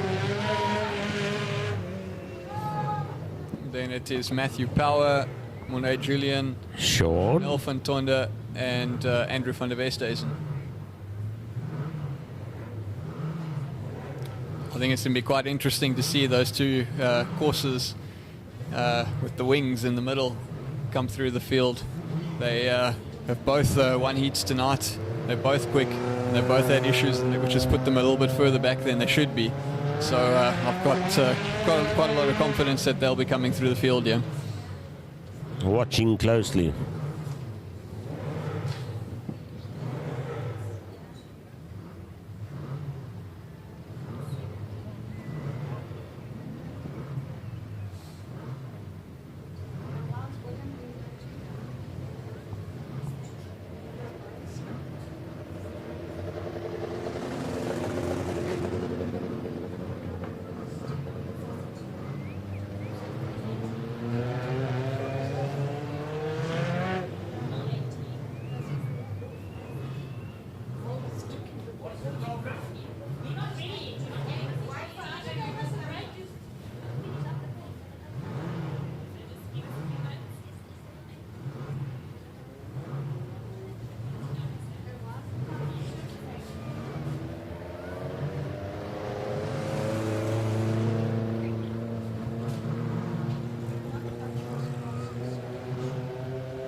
So we're just checking grid positions here quickly before we move into this. It was a huge field of cars, the 2.1s.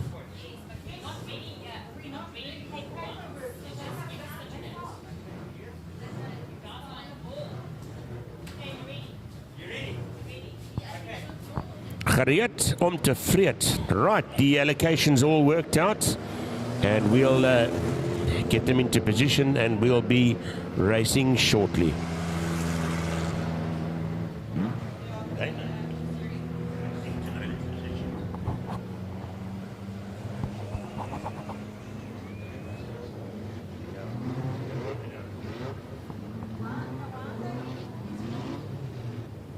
No, some of the guys have done some extra laps here.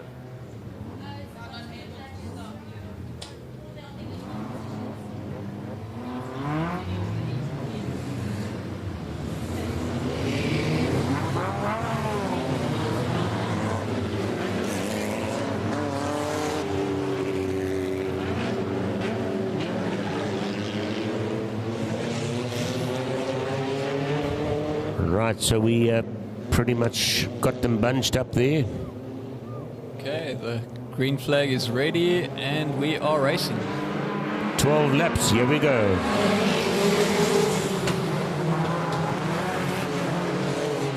Very tight racing through the first corner there.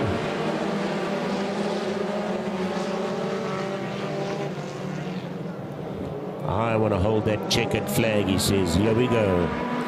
So Ruan van Tonder leads the way from William Hunter in second. Oh, there's a bit of a pile-up between 222 and number 3.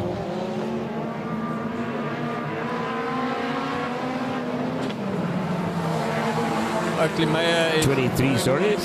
William Hunter putting pressure on Ruan van Tonder. Looks like we all survived it though.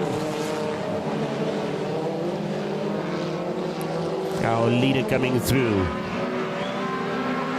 172. Oh, there's a car stopped on the track. Car on the circuit there, we under yellows there. Full course caution. Looks like we've got it going again.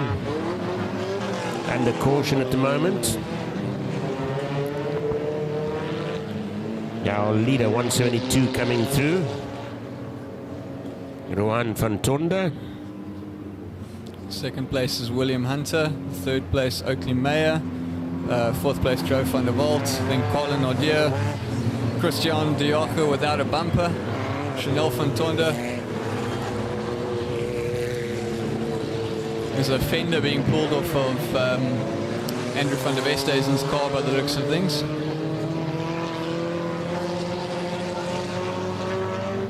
That's not going to stay there, believe you me. 62 with a few bits and pieces hanging off.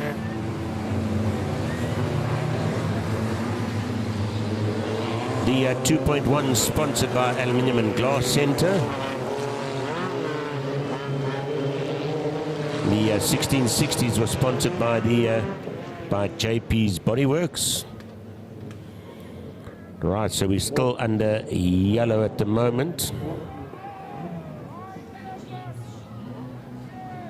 Yikes, what happened there?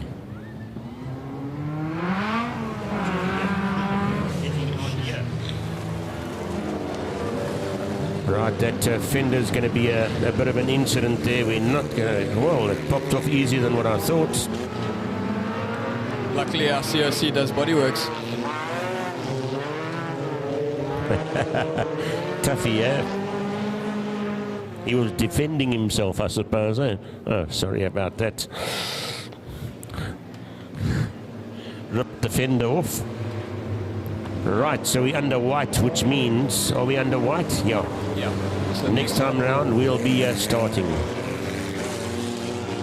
Ruan Fontona leads from William Hunter, from Oakley Meyer, from Joe van der Walt, from Colin Nordier, from Christian Dioche, and Chanel Fontona, Monet Julian, and Andrew van der Westhuizen. Green flag flies.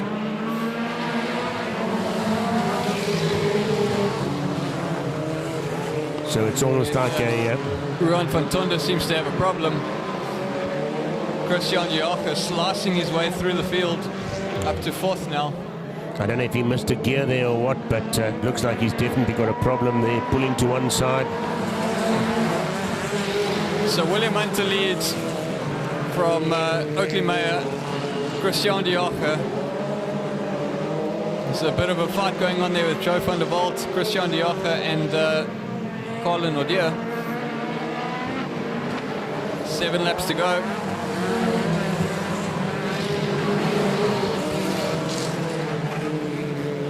Christian Dioche leaving the door open on the way into the corner, but using that rear-wheel drive's traction out the corner.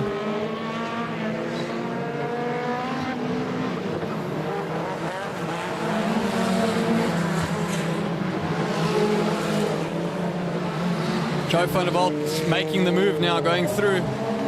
Christian Dioche having a look up the inside. Colin Nordier is there to put pressure.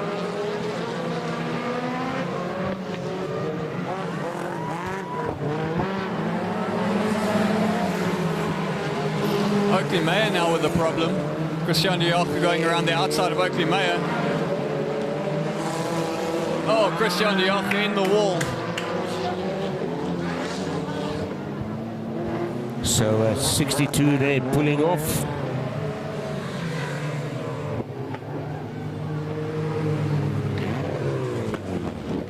Triple two just pushing a little bit hard there, taking a fight with the barrier. So we're back under cautions again. And I see William Hunter pulling off the track. 58 also pulling off the track there. Oh. And back on.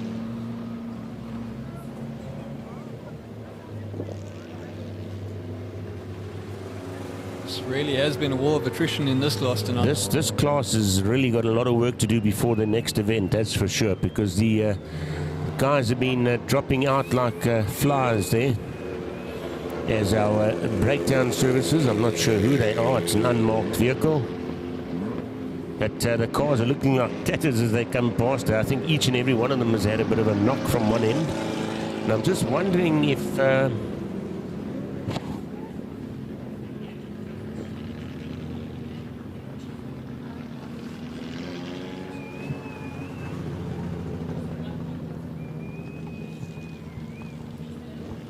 So we are still under caution there. That one's looking a bit tattered from the front. That's number 8.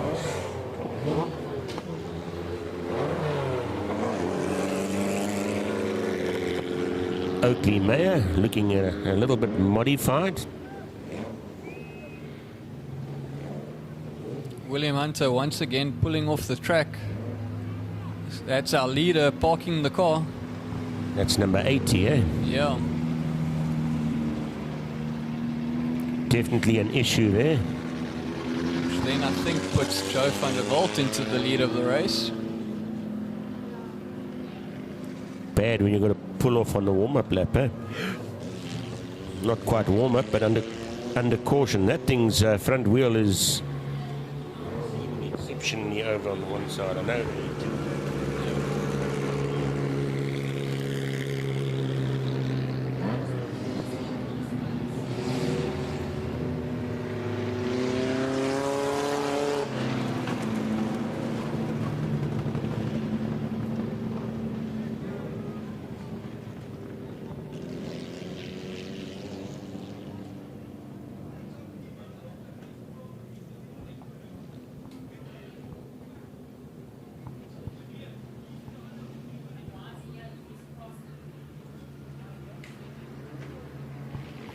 Right, so we still under cautions here.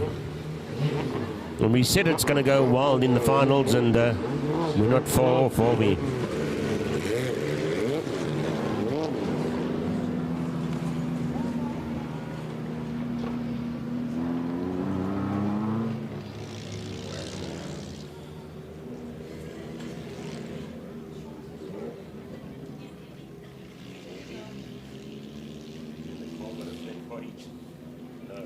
The race is now being red flagged. It's obviously going to take a bit of time to recover that car. It looks like there's some serious damage to that car. Well, in its defense, you know.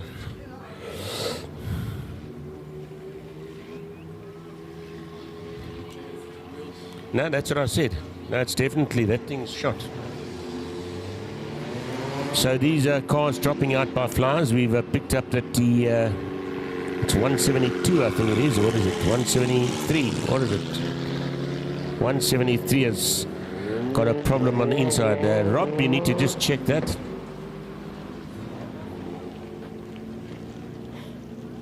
Yeah, Chanel Fantonda's car has definitely got a problem on the one wheel. That front left is standing still. So we decided to stop this race completely now. Red flag is out. It's looking like a war zone at the moment. From about a 12-lapper race, I think we'll have about a 5-lapper race after this.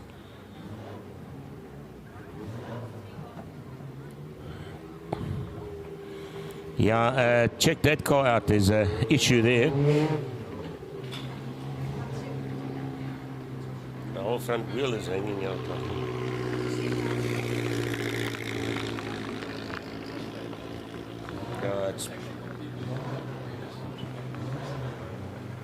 No, I think that wheel's rubbing on the body and it's now punctured.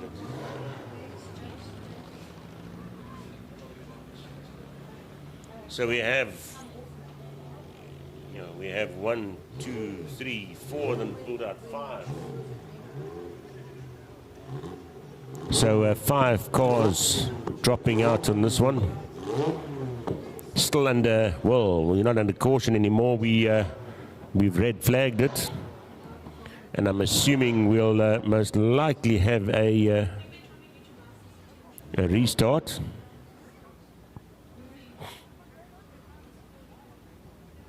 They might be asking you to give them the grid positions for the left-hand car.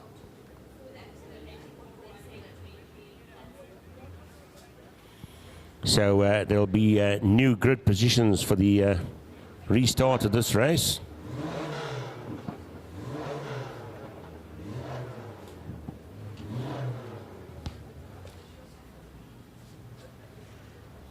Sure has been an evening of entertainment, that's for sure.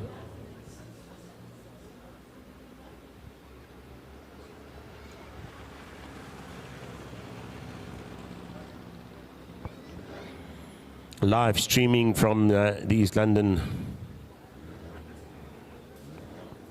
Border Stockcars, oval circuit. It's taking a bit of time to hook up that 222 there.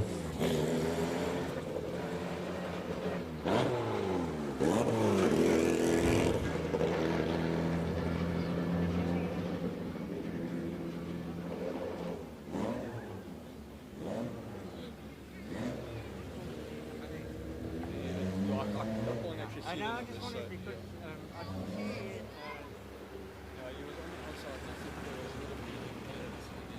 because number 8 is he changes lanes a lot because That number.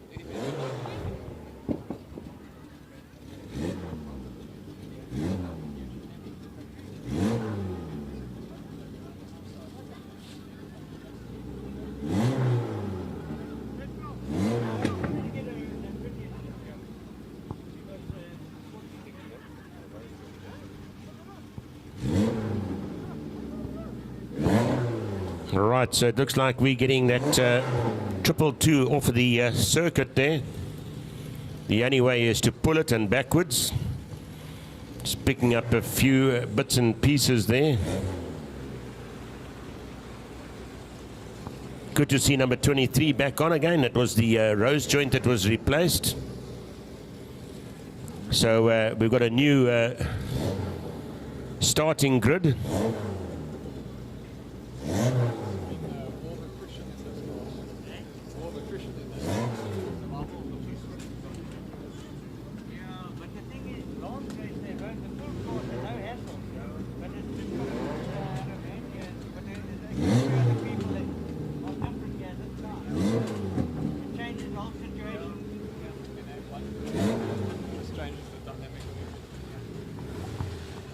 Right, so the cars that are left here are looking a little bit tattered, one or two of them.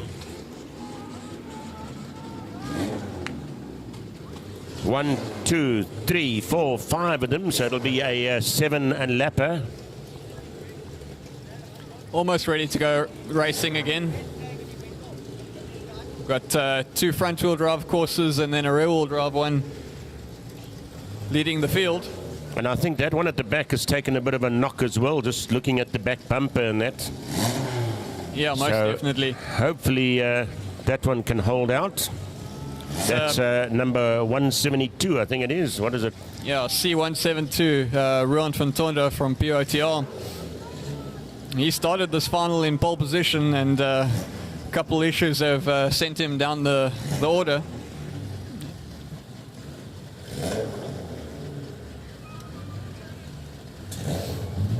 Right, so it looks like we are ready to go.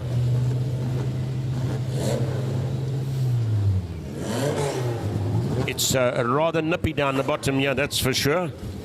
4 laps to go in the final.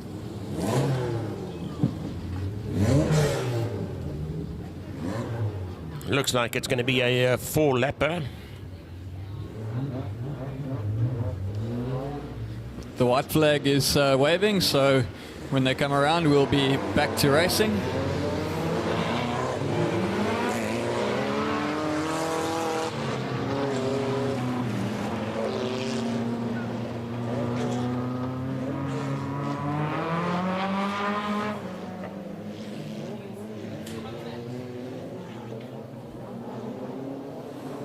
Looking good. Green flag flies.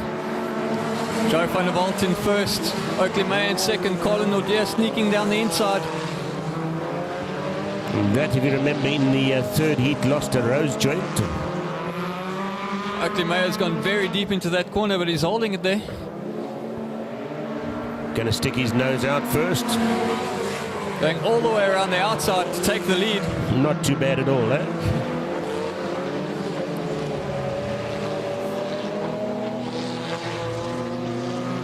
Not too many of them left in this class. Just 2 laps to go there. Colin O'Dear having a look on the inside, but just can't quite get her nose in.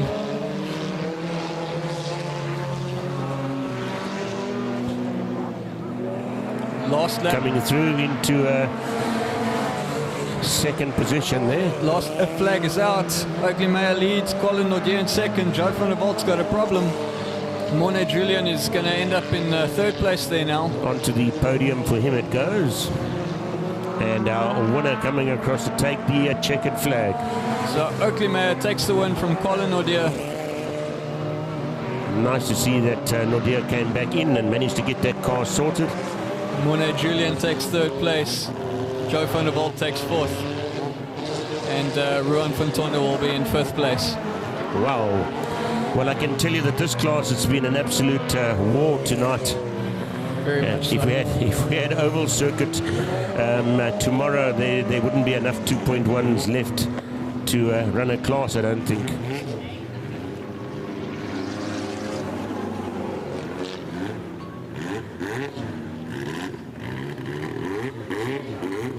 Yeah.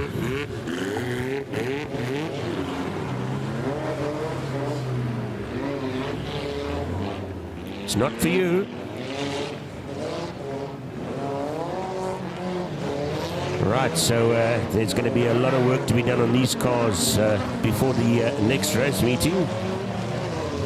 most definitely. But that is racing. There's always work to do on a race car. And if there's nothing broken or anything, you'll find something before the next race meeting to do, eh? There's always... Because that's where the man goes for some...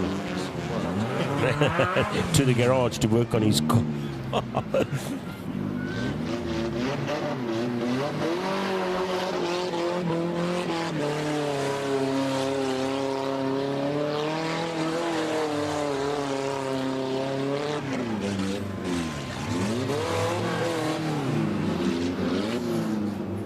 Nice win there.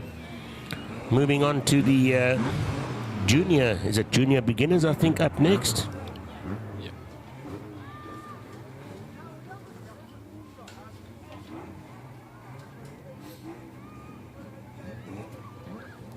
Somebody may be looking for that, I'm not too sure. Christine Power, Rebecca van der Westhuizen, and Shanine Collins. And Jordan Victor. And Jordan Victor. He's a late entry by the looks of it, not on our list. Well, this list was published earlier in the week.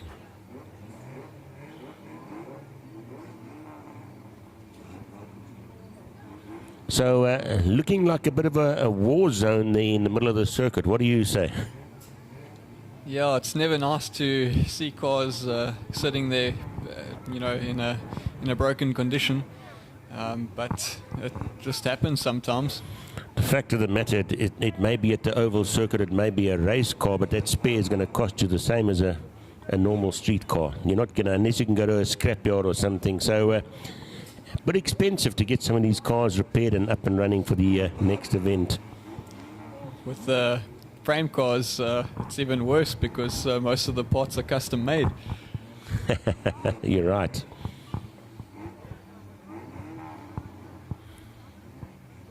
And our little TT sadly not doing too well tonight. Something seriously going wrong with that. Yeah, it seemed like something terminal in the engine. It was just a cloud of white smoke, and that was it. So. I think that thing popped a radiator or something to that effect, because that's evaporated there. But with all that smoke, that's hot water onto something. It's never what you want to see. Hopefully it hasn't done too much damage in the process. Okay, so here's our junior beginners. Jordan Victor out in front. He's won all the heats tonight. He's looking for his full house. Now that could be a full house, eh? Christine Power in second, Shanine Collins in third, and Rebecca van der Westhuizen in fourth.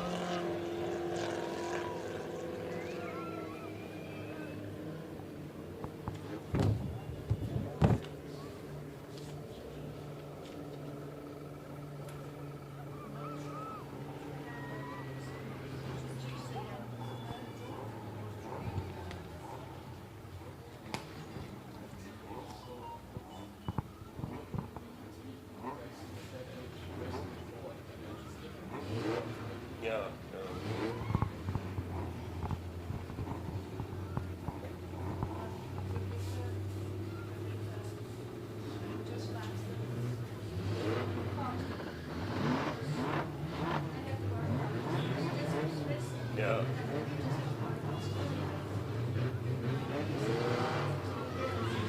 Gears and all that.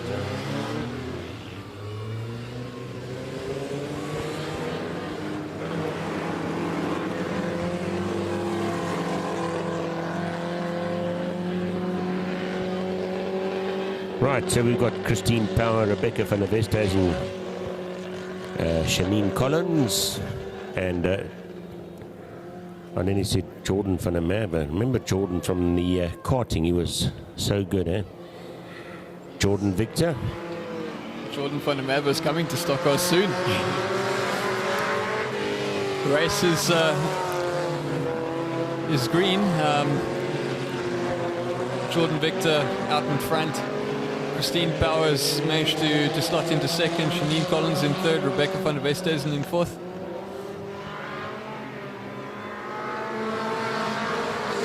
Jordan has really got that car sorted, I can tell you. You can see he's got so much confidence in that car. He's driving it on the edge every lap, and he's just having fun with it. There's no effort at all there. Absolutely waxing it.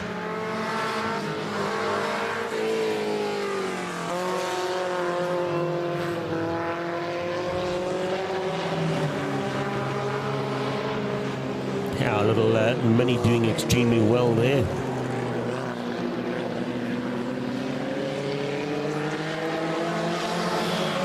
Two laps to go.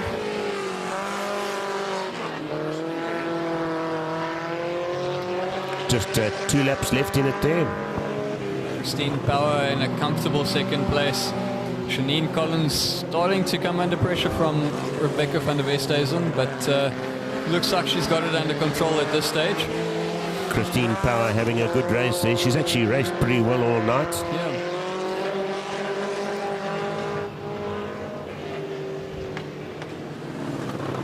Rebecca coming through. A little bit quicker this time. Almost could be challenging for that second spot. Jordan Victor takes the victory there. It's just going to take a little bit of time to get used to that car, and I'm sure we're going to see... The checkered flag hasn't flown. There is one more lap going in. Jordan Victor takes the victory now. Victor taking it there. Still a bit of a fight going on here for third place. Rebecca van der Westhuizen looking to go around the outside of Janine Collins. It looks like there's a problem there, and that could be fuel. Dropping back. 83 taking second. That's Christine Power. Followed by Rebecca van der Westhuizen, and something went wrong. Cough, cough, splutter, splutter. I spoke too soon again. Commentator's curse.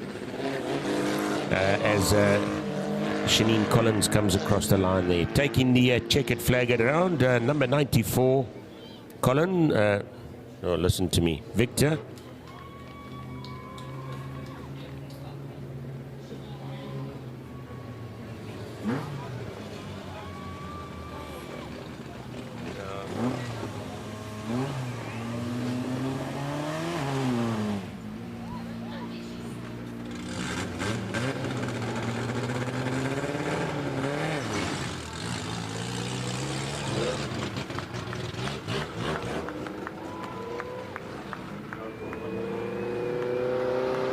Rob Collins, please come to the office, Rob.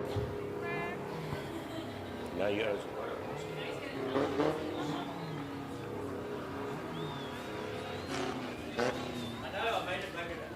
Okay, not a problem.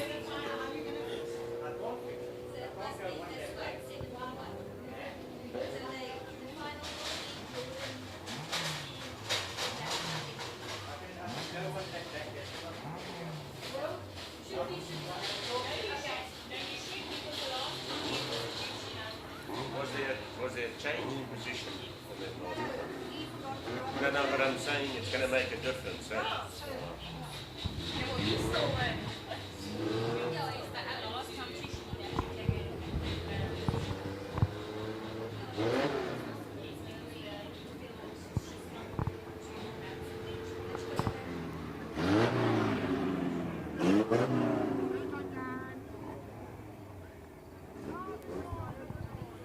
Right, so that was the junior beginners. We are coming up for the 1660 class. Who added all these classes? They weren't all yet tonight, were they? 1660s coming up next. That's also been an exciting race as well. See Wesley Collins, the first car out the pits.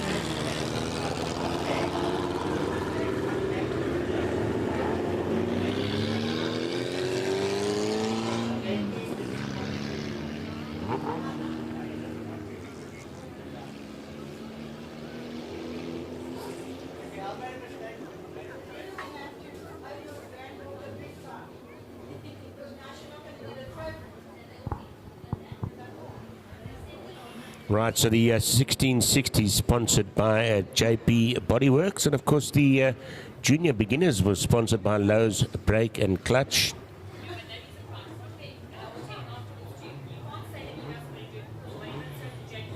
Ryan Dalton, Johan Jabert, Wesley Collins, Neil. We've got Shandon Kraus, Delwyn Kraus, Damon Dupree, Zane Nickelbean, and Charles Fuller, I think, is withdrawn. Eh? Nickelbean, that's what I said. Didn't I say Nickelbean? What did I say? Nickelbean. Sorry, Nickelbean.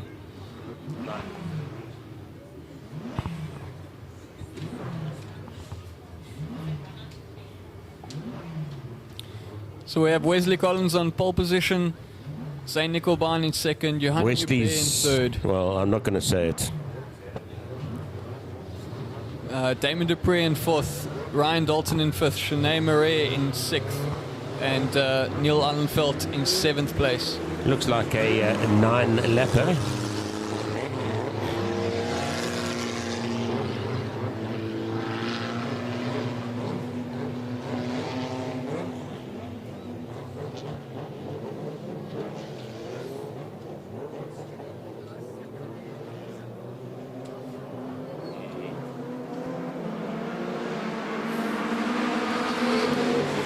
This is super quick. It's the 1660 class. Wesley Collins gets through turn one first. There's a problem for Johan Jabert, and that takes Ryan Dalton out of the race as well. Two of them pulling out there. Yellow flag, first lap incident. It's going to be a full restart. Under yellow there.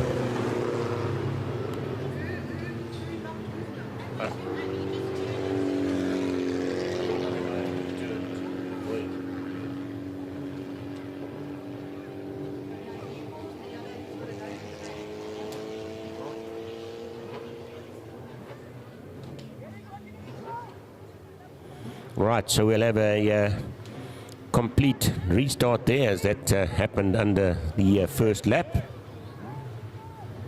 We'll just work out exactly what happened there. And a pity for Collins there, because he had a nice getaway. He's going to have to do that all over again. He's got the inside line.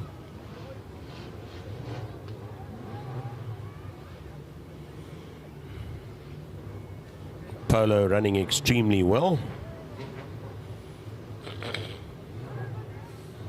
Seems like Johan Jabert has been sent to the back of the pack for causing the caution.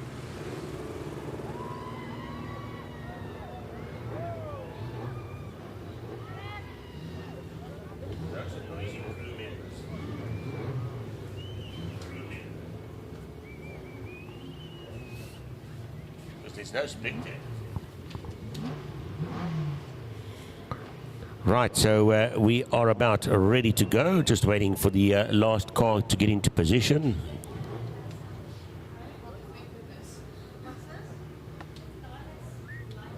Ah, there you go.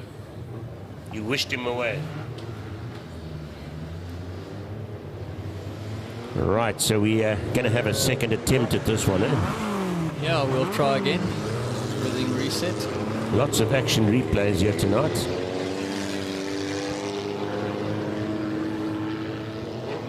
Wesley Collins will want another start exactly how he had the first one, because he got away beautifully there. Slip up, yeah. Right, so we should be going green, and we're going green. Here we are.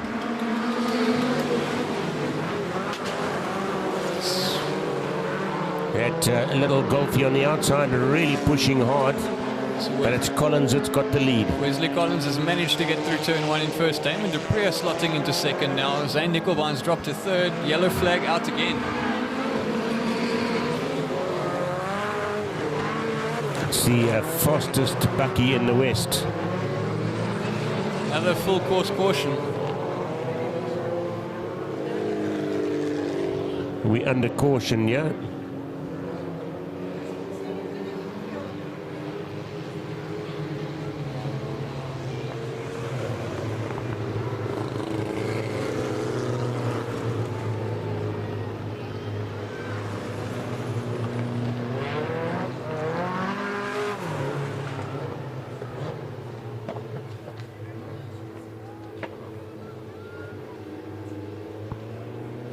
Right, so we're under caution there again. We'll call it a racing incident. They're now doing a single file restart.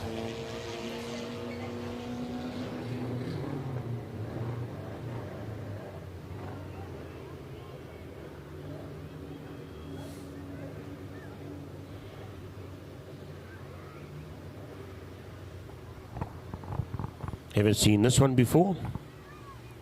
It's happened Ever before. been to you? Ever happened to you? Single file race.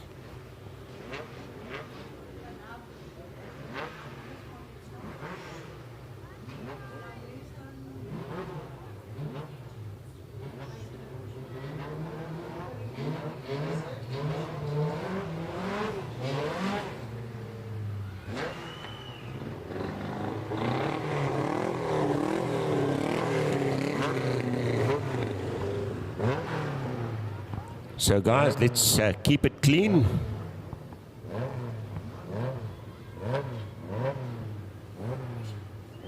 We said the finals were going to be tough, didn't we? It always is.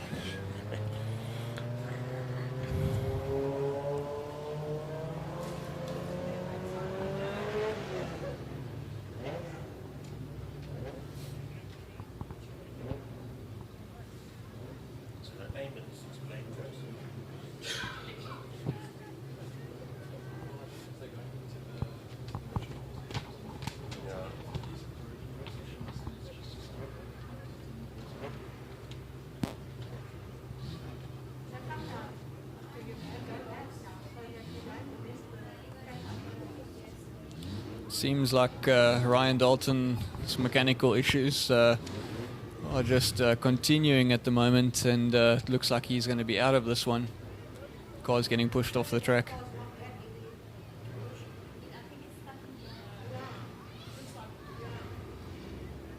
No, I think it was a gear issue,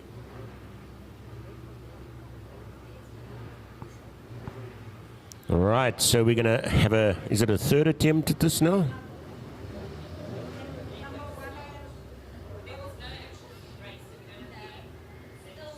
Yeah, I don't think we completed one lap.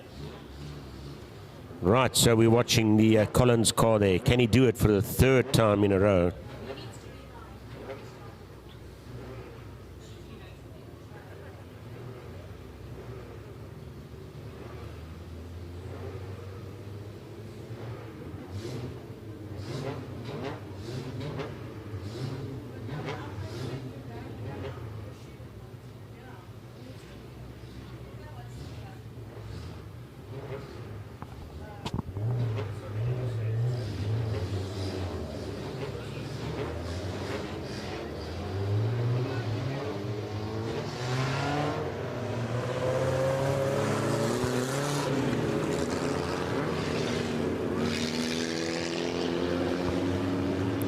Right, can we do it again? Number 41. So the order's changed a bit now. We've got Wesley Collins from Damon Dupree, from Shanae Marais, and green flag. Here we go. Right, this time we got to get it going. It's Collins in the lead there, followed by our little Bucky. So Damon Dupree. Dupree Johan Hubert is squeezing through into third. A little bit of rubbing, but he's up to third. Shanae Marais has lost out dramatically there. Looks like there's damage to her car now. Sounding like it's not too happy there.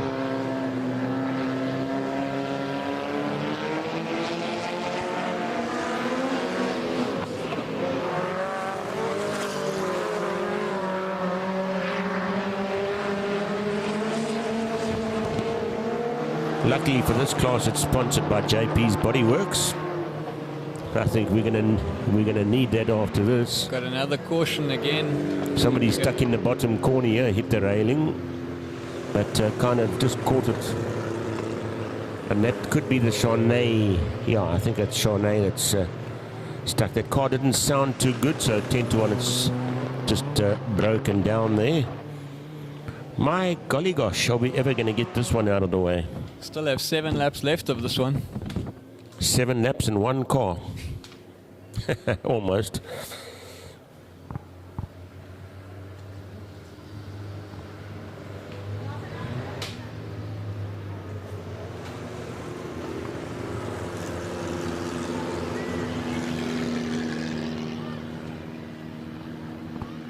What did we say? We spoke too soon, eh?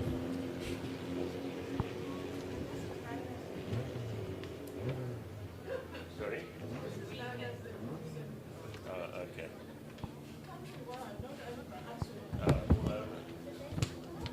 But you normally have a 1660 race with you, don't you?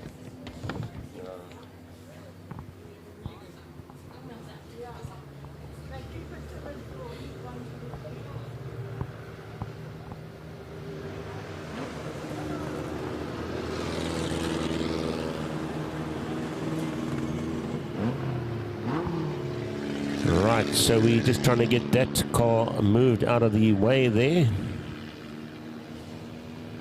Shanae hasn't had too much luck tonight either. We've had fuel pumps backing up and all sorts. Maybe it's gone back on the blink again, throw it away, put a new one in. Poor old Wesley's getting tested to the limits here. He's going to say, damn, not again. Well, that's the next issue we're going to have here, is the fuel levels will be dropping rather rapidly. It looks like we're battling to hook that car on.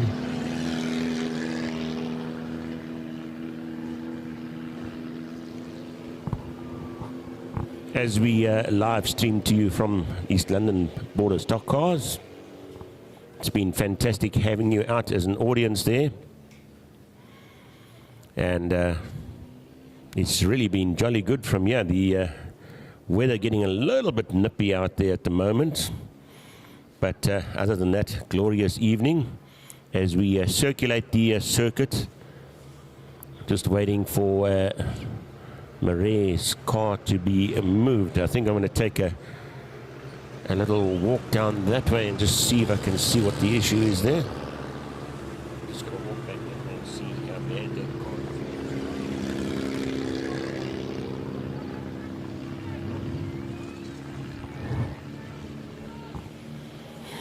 is. Right, so we're just trying to see what the issue is there. Just trying to get that car hooked on there. A lot of these cars are modified in the front as well, so it doesn't take a normal towage to get it on. We'll be watching the fuel gauges on this as well. For those of them that just put enough fuel in to finish the final race. All right, so we lost a wheel there by the looks of things. You've picked a fine time to leave me loose wheels.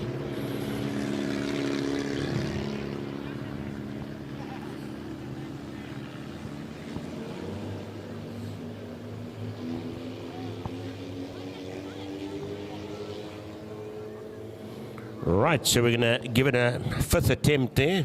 How many laps to go there? I'm right here. 7 still to go. So we're going to run it. 7 laps to go.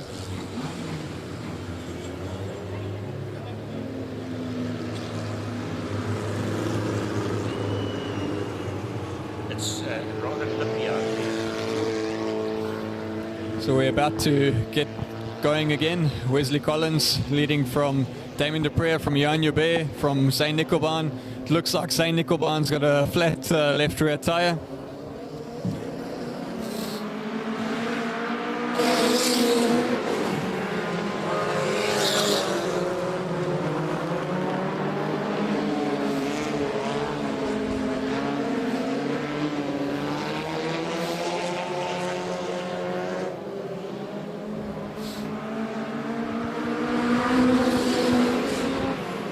So Wesley leading it at the moment there. Some serious competition there from... I'm sure when he looks into his rearview mirror, just sees the little Bucky B28. Wesley Collins controlling the race quite nicely. Damon Dupree not putting a foot wrong, keeping Johan Nubé at bay. The rear-wheel drive having good traction out of the corner.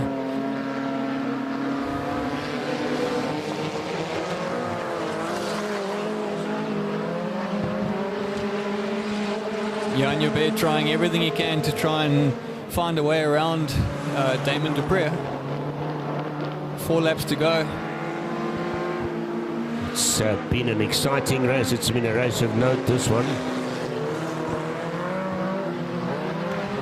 Trying to cut through on the inside there. Bit of contact there.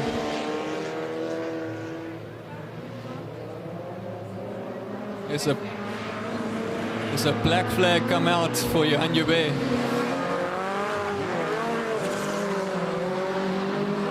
COC has black flagged Johan Nubé in this one for the contact with Damon Dupree. They were under warning from the restart. Wesley Collins with a comfortable lead.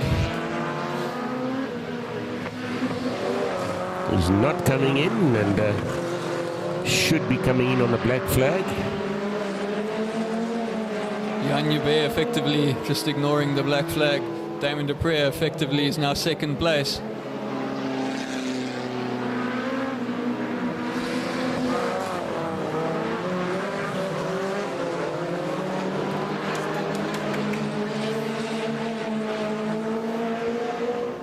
Right, back markers coming into play there as they come through that corner.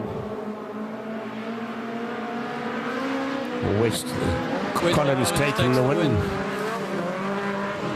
Damon Dupree will be in second place and Zane Nickelbaum will take third.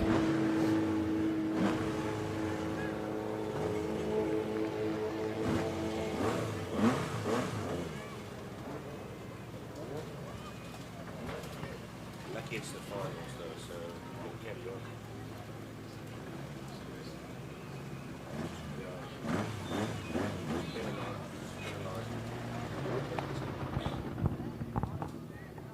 All points gone. Goodbye.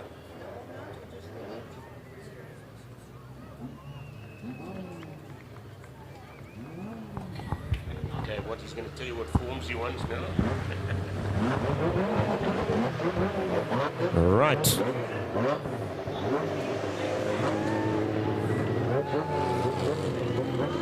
Rob, just come see us quick, Rob. Okay. Good, thank you.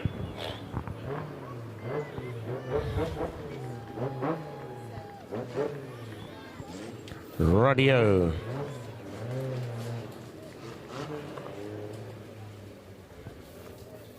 That was the 1660s, and boy, we had 5 restarts on that one. Hectic stuff. And of course, live streaming coming to you from East London, Border Stockcars. Next up is the Pink Rods. Nice driving there from Collins. Keeping it clean. Effectively winning the first position 5 times.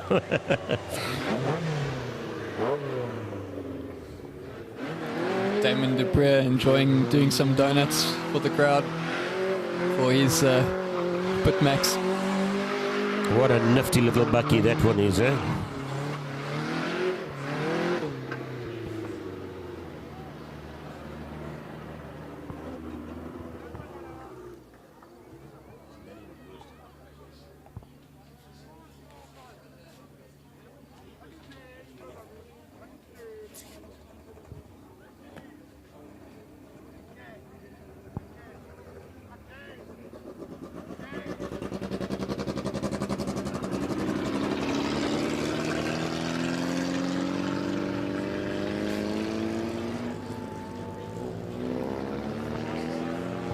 Right, so the Pink Rods coming out onto the circuit now, just the 3 of them there, and I'm not sure, yeah, I think it's just the 3 of them for their finals.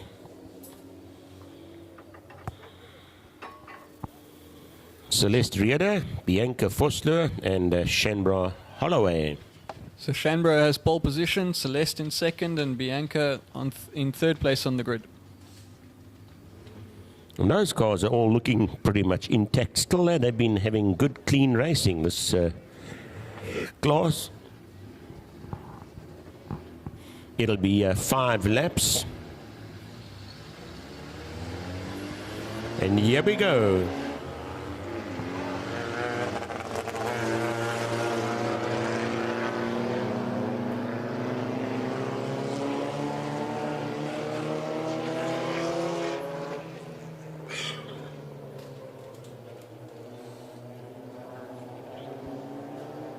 Green flag flies and we are racing. Shamrock Holloway gets through into turn 1 in first place, Celeste in second, and Bianca in third. I must say this class has had good clean racing all through the evening, and we finally got to the finals. Each one of these ladies has won one of the heats tonight, so it's going to be capable of winning. Yeah, it's going to be an interesting one to see who ultimately takes the checkered flag on this one. It's sure looking like it's going to be Shanbro Holloway right now in 51. Shambra's got quite a comfortable lead at the moment. Celeste a little bit more under pressure from Bianca. Either way, they all end up on the podium. Just got to finish it.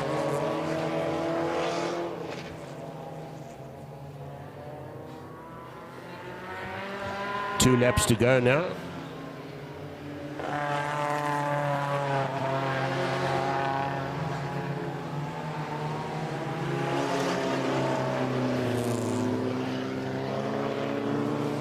Should be coming through now to take the last lap flag. That's the white flag for the oval circuit.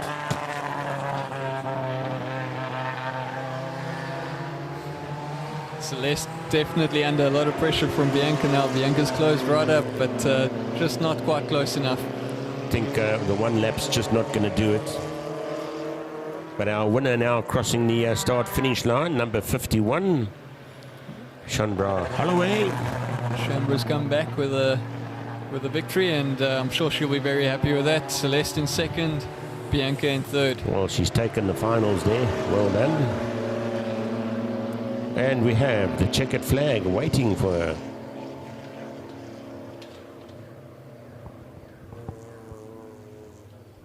But Dad, I can't drive with one hand.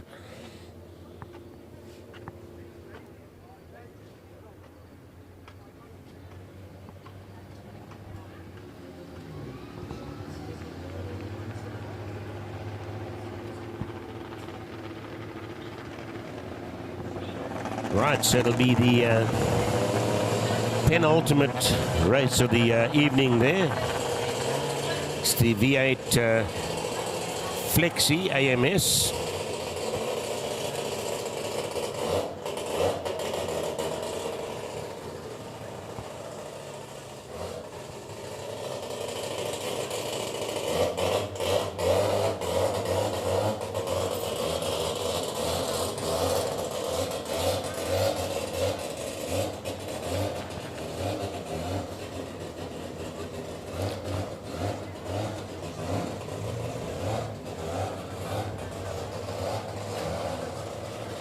Donovan Fucht having a good ride, taking a win, and I think it was a third spot, if I'm not mistaken, and second spot.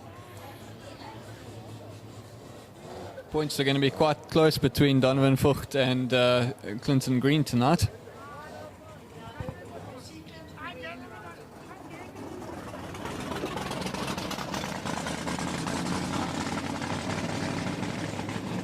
Oh, okay.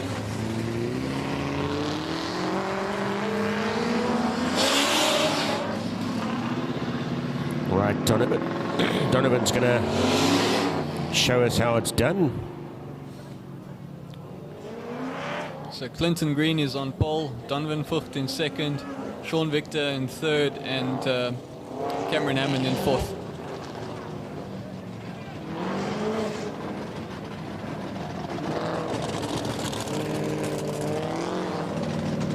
6 laps ahead of us.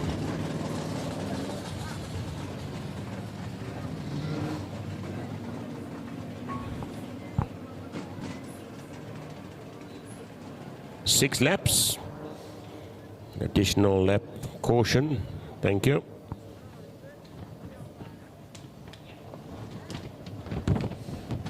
Bunched up nicely. We're about ready to go. White flag will come out this lap, and then the next time bar after that we'll start the race.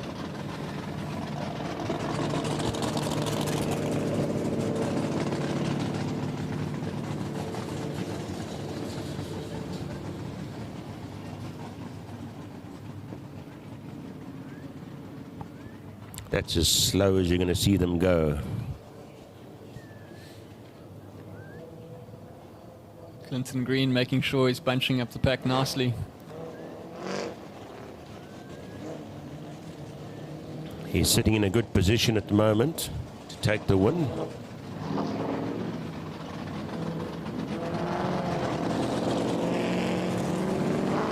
Green flag flies and we are racing. You're right, eh? He was quick, eh?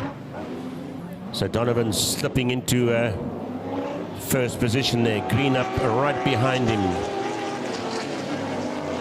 So we're watching the 2 front cars at the moment. This is where the action is at the moment. 2 of them very close on points at the moment, according to our calculations. Clinton Green going around the outside with a great move.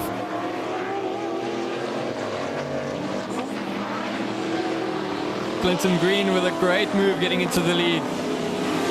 He started off on pole and he had to do it the hard way. He made a mistake and let Donovan through, but he's gone around the outside and he's taken the lead. And once he's in the lead, it's not so easy to get past him, believe you me.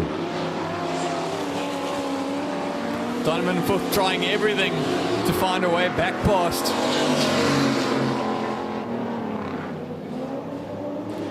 Sean Victor lying in a solid 3rd place.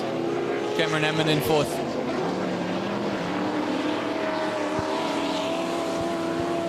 Just 2 laps left in it there.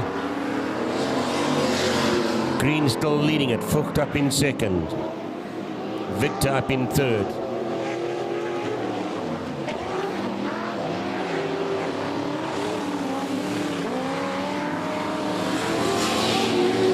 Can he cut through on the inside? We're going to be short of laps now. We're on to the last lap.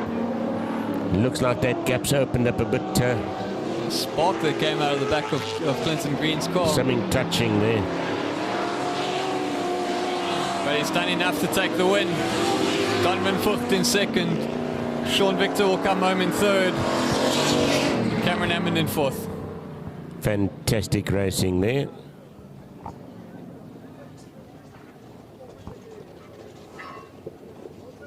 So that leaves just 1 race for the evening. Yeah, It's been a fantastic evening's entertainment, that's for sure. Just hot rods left. While we've got a little bit of quiet, the next race here at Border Stockcar Association will be on the 29th of May. 29th of May, jot that down in your calendar or on your calendar or put it on your cell phone. 29th of May, that's a way off still, eh? Well, they're going to need it for all the repairs that are going to be carried out, that's for sure. JP's Bodyworks is going to be rather busy.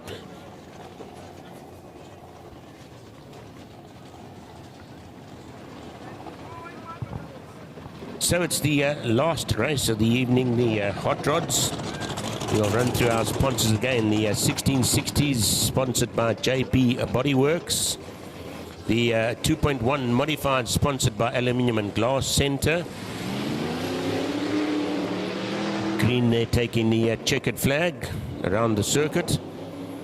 The V8 sponsored by All Things and Wheels. Heavy Metals was sponsored by Custom Boys Garage. Pink Rods sponsored by Risk Free Solutions. Then we've got the Junior Beginners sponsored by Lowe's Brake and Clutch. And the Hot Rod sponsored by Golden Campus Solutions. And Victor, Sean Victor, I believe he's earth removal vehicles or whatever have been used free of charge on the circuit to get the circuit to look as good as what it's looking. So thanks, a big thanks go to Victor. Mr. Victor, we'll promote him as the last class comes out, the hot rods. So it looks like we're going to have Dean Potgieter on pole, with Joshua Victor in second, Andy Wiggle in third, Jason Klopper in fourth. There's your pen before I forget. Thank you. So this will be a, I don't know yet, we'll work it out.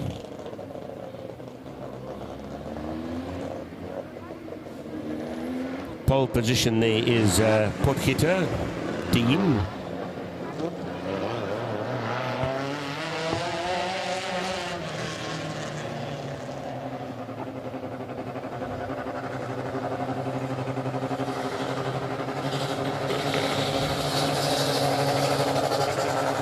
Actually, Victor cruising through. We've got 34, which is Jason Klopper, and B14, which is Tienus Vosloo. And right at the back there, we've got number 30, which is Corbin Holloway.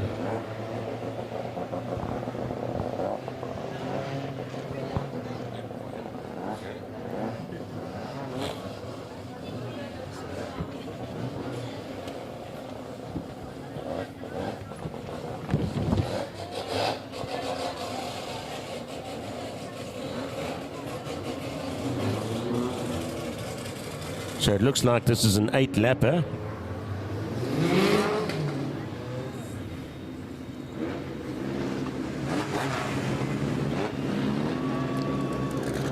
So I definitely hear from the one grandstand there, some people have had a lot of fun tonight, as we all have. It's number 72 supporters I hear. So let's see what Dean can do there. And I'm sure he's going to go for a win. He's done extremely well through the night. The green flag flies. Joshua Victor almost getting the whole shot there, but Dean Potgieter has managed to hang on to it. But Joshua Victor fighting hard on the outside.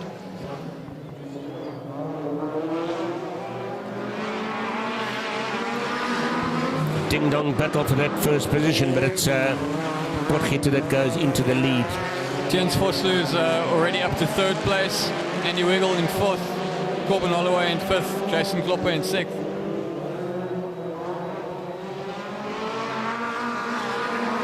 Still Potgieter leading it there. Hot on his heels is Victor, I think it is. There's a yellow Number flag 6. flying. Jason Klopper is in the wall. Not sure what happened there. Number 34 has taken a fight with the barrier there. So we're under yellow at the moment. Looks like we've got quite a big fight up at the front at the moment between Dean and Joshua. Joshua and Dean, yeah, definitely they going to provide us with plenty of action. They're so evenly matched.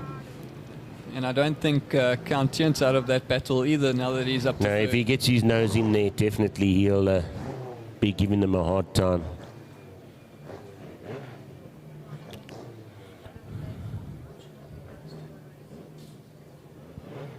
Yeah.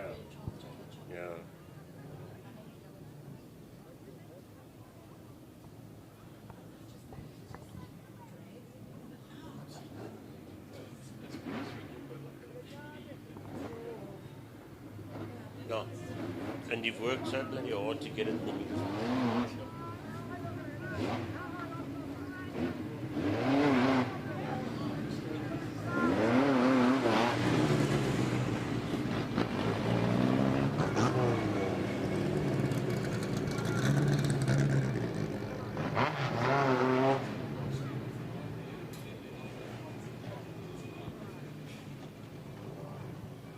Right, so we've got a pretty tricky recovery to do here by the looks of it. What is that? It's number 34, I think that is, eh? That's Jason Klopper. He's been quite competitive through the night, or through the day and night, evening, afternoon. Yeah, he's definitely been coming to grips with that car. Like we spoke about earlier, Yeah. he's just made the move recently from the front-wheel drive Golf to the rear-wheel drive Corsa, and starting to look good with it. And I'm not sure exactly what happened there. I didn't see the incident happen. Well, it all looked good and it all looked clean, and when we looked up again, there were yellow flags, so it all happened rather rapidly there. You see, even as they're circulating, Dean is going to stay in front.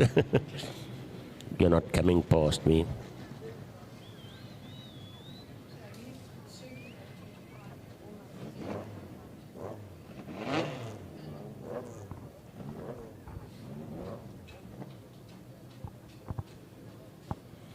So to all our viewers out there, I hope you've had a pleasant evening. It's been an exciting afternoon into the evening. It's just going 9:30 down here at East London. And I'm sure we've got hopefully one or two international viewers. It'll be interesting to see how many views we've actually had. At the moment, we are just doing a recovery there. Vehicle number 34, I think it is. Jason Klopper suffered some damage hitting the, well, it's not barriers anymore, hitting the wall, eh? I'm just looking at that car and seeing the angle of the front right wheel, and I'm wondering if it's not the same thing that's happened there, and he actually hasn't hit the barriers. And the rose has actually jumped out and it's hit the wall, yeah. Maybe hasn't, as you say, hit the wall. Might have stopped it before, because I don't see too much damage on the bumpers or anything like that from here, but obviously we can't see the other side of the car from here. Well, he definitely had a good clear route through that corner. I didn't see anyone else there, as I said, when we looked up again.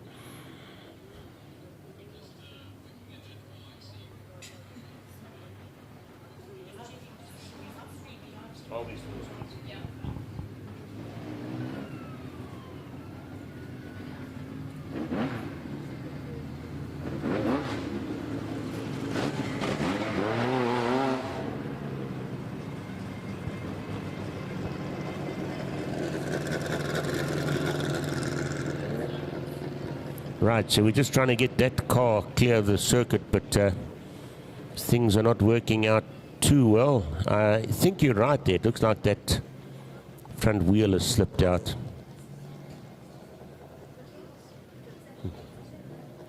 Almost looks like both front wheels are locking up, eh?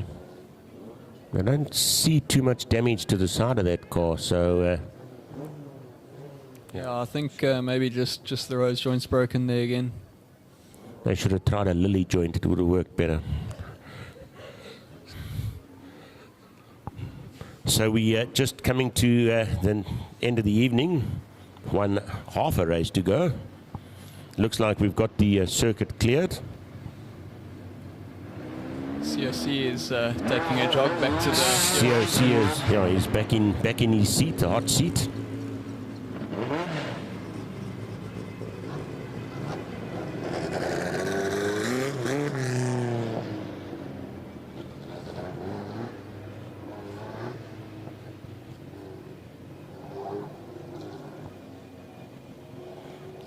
Judging by the crew out there, I see they're getting rather cold.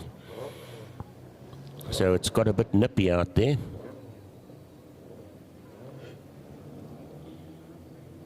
White flag is out, so it's almost time to go back to racing. Let's see what Mr. Potgieter can show us this time round. You can see Dean's warming up the brakes while he's at it.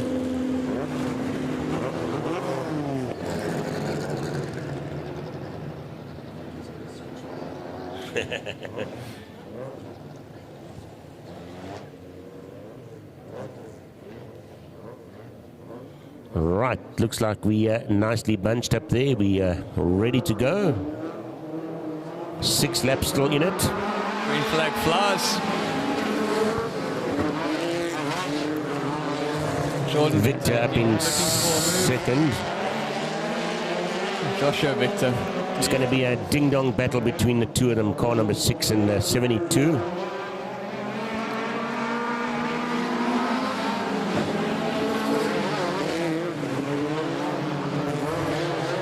Joshua Victor trying different lines, trying to get the traction out the corner, trying to carry the momentum. It's going to be work, this. It's going to be work. It's not just going to be an easy win. Dean making a mistake, I think. It looks like he backed up in this bottom corner, and that gave him the opportunity to get through. There's a problem with Dean's car. Jens Vosloo now moving up to second. Something not right there. Dean's dropping off the pace.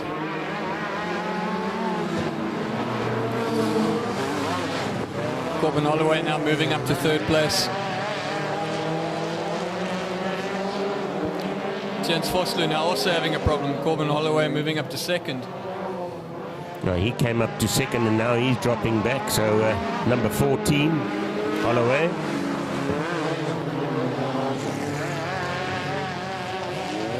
So pulling off track now. Our leader there is Victor at the moment, Josh, Yeah, Joshua Victor. Jordan, sorry. Yes, sir.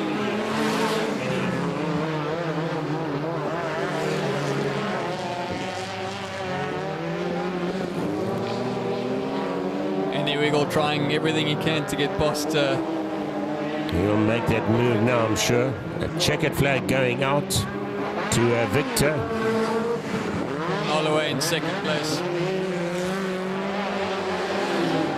Andy Wiggle just managing to squeeze through in third ahead of Dean Potgieter in fourth. So interesting stuff there. It's really been an action-packed night. It started from smooth to lots of action, and I think the half of the 2.1 class ended up getting damaged, so we were down to 5 cars, I think, in the end, after having 2 separate heats for almost 2 separate the A class and the B class.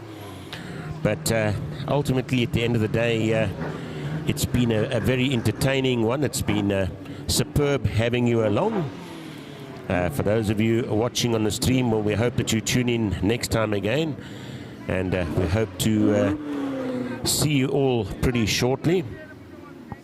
And of course, down here in SA, we are applying at the moment to see if we can at least allow a limited amount of spectators onto the circuits, but we will await for that answer and see where we end up. Thanks to all the officials, to Alderson's ambulance services, to all that made today possible. For those that have been working on the circuit, you guys have done an absolute stunning job. Thanks to our timing ladies upstairs here as well. They've done a superb job. Under the COVID thing, things happen so quickly, it's rather difficult to even keep up. But they've done a superb job, so well done to them. Thanks to our sponsors by Lowe's Brake and Clutch. Sponsored, the hot rods were sponsored by Golden Campus Solutions. Then, of course, we've got the 1660s was sponsored by JP's Bodyworks. The 2.1 modified sponsored by Aluminium and Glass Centers. The V8s, the AMS class, was sponsored by All Things Wheels. The heavy metals were sponsored by Custom Boys Garage. And the pink rods were sponsored by Risk Free Solutions. So a huge thank you. And then, of course, to Sean Victor for his sponsorship. He's done a lot of work and spent a lot of time on the circuit, and it's really looking superb. Of course, had some helpers helping him. So all that have put effort into the circuit, guys, keep it going. It's really, really looking good out here. Last views from your side, sir? I just think it was a decent night's racing. You know, it was good being here. So, yeah, hopefully next time we can have some spectators, and yeah, hopefully we can see some people at the track on the 29th. So Jethro, for a change, you sat on this side of the circuit and watched instead of yourself being out there. Maybe next time you will be out there, but thanks a lot. I think the two of us have made a good team. We've been going solid now for 4.5 hours, and I sincerely hope that our viewers out there have enjoyed it, and the guys and the competitors have really put a good show together. Thanks to our cameraman as well, Mr. Oosthuizen, Andre Oosthuizen. He's really got a good setup, and he's put out a professional video, and we thank him for that. Well done to him. Any last words before we shut shop and say cheers? Just thank you very much. Thanks to you, thanks to the team, and we're going to go that away until the next time we see you. So have a good one. If you're traveling, travel safe, and to all our viewers around the world, we wish you all the best, and join us for the next one. From the Border Stockcar Association, I say cheers from our side and cheers from your side. We'll catch you again soon. Cheers for now. Cheers.